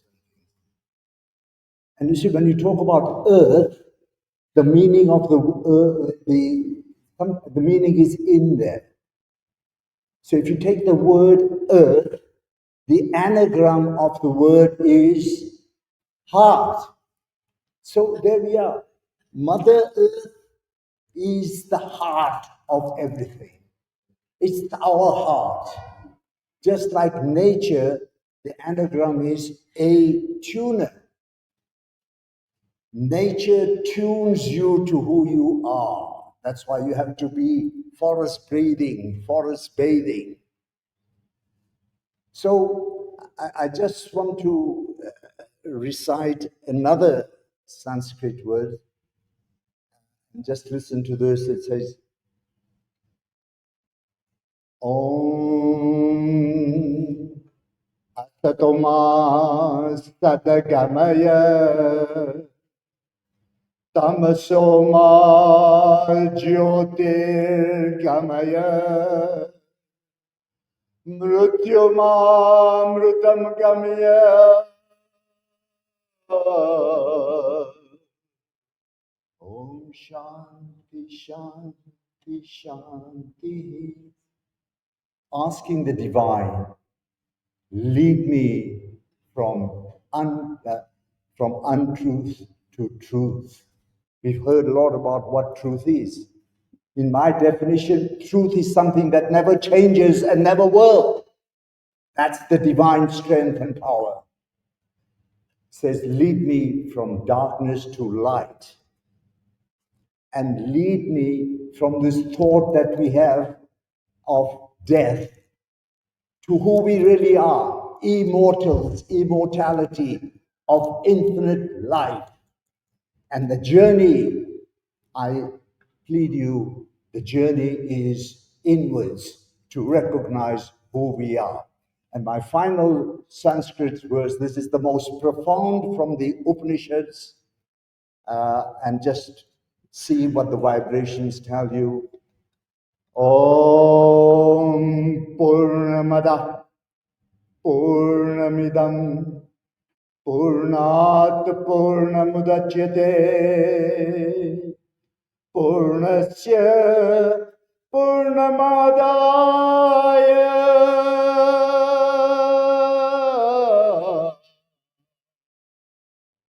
Purnameva Vashishyate. Om Shanti Shanti Shanti. And its meaning, Purna in Sanskrit is whole, complete, perfect, without a second. And say, the divine, that mantra says, this is whole, perfect, that is whole, perfect. When something comes out of that perfection still remains perfect and whole. And so, if we are part of that whole,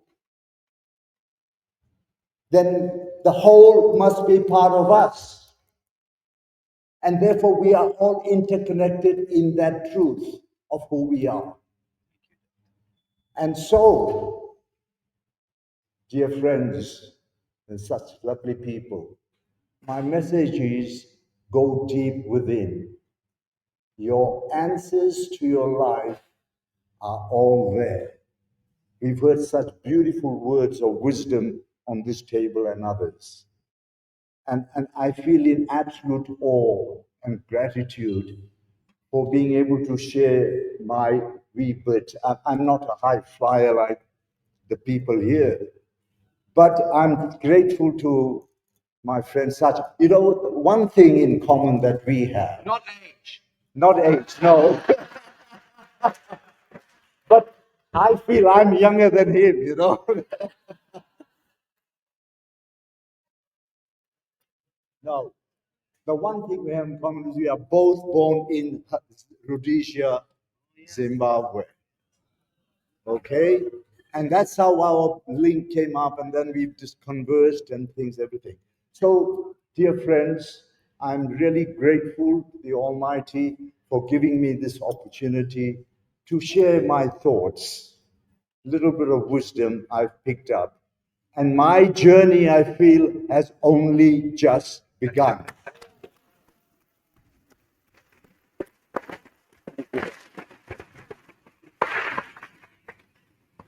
God bless you all. Namaste. Namaste. Namaste.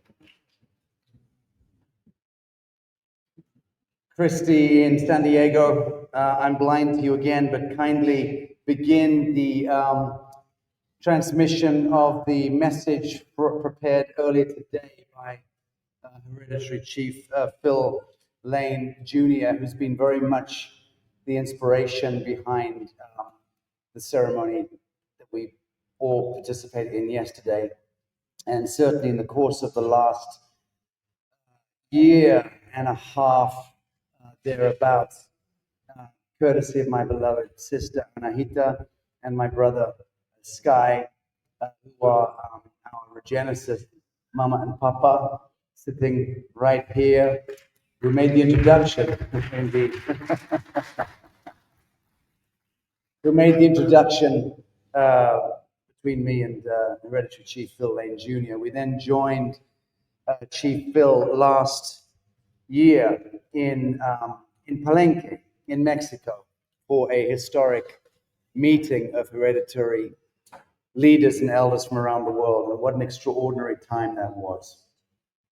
And earlier this year, Chief Phil flew to my home in Bali, Indonesia, where the 8th fire ceremony took place at NewEarth Akasha in Bali, with many, many hundreds of people in attendance, kings, high priest, and Brother Steven Seagal, who is a 7th Dan Aikido master, and a ceremonialist, and a karate master.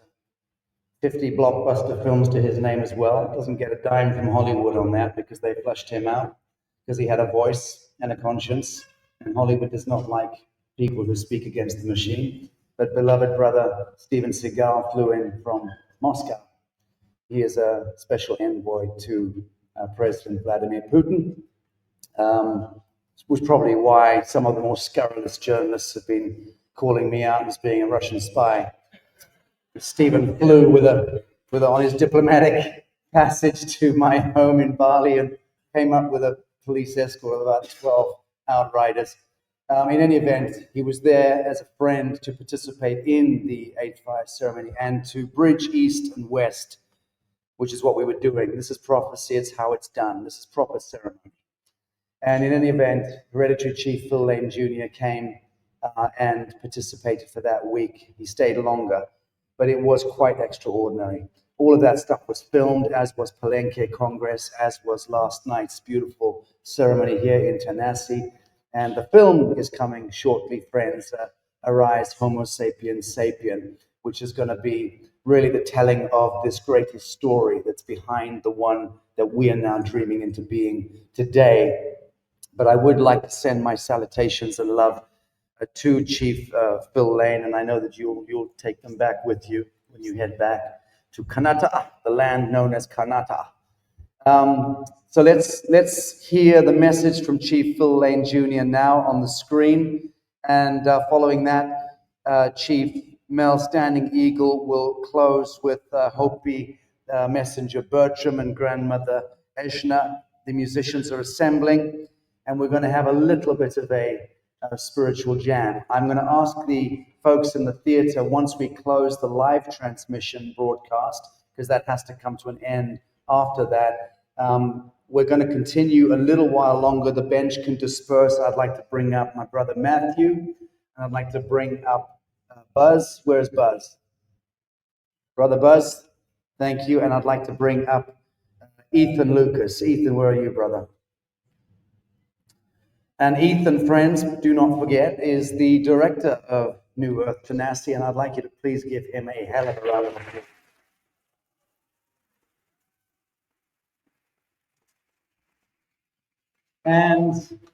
And that Nashville cat over there wears 7 hats. I counted them, incidentally, Ethan, but they include being a naturopathic doctor, being a singer in Nashville, being an influencer podcaster with a tremendous network and an incredible voice. He has a 20-year construction expert behind him, and I need a man who can build the NewEarth Tanasi. And there are a couple of other hats there. One of which is he's also into very advanced nanoscience with his Sarona group. It's a group that manufactures very advanced supplements. Sky Anahita, we've got a lot of talk there with the NewEarth pharmacy and with the incredible products that Ethan's lab are manufacturing, and they have the most advanced nano laboratory pretty much in the world, as I understand it. So it's exciting stuff, and it's all to do with reclamation of our mRNA DNA. It's all about bringing ourselves back from the brink of entropy, of dis-ease, and of death as we move into a psychocultural, psycho-civilizational resurrection as Lazarus from the dead, which is what the New Earth promises. It's why we're gathered here today. Let's welcome the voice of Hereditary Chief Phil Lane Jr.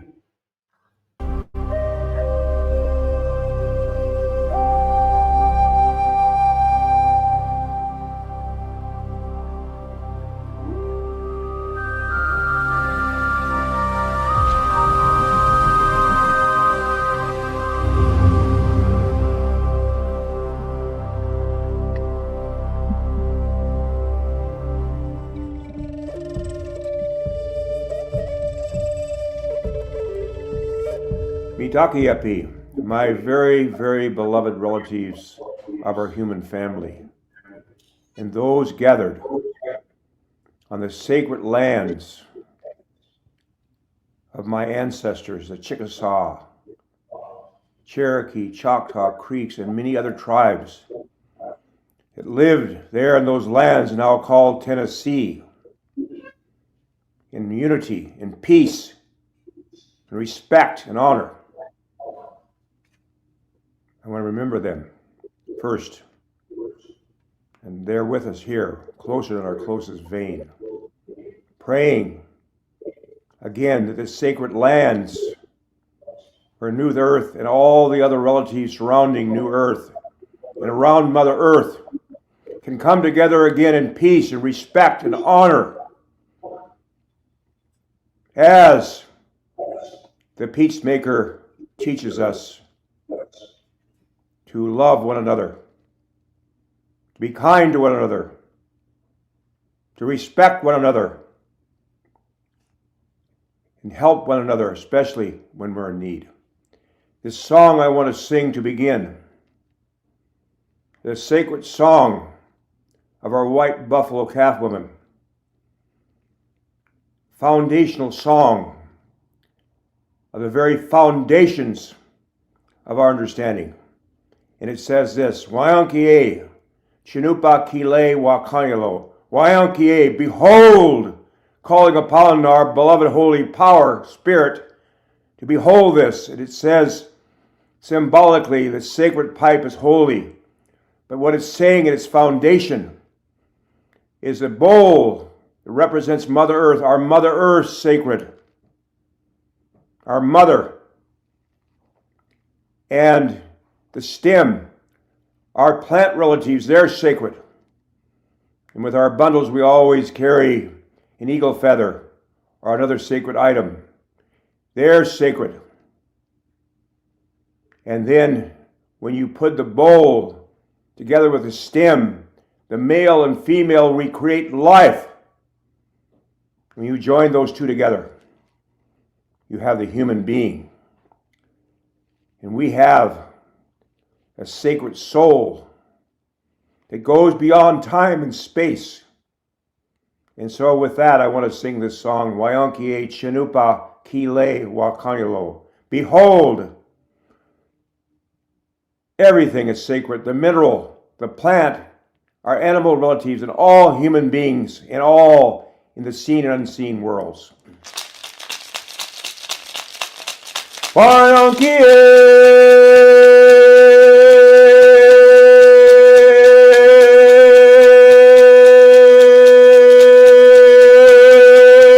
Wayankie, Wayankie, Wayankie, Chanupa Kile, Wakayelo, Wayankie. Wayankie, Wayankie, Wayankie, Wayankie, Janupakile, Wakayelo, Wayankie, Wayankie, Wayankie, Wayankie, Wayankie, Janupakile, Wakayelo, Wayankie.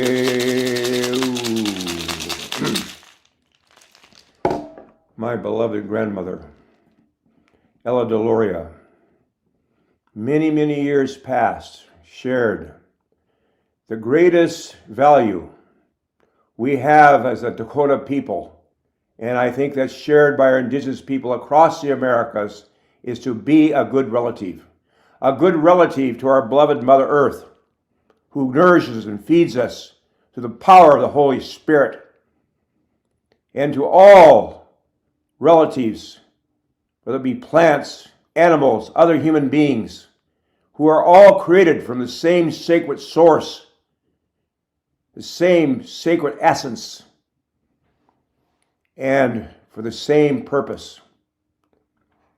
And that is for our human family to emerge from this spiritual sickness, this immaturity,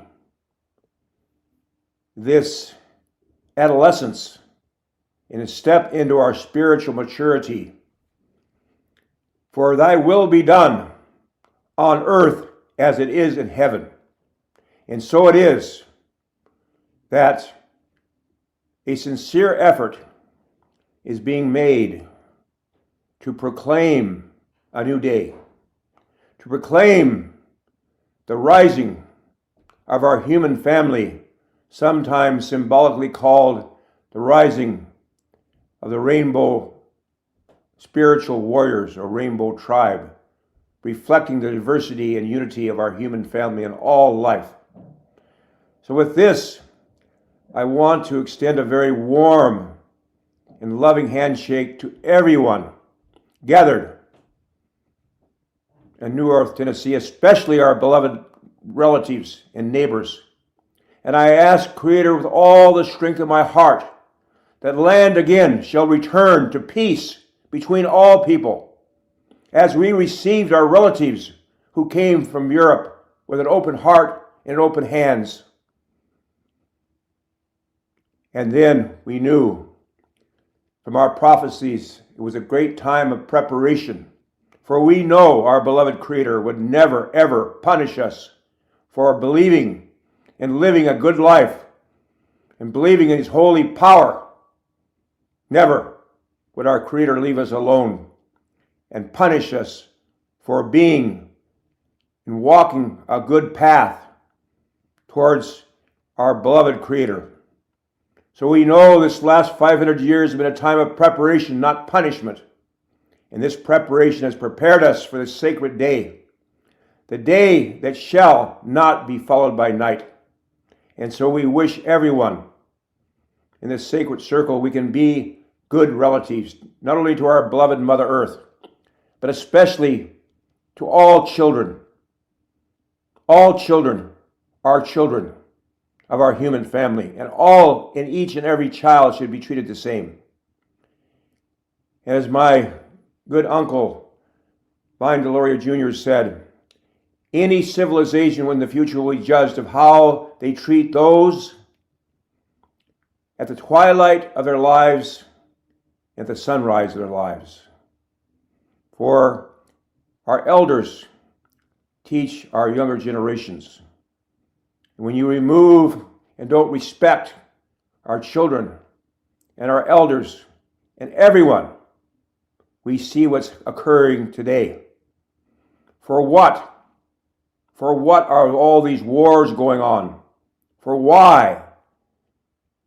When really, I can tell you at 80 winters and almost 81 winters, life is like Chief Crowfoot said, life is like the breath of a buffalo on a cold day, or a firefly on a warm summer night, or the shadows vanishing before the setting sun. That's life. And when we leave here, we only leave with those spiritual qualities we've developed in the path of our Creator.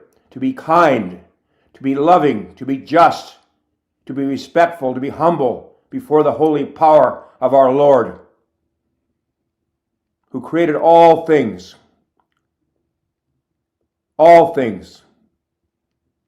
and even beyond anything we can comprehend or understand.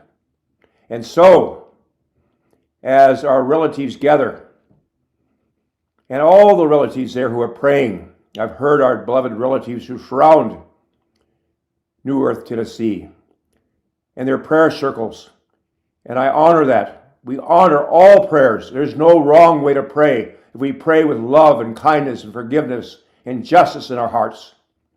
And so this is the day, Mitaki Epi, this beautiful day, the 21st of June, as you've heard from all those who have previously spoken, the day we shall come together in unity and respect and honor for one another, as our ancestors who walked that sacred lands did, as an example. They took care of each other. They respected each other. They knew how to care for the land, as I've seen there, and thank all those who've been caring for that land since our ancestors were taken away. But we also know, as we walked that trail of tears, we sang, as our relatives died along the way, children, women, we sang Amazing Grace, for we could see in this brief time of 500 years, or how many years has passed, that we knew and could see our Creator had a reason for our suffering, a reason why we walked that trail of tears that began there in what's now called Tennessee. So I ask all my relatives there to remember to be kind and loving and forgiving to one another.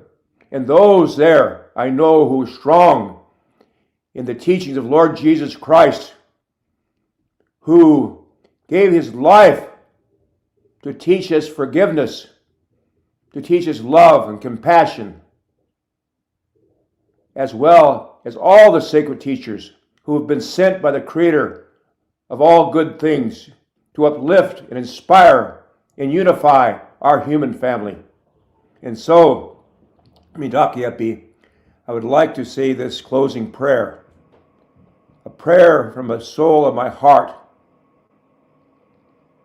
Otenkashla Wakantaka, Creator of the universe, most beloved one, all powerful one, most kind one, most compassionate one, ever forgiving one, we call upon your holy power, your Holy Spirit, with all our hearts and minds, for peace upon Mother Earth, for love upon Mother Earth, for forgiveness upon Mother Earth, for the end of war, so our future generations might grow up in peace and kindness and compassion. And Wakantaka, Creator of all good things, most beloved one, all powerful one, we call upon all the tribes and nations of the East. They might come together in unity. They might come together in peace, in forgiveness, in kindness, and justice. As has been foretold and prophesied, thy will be done on earth as it is in heaven. And we call upon all the tribes and nations of the South, from where comes new life, to come together in unity and harmony, in kindness and peace, in justice, for all life. All life. In Takashla Wakanta, we call upon all the tribes and nations of the West, from where comes thunder, lightning, and rain.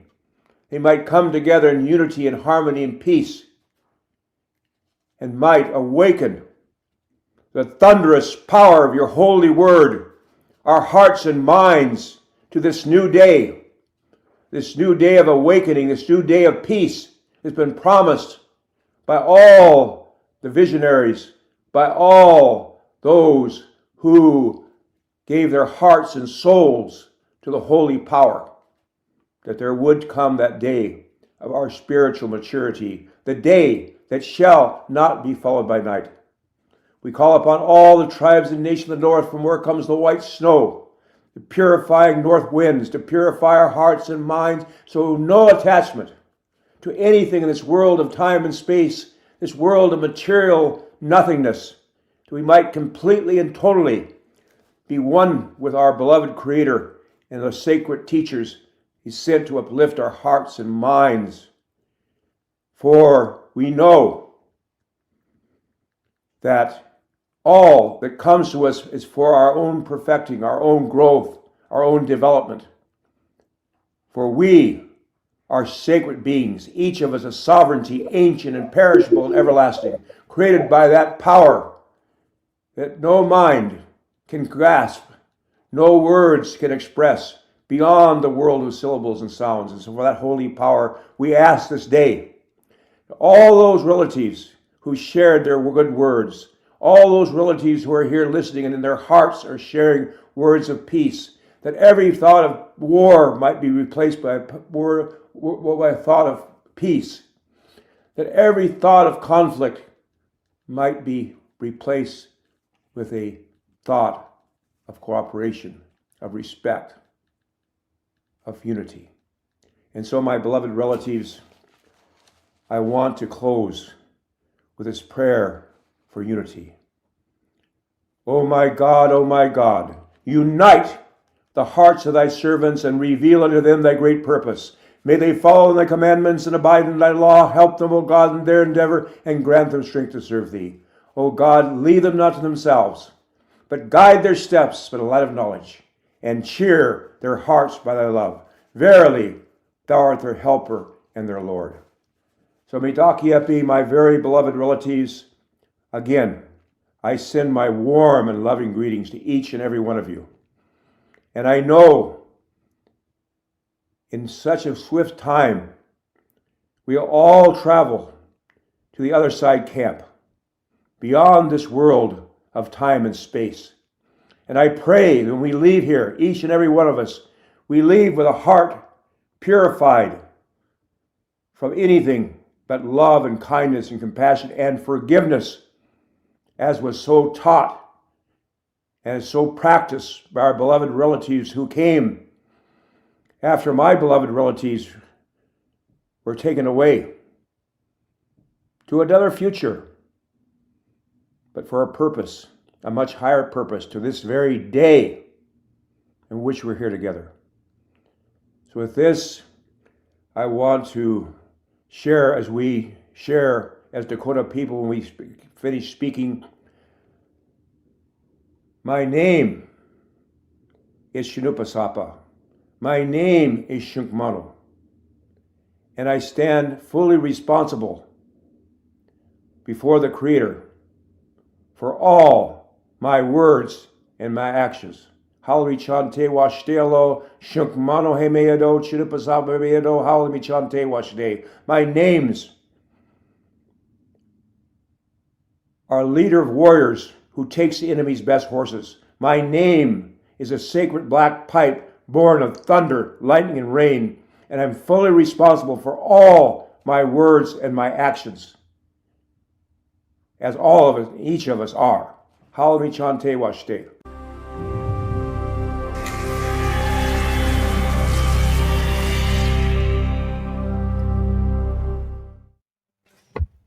That was Chief Bill telephoning at that moment. And that's called God's geometry.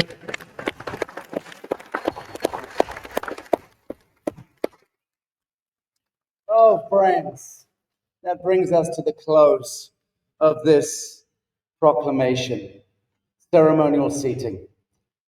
As I mentioned a little earlier, when I was admonishing you, not for the first time today, for all streaming out, when I was only giving permission to the bench to take a short walk, and I said to you, any of those of you who need the potty break, now's your time, and hundreds of you got up and left.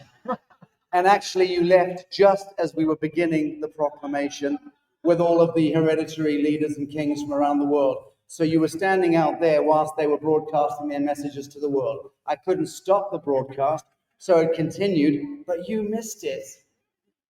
So you'll have to watch the broadcast, I'm afraid. It's on social media, and the links will be made available.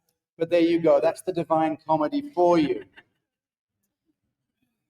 People were asking if you could get these, and I got about 50 if you want to meet me at the corner right where. Great.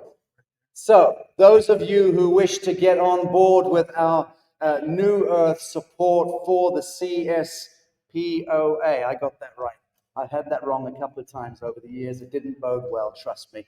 The Sheriff Mack's organization, the Constitutional Sheriffs and Peace Officers Association. Those of you who want to learn more about that, Sheriff Mack is going to be at the door once I release him from the judicial bench, and you can please meet with him. He's got some literature, and you can take up the conversation there. I would like to invite, once we close the broadcast after the prayer, which Chief Mel Standing Eagle is going to lead with Hopi Messenger Bertram, and our musicians here are going to strike up. Nothing has been planned or scripted. We'll see how it plays. Obviously, I cannot name all of these beautiful souls. Technically, I could, but it would take an awful long time. So I just want to acknowledge, standing behind us on the bench are the noble souls, the thankless task of building ground. So give it up for them, please.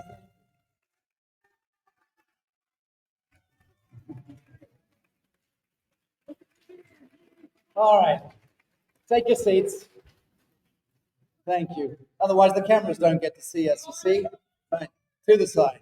There you go. Very good, very good. Here we are. So, New Earth crew, just so that you can be seen by our camera. Where's our camera? Where's our official photographer here? We'll need a wide angle. Can you get it from there? All right, here we go. Arms up, baby. All of us at the back. And keep them up for our photographer. There we go. Hey, hey, this is how we do it. You're blocking my face. That's a sacred crime, that is.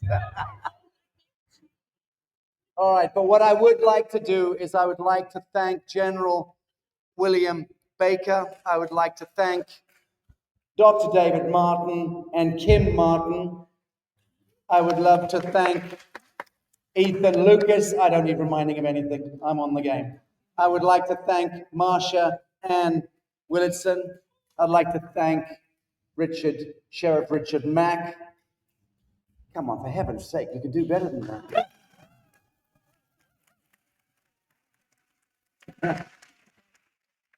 I would like to thank my beloved Laura Eisenhower. I'd like to thank my bestie for coming in with his 300-foot rig, his tomahawk, his hatchet, his dog, his guns, his street fighter, Scott McKay. I'd like to thank beloved Chief Sabrina Whitehorse Barnett for that.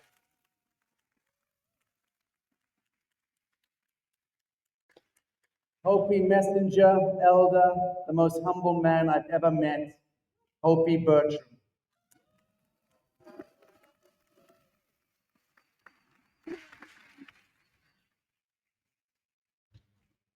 And for holding us, along with Marsha, as the center of gravity here on planet Earth over the last cycle, 24 hours, Grandmother Ejna flew.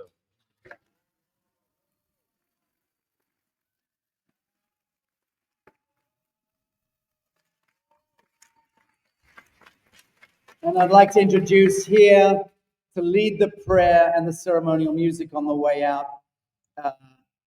this extraordinary man who I met, I have to say, Daniel Brinkley says you're his bestie. I thought Scott was his bestie. Scott thinks I'm his oh, what the hell. Chief Mel Standing Eagle will be leading us out. Give him some applause. He's got to stand. Scott, you can keep the kisses. I'll take the hugs. Creator does have a sense of humor. I mean, I am Metis. For those that don't know, that means I'm part European and I'm part Native American. My brother here, when he reached out to me, he found out I was the son of a Southern Baptist, hellfire and brimstone Southern evangelist, and thought I was going to break out in a sermon. Thankfully, in the Red Road, I found my spirituality. I found balance. There we go. I found understanding. For those in the neighborhood, we're going to have a prayer, and I want to pray for a few things. First of all, I want to establish a few facts. We are not a minority. We are First Nation. We are First People. Don't let your governments tell you anything different. Rainbow Warriors, we were chosen. We then chose to walk this road. I was elected, and feathered as a peace chief in 2009. And Brother Phil out there, I spoke at Yankton, Brother Daniel, a couple years ago at Star Knowledge. And from there, the grandmothers found me. They were watching the feed. Then Dr. Robert Ghostwell's widow reached out to me. And she said, "Where did you get that talk?" I said, "Excuse me?" She says, "Everything that you said was what Ghostwell had written about just before he passed. And some of the things that I was saying, no way that I could have known." Since that time, we have come closer, the grandmothers and I together. I honor them. I respect them. So together we must work together. The New Earth. This is not New Age. This is biblical. This is native prophecy. Worldwide native prophecy. So don't let these others tell you different. Because if they do, I'll be happy to quote them, Isaiah and Revelations and several other scriptures about the new earth. So this is not New Age. This is the coming of the new earth. So we must work together as one. We must grow and learn. Our forefathers has put before us, our ancients, the tools that we need to grow so that we can become as one. So we're establishing on the internet a few things, and I'm working with some of the grandmothers to help us in our daily lives with plants, how to clean up things. People that think we have organic foods are not because of such contaminations. So through that, I want to read one quick statement for us to think about, and then we're going to go to prayer. And I want you to all think about this statement. Laziness kills ambition. Anger kills wisdom. Fear kills dreams. Ego kills growth. Jealousy kills peace. And doubt kills confidence. Folks, we are the Rainbow Warriors. Our ambitions kill laziness. Our wisdom kills anger. Our dreams kill fear. Our growth kills ego. Our peace kills jealousy. Our confidence kills doubt. So hold your heads high and know that you are a chosen one. Keep your head in your heart, and Creator will keep you on your path, for we are the Rainbow Warriors.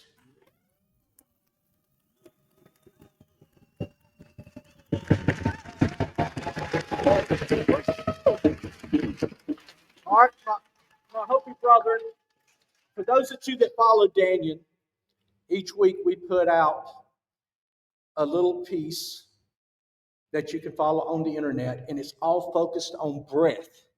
So our prayer, our breath is important. We breathe in for the Creator. We breathe in these thoughts to change the world. He said, where two or three are gathered in my name, I shall be in the midst. For my physicists and all my other theoretical friends, they know that this is energy and it multiplies. Here is a very, very powerful tool in this room here today. So first thing, I want everyone to take a deep breath. I would like everyone to hold their hand over their mouth.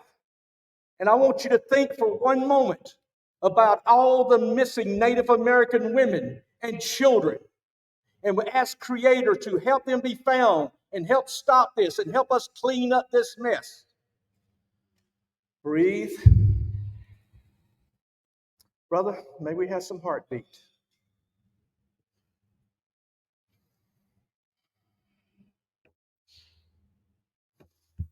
As you breathe, feel the Creator's presence flow within you.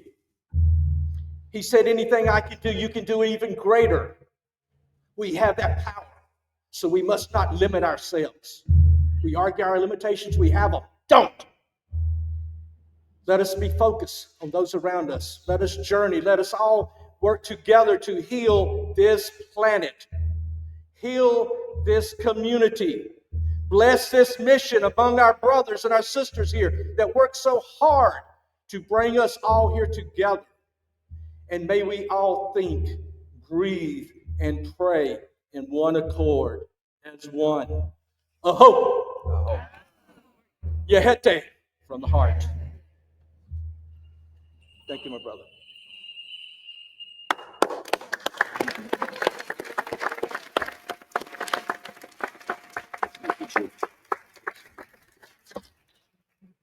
Friends, thank you.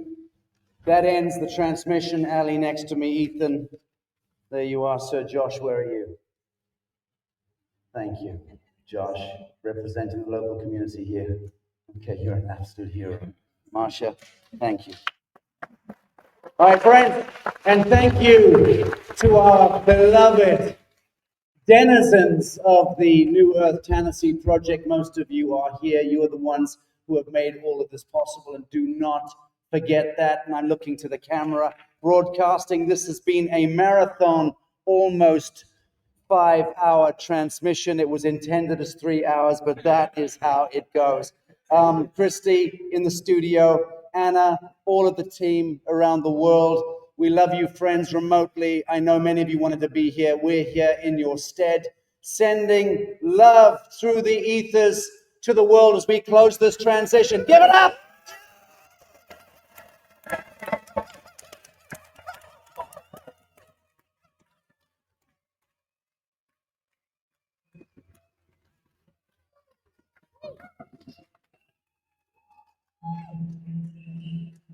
Transmission closed. Thank you, friends. Just so you know, I just need some benches.